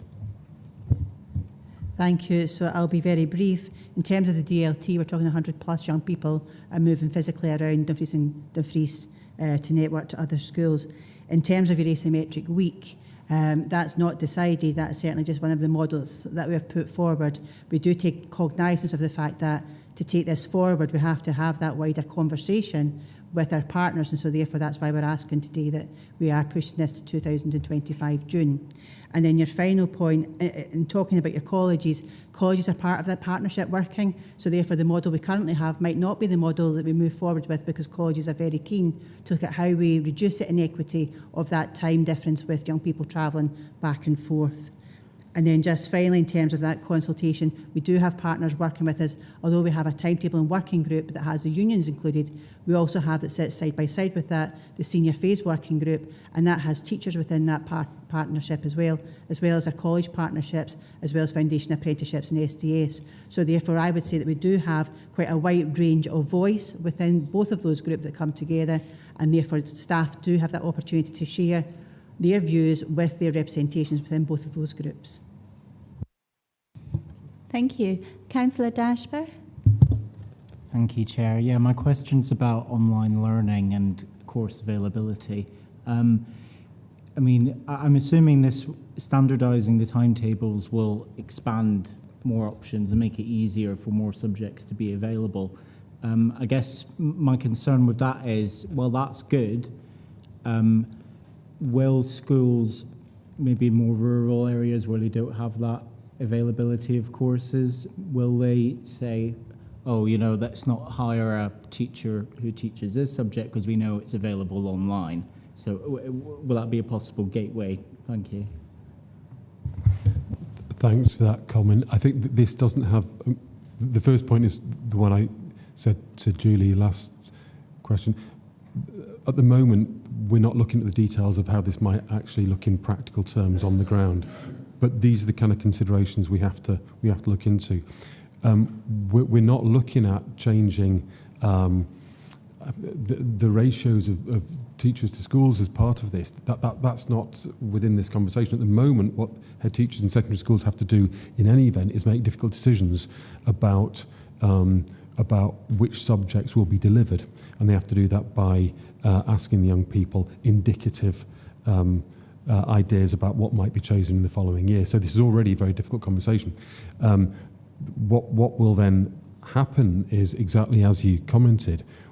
We will have the opportunity to access courses elsewhere, and particularly where we're getting, because of a particular person, high uptake in one school in the authority of a very small uptake subject, that will then allow that subject to be taken. So whilst I take your point is a theoretical potential, I think the reality of it, practically speaking, is that won't be the reality of making this happen. The reality will be that young people across the region will have a much broader and equitable provision. I don't know if either colleagues have got anything to add. Thank you. Councillor Scobie.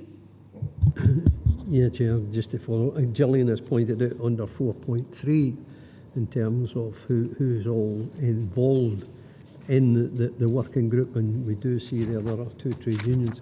I don't know if any other has been contacted, but I've been contacted by 2 trade unions who are obviously concerned. And if we look at the part there on page 331, workforce, do the process of any implication for impact upon employees? None at this stage. Well, one of the trade unions has come back and says it does have an impact on non-teacher time and so forth. So that was one aspect. The other one, maybe a follow-on to what Ben was asking there in terms of, and it being a theoretical question, nevertheless, in terms of no face-to-face teaching. And the impact that would have on anyone who maybe have additional support needs and we can't provide. So that was another concern. There was a time, and maybe it's a governance issue, but where the trade unions got the opportunity to comment on the reports. It might be worthwhile to reconsider that, because if that's 2 trade unions that have been in touch, and that's not a criticism of what's been going on, what I'm saying is then there are obviously concerns, and I would like the Directorate to tease these out with the 2 trade unions, just to see, what are the issues here that are not within the paper in terms of their concerns, the trade unions' concerns, to the whole change in the school week. Yes, Jenny. Thank you very much, and that was why I came in very quickly on 4.3, because we did become aware on publication of these papers that there were non-teaching staff that were concerned regarding any impact on their workforce. Now I hope that we were able quickly to meet with representatives and speak with the service manager of the services. So yes, I think it would have been helpful for us to have met and given these reassurances prior to publication of the paper, but I know that we've said sorry to the staff that this caught them unawares, but there is certainly at this stage and beyond no expectation within this to decrease the workforce. Thank you. Did you want to? No, that's fine, thank you. Councillor Jamieson. Thank you, Chair. I welcome this. I think it's a really good piece of work, and I commend the folk that were involved with it. I've followed it quite closely, and I'm really impressed with the due diligence that the principal teachers for curriculum and others have put into it. My not reservations, and I think you'll cover this anyway, is that I have a problem with the word equity, because it could be equally bad or equally good. So I'm really concerned that if we offer anything that's of a high standard, and I'm sure you will commit to that. But so there's a danger of just people want to do higher Russian, and we'll just do this any old way. The second thing that I would really like, and again I think you'll be well aware of this, that the personalisation of a teacher-pupil relationship. I think that's important to remember as well, because it's not just a matter of sending out the work in the PowerPoint and talking over them. It's actually getting to know the children. So I think, again, you're smart enough to realise that yourself. I just want to make sure that we're all understanding that. But speaking to young people, especially senior secondary schools and their parents, I've often had this concern that we can't do this or we can't do that, or we've got to go to Lockerbie to do this from Langham. So I can see real positives as long as we look at as a couple of the councillors have said, like ASN and things like that. How do we accommodate difference? And how do we make sure that teachers can engage with the children on a personal basis? Thank you, Councillor Jimison. There's so much in this, isn't there? It's got all sorts of possibilities and opportunities in terms of the way it could be delivered.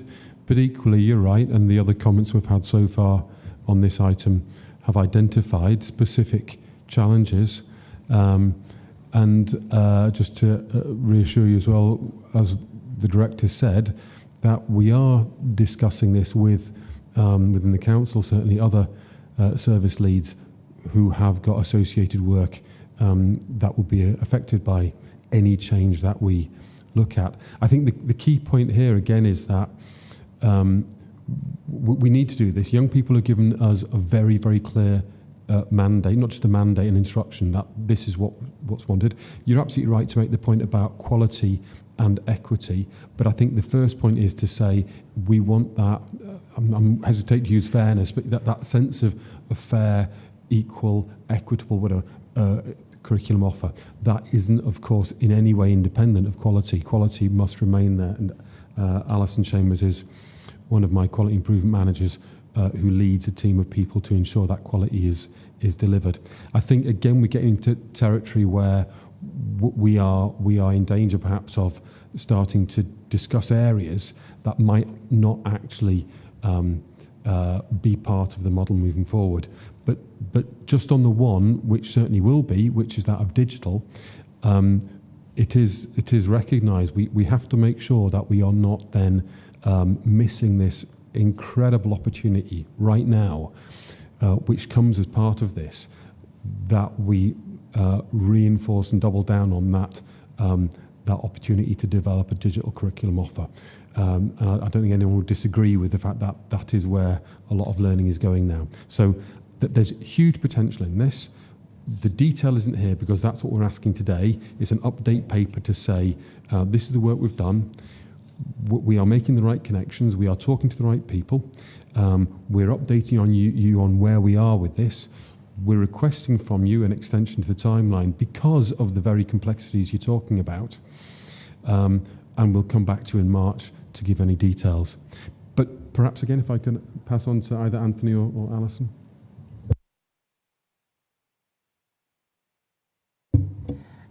I think just what I would add to that is that the detail is key to that, and we absolutely recognise that we cannot do this as a directorate ourselves. We do need to look at all our partnerships, and that's why we're asking for this extension to our time to June 2025. Thank you. Councillor Lowe. This is a related matter, but a practical question. Is this just arrangements for Dumfries and Galloway, or is any of this shared working with other educational authorities elsewhere?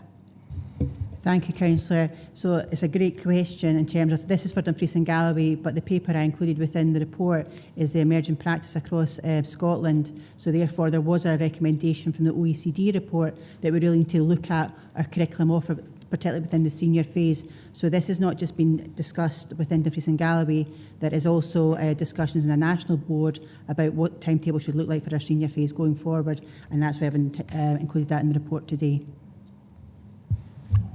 Yes, Councillor Lowe, did you want to come back in? Sorry, can I come back to that? The reason I'm asking is I'm aware of an organisation that will work within secondary schools who, during the holidays, take groups of children from Dumfries and Galloway in Ayrshire, and they've had to change their dates next year because apparently we have a week's difference from them, and I'm just wondering then how it affects school timetabling in the future if that happens. Thanks for that. I think in the first instance, that is something that is done at a local level. So there is a subgroup of the LNCT that describes our Dumfries and Galloway holiday pattern. That doesn't mean that it's out with the realms of that we would then discuss with authorities that we might happen to have a particularly close relationship with, but currently that's not the way that's worked, as you've found out. I just wanted to make a point as well, though, related to the what's just been said in terms of linking up with other areas. We already have got a very strong provision, a digital provision that was delivered through the SWEC, and that's an online provision. And the outcomes for that were incredibly encouraging in terms of the fact that it does work. It's worthwhile saying as well that in terms of this work, we're certainly not trailblazers here. There are many authorities that have done parts of this work before, and we are looking very much at what's worked elsewhere. But as an example of really good practice where it really is working, the Advanced Higher Hub has been a terrific piece of work with the other SWEC authorities. Thank you. Mel McGill.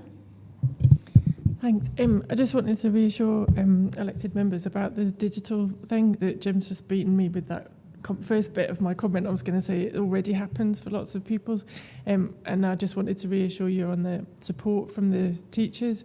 My daughter does a higher online, and she couldn't have a better relationship with the teacher. She's in constant contact, excellent with email, and if they want Teams chats, they get it and stuff. It was just to reassure that it does already happen, and it does already happen really well in our experience.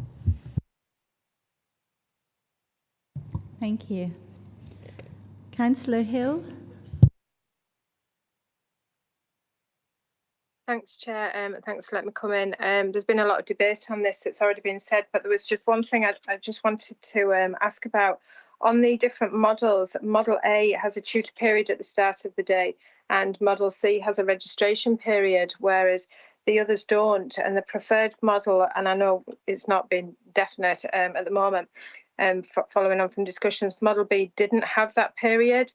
Now, after listening to the committee all day and previous committees and the struggles with mental health issues and nurturing and inclusion that children are facing, particularly in the senior phase, and the struggles that we're finding too in the health service, not in education and social work, to address these, and with the youth work. Just a suggestion, the registration period for me would be paramount to trying to help address some of these, because then if pupils come into school and they have different various teachers for maths, English, science, art, they're moving around the school all day, But if they have that set teacher at the beginning of the day that can get to know them, build that relationship, build that rapport, it gives that teacher the opportunity to see if a child is coming in maybe unwashed, or maybe feeling a bit down, or maybe feeling extra anxious, and an email could then possibly be sent around the rest of the teachers so that they know that something's going on. And that would mean possibly better communication, that would maybe take less time and less pressure in the long run of the services that are struggling so much. So I was kind of, my question would be is, would the registration period be embedded into the model B1, or is that totally going to be dismissed if that model does go forward, please? Thank you, Councillor. So there are 3 models presented to you today, and you'll see there's also pros and cons to each of those models. So what you'll find with some of the working group, the registration period, that 9-minute period, perhaps was not being used to their advantage. Equally, there are some schools that do not have that 9-minute registration period and yet still build into the capacity within their timetable that opportunity for personal and social education. So therefore, we've set out in the papers that there is a sort of structure to the week, and there's an alignment to the week, and that goes back to the school context and to the flexibility within the school to make those decisions. So what we'll be saying at this moment, and that is the detail in terms of what the timetable will look like going forward, that yes, some will have a 9-minute registration period and others will not, but that does not then suggest that there will not be opportunities for young people to connect and have that touch base with their first line guidance teachers. Thank you. Councillor Young? Sorry, could I just come back in? Did you want to come back in, Councillor Hill? Sorry. If you don't mind, I appreciate, what you're saying and the amount of work that's been put into this. There's obviously a lot of thought and a lot of consultation gone into it so far. But I just feel that registration period, with us saying in previous papers that LA's learning supports are struggling to keep up the relationships, and the senior leadership team, the pastoral care, are stretched to the limits as well. I kind of feel that integration would be an early intervention if it could be embedded across all of the skills. And I know it's difficult with curriculum timetables. I appreciate you've all got a difficult job to do, but it's not just about the pupil being able to go and speak to somebody. It's about the member of staff that's particularly involved with those 30 kids, that gets to know them, that gets to build up their rapport, because sometimes that's lost in secondary because everybody's so busy moving around the school.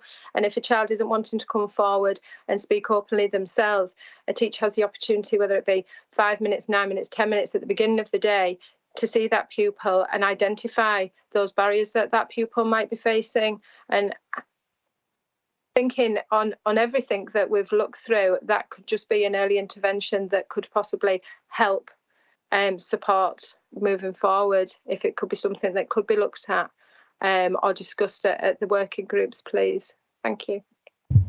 Thank you. Thank you, Councillor. And what I would say is that I acknowledge what your points made, and they've been made very well. We can take that back to the working group. I have with me today Anthony Tuffrey, who is our new timetable regional lead, so therefore he can take on those points and take them back to the working group. Thank you. Thank you so much. That's really appreciated. Thank you. Thank you, Councillor Hill. Councillor Young? Thank you, Chair. As an ex-teacher, I fully agree with every point that Councillor Hill's made. The registration period is extremely important in the smooth running of the school day and getting to know your students.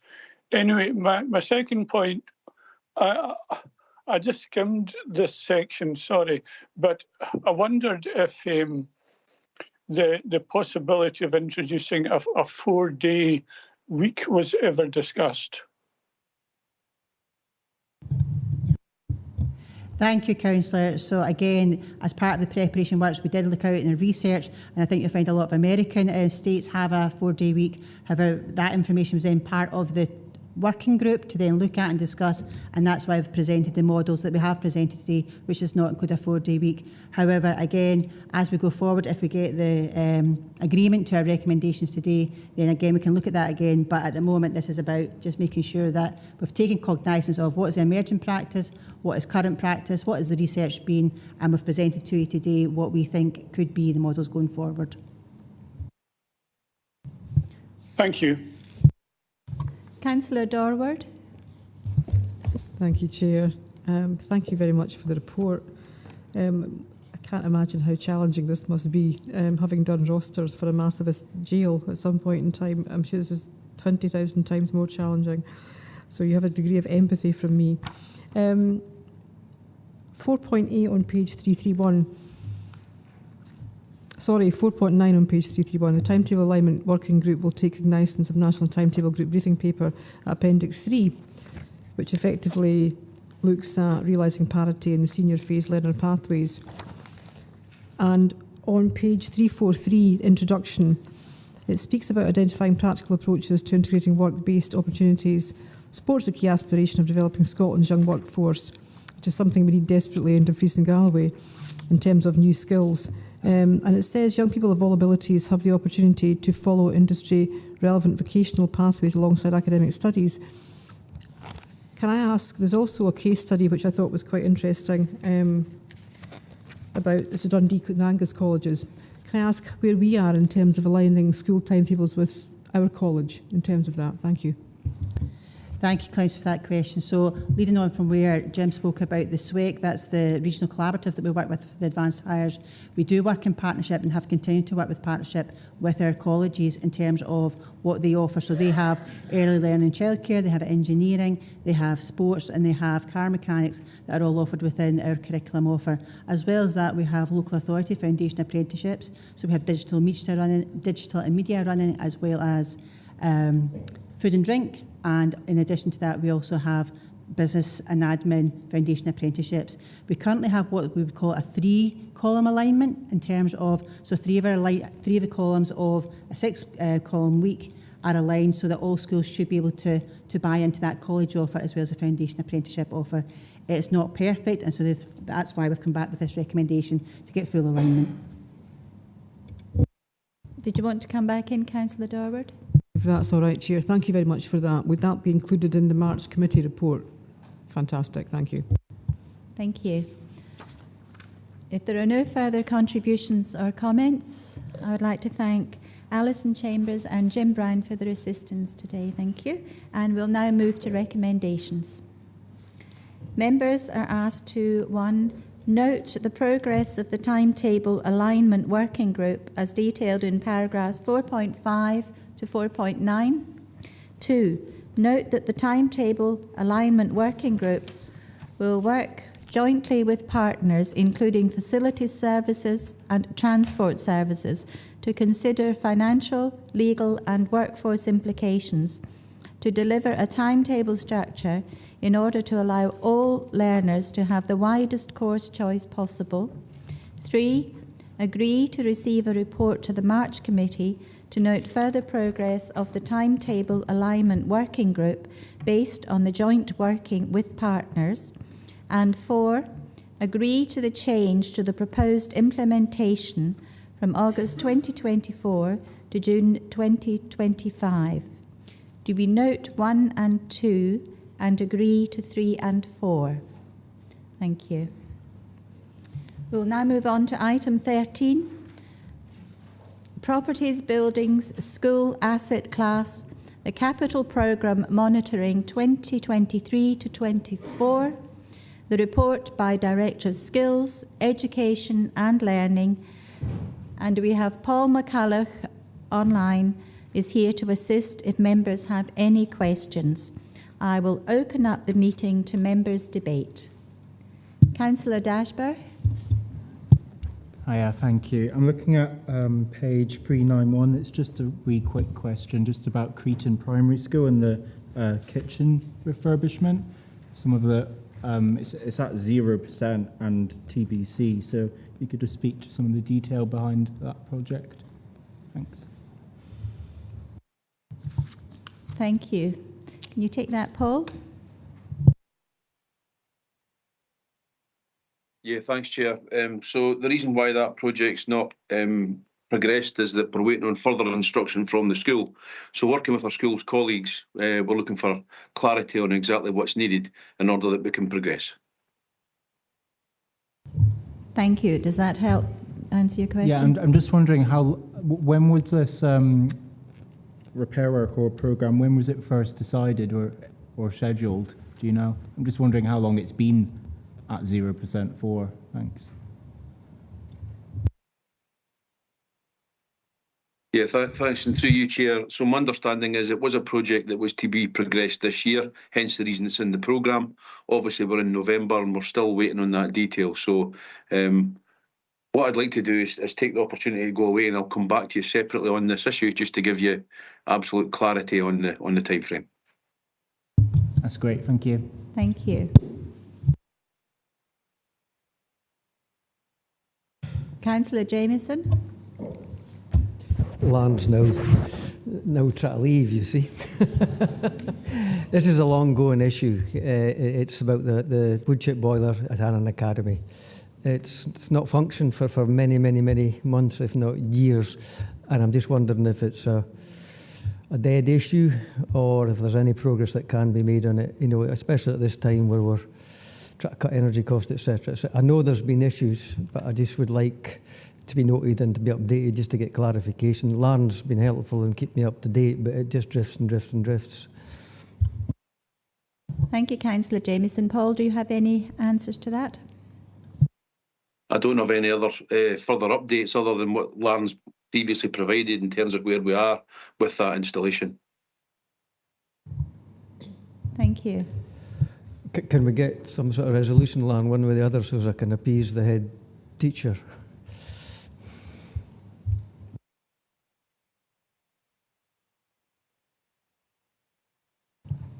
Yes, Lan, can you help out? Thank you, Chair. You're absolutely right, Councillor Jamieson. It's been a long-standing issue around a couple of elements to do with the biomass installation there. It's something that our corporate landlord is dealing with, so I'll revert back to that team and get an update and hopefully sort of almost hand over the reins to that team to ensure that you're given regular updates in terms of what we're doing with that particular issue. Thank you. Thanks, Lauren. Sorry for bringing that up. Thank you. Councillor Stevenson. Thank you, Chair. I bring it up every time this report comes up, so I'm going to bring it up again. The Inclusion Hub in Northwest Dumfries, has it had any repairs yet? Has it been done up at all? The last I heard was that we were looking for finance for it. Is that available yet? Because when we talk about kids needing transport to get to school, when it rains, those kids need a canoe. Thank you. Thank you, Councillor Stevenson. Paul, do you have an update on that?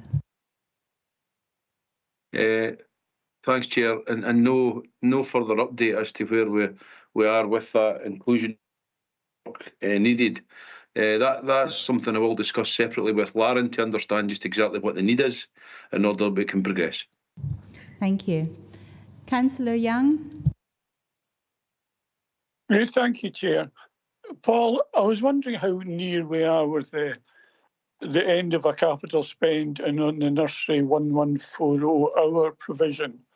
And you may not know this, but I'm also wondering if the Scottish Government monies, if you like, covered the costs, or has it cost Dumfries and Galloway quite a bit of funding to get to the stage we're at the moment?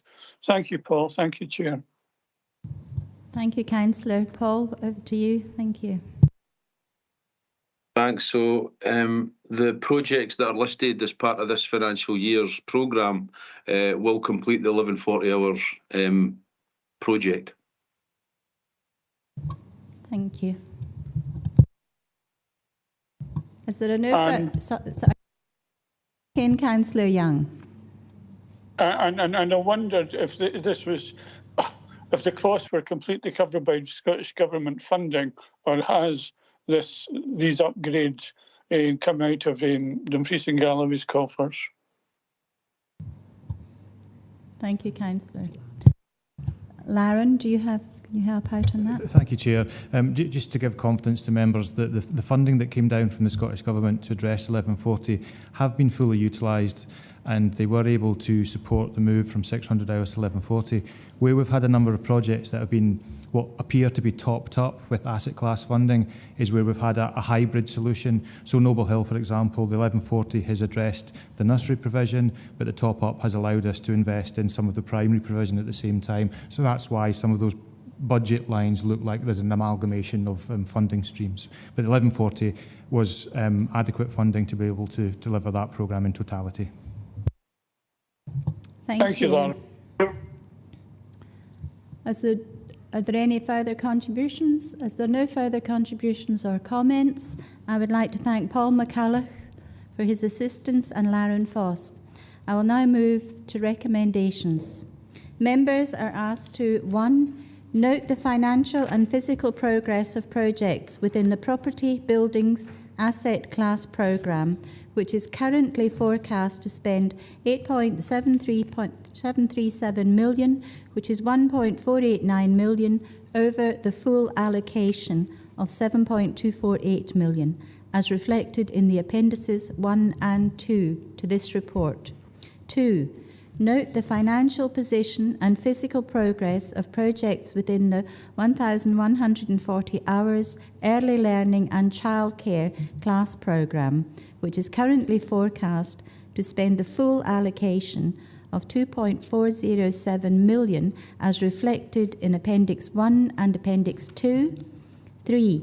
Note the financial position regarding the free school meals programme, which is currently forecast to spend the full allocation of $728,000 as detailed in Appendix 1. 5. Agree the new project as detailed in paragraph 4.5 and further agree that this will be funded from allocations across the programme. 6. Note that Finance, Procurement and Transformation Committee approved acceleration of the programme on the 14th of November 2023. And 7. Note that Finance, Procurement and Transformation Committee agreed funding of $500,000 to address the initial reinforced autoclaved aerated concrete works on the 14th of November 2023, as detailed in paragraphs 4.13. We're being asked to note 1, 2, 3 and 6, 6 and 7, and agree to 4 and 5. Have we noted and agreed? Thank you. We will now move to item 14. School meals operational and performance update. The report by Director of Skills, Education and Learning. And we have Alan Mawson online, is here to assist members if they have any questions. I will open up the meeting to member debate. Councillor Dashper. Thank you. My question's a little bit of a detract, but it's still related to school meals, don't worry.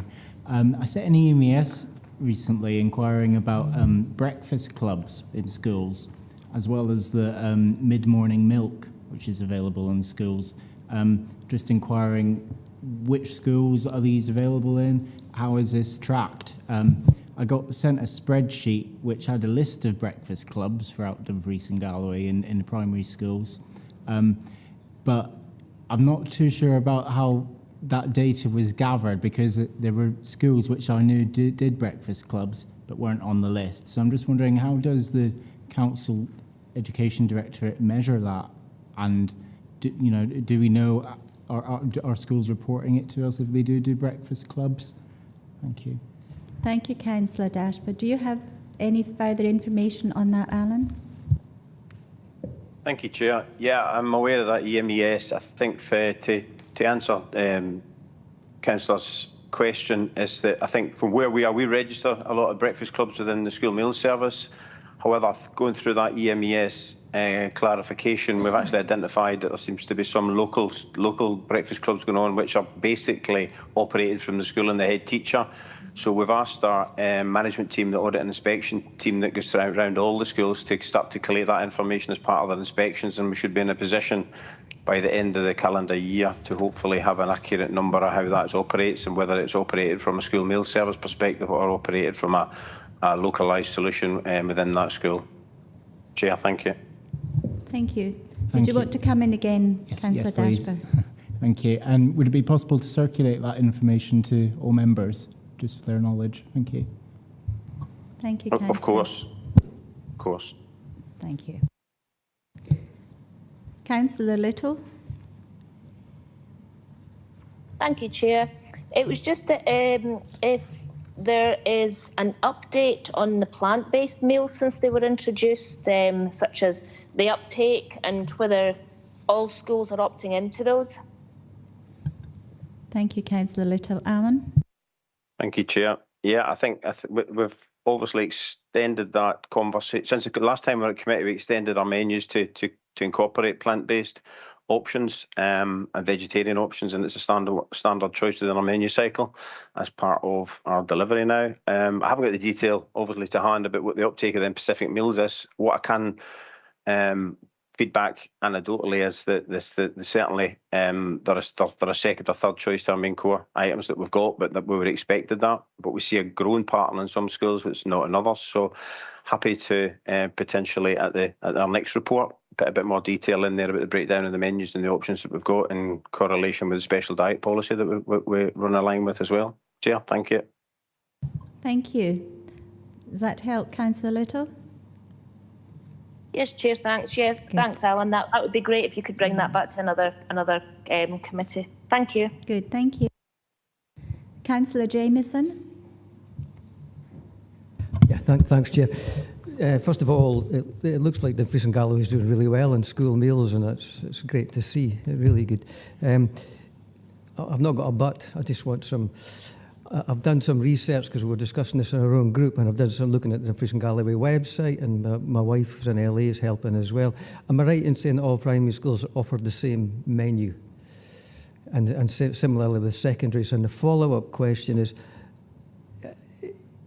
I still get grumbles from folk that school meals are X, Y, and Z. I know that the kitchen staff are not in the line management of the head teacher. They're employed differently. So if indeed there is different quality, given they've got the same menu and the same choices, and I can accept, sometimes the kitchen is miles away from the school and things like that. And I'm assuming there's checks made on how able the kitchen staff are and things like that. So it's just to clear the anomaly that some parents say it's no good or some children say it's no good, and I know that's...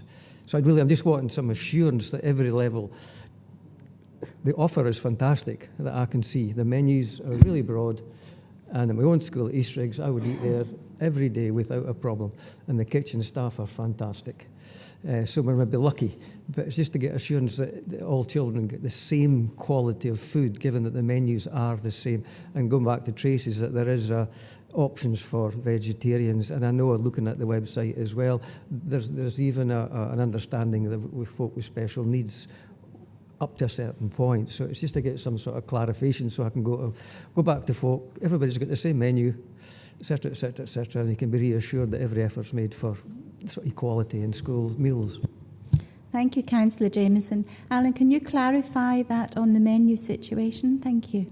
Of course, Chair, through yourself. Councillor Jamieson, I can offer assurance that our menus are standardised across all schools, primary and secondary. There is some local flexibility within secondary schools just due to the customer base, but primaries are 100% standardised across the region. I think to just add into that, I think quality is at the top of our priority, I think, across the board. And we've got audit inspection officers as well as the management team that go in there, and the audit inspection officers do formal inspections about quality. That happens 4 times a year, so through every term, at least every school. Where there is some issues identified, whether through customer interaction or head teacher awareness, then we'll put more audit inspections in there, and we've got catering support managers that go in and do additional training on them catering staff around about the quality issues if there is any. I think just to add a bit of value to that would be that, as you rightly say at the beginning, our high standards are replicated in our high uptakes, and I think we take assurance out of that our standards are at such a high level. Our choice is second to none across the 32 authorities in Scotland. We offer a more diverse and comprehensive menu that is supported by our local buy-in procurement policy that we've got that adds value to that as well. And I think from them statistics that evidence that where we are, I think we offer a fantastic service and about the challenges we've got. The special diet points has been an enhancement we've added in over the last few years and expanded on that. And it's worth taking note, we've got over 400 special diets that are catered for across the region, which is significant across that. And that caters for for some significant life-threatening medical diets that we've got, all the way down to just down to maybe whether it's religious or some other options we've got. We moved away from having plant-based options or vegan or vegetarian away from that, and we've embedded them within the menu choice as well now. So as I say, it's flexible and adaptable, but as I go back to the main point, I think quality is evidenced through our uptake percentages that we've got across the estate. Thanks, Chair. Thank you. Councillor Lowe? Yeah, I've got a question about food allergies. So in some schools, their meals are provided on site, they're prepared on site. In other schools, they come from elsewhere, like Cargan Tower in this area. But if you have a pupil with a particular allergy, are there exact standards the same across both the Cargan Tower provision and what's in school, so that a pupil in a school where it's coming in from elsewhere, they know that that is being catered for where the risk assessment has been done? Thank you. Thank you, Councillor Lowe. Thanks, Alan. Thank you. Thanks, Chair. Yeah, I think so. I think go back to that special diets. We've got 2 nutritionalists in post now because of the expansion and the issues we've got around about allergens. And they're all them allergen or all them pupils that register for that through that are tracked through moving from one school to another. Whether it's a production kitchen that's moving to a servery or the pupil actually moves. We've got a really robust process and plan in place now that manages that. And from a quality perspective on that side of the business, we don't get a lot of, or any actually, don't have any issues associated with that function that we deliver. So assurance to Councillor Lowe that the allergens are followed within our secondary schools. As an example, we've just invested significantly in a new labelling system to make sure that they're identified, and we work with our colleagues in environmental health to ensure that the standards that we get are of the highest element associated with not just allergens but special diets as well. Chair, thank you. Thank you. Councillor Lowe, does My that answer? particular example is actually from a primary school, where the primary school have actually managed it well, but it's possible that new foods are coming on the menu that might not be helpful. So it's actually a primary school that's an issue. Yeah, same policy applies primary and secondary. I think with changing menus always causes significant issues around about the change of that.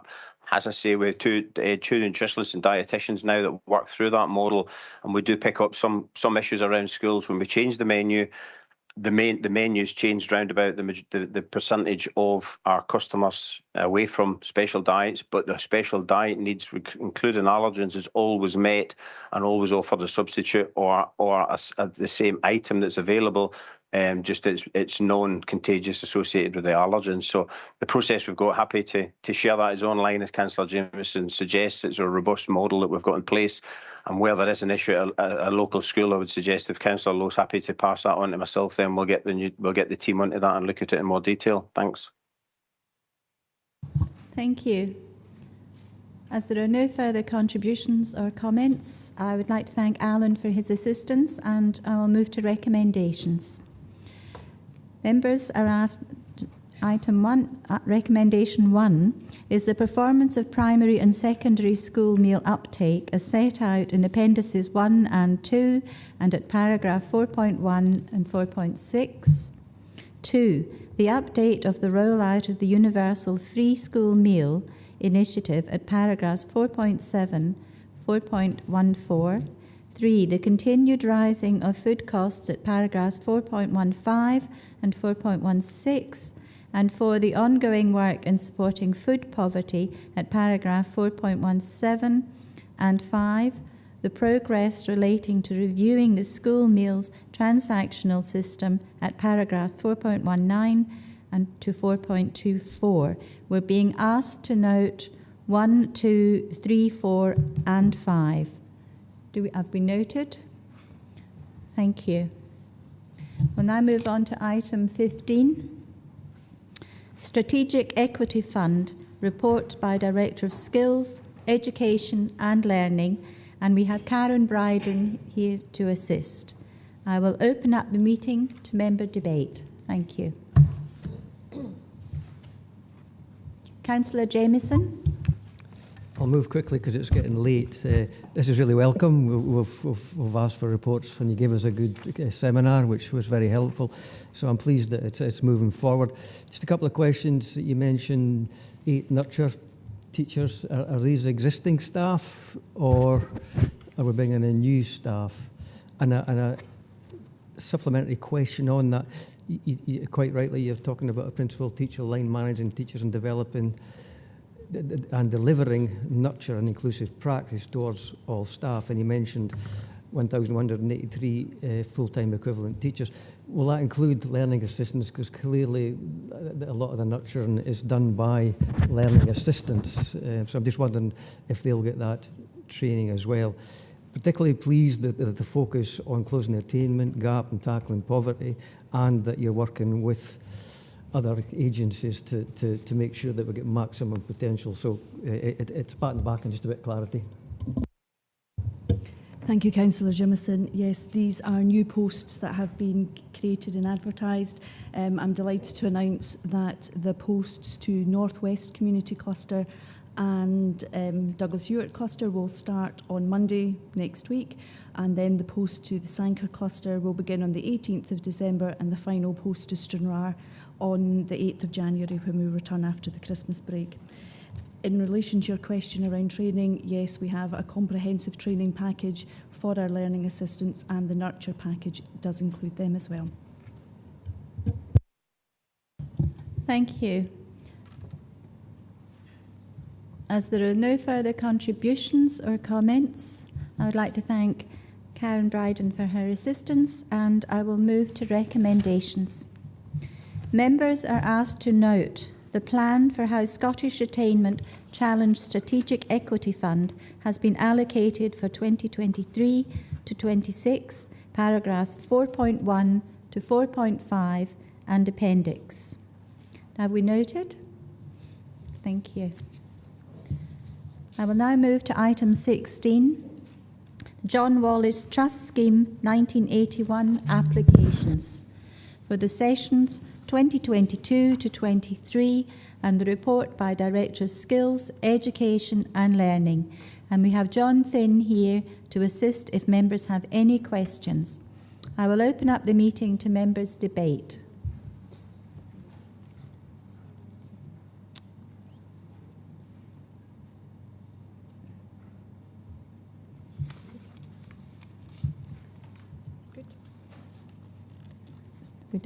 We don't seem to have any contributions.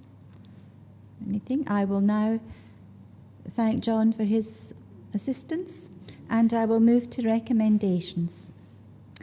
Members are asked to agree that the grants paid in respect of the academic year 22-23 as detailed in 4.11 will be based on A, supplementary bursary rate of £147, B, the Ferguson prizes of £400, 2, the 27 new applications for supplementary bursaries for the duration of each course subject to the submission of an annual attendance certificate as detailed at 4.8, 3, the payment of the travel grant allocations to schools for the academic year 2022 to 23 as detailed in 4.6, and 4, that the provisional travel grants for academic year 23 to 24 should stay based on a lump sum of £60 per year, and that the current pupil rate increase to £1.53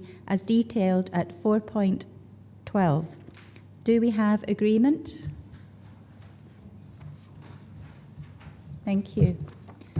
I have not been notified of any urgent business, so thank you all for your contributions and attendance. Thank you. The meeting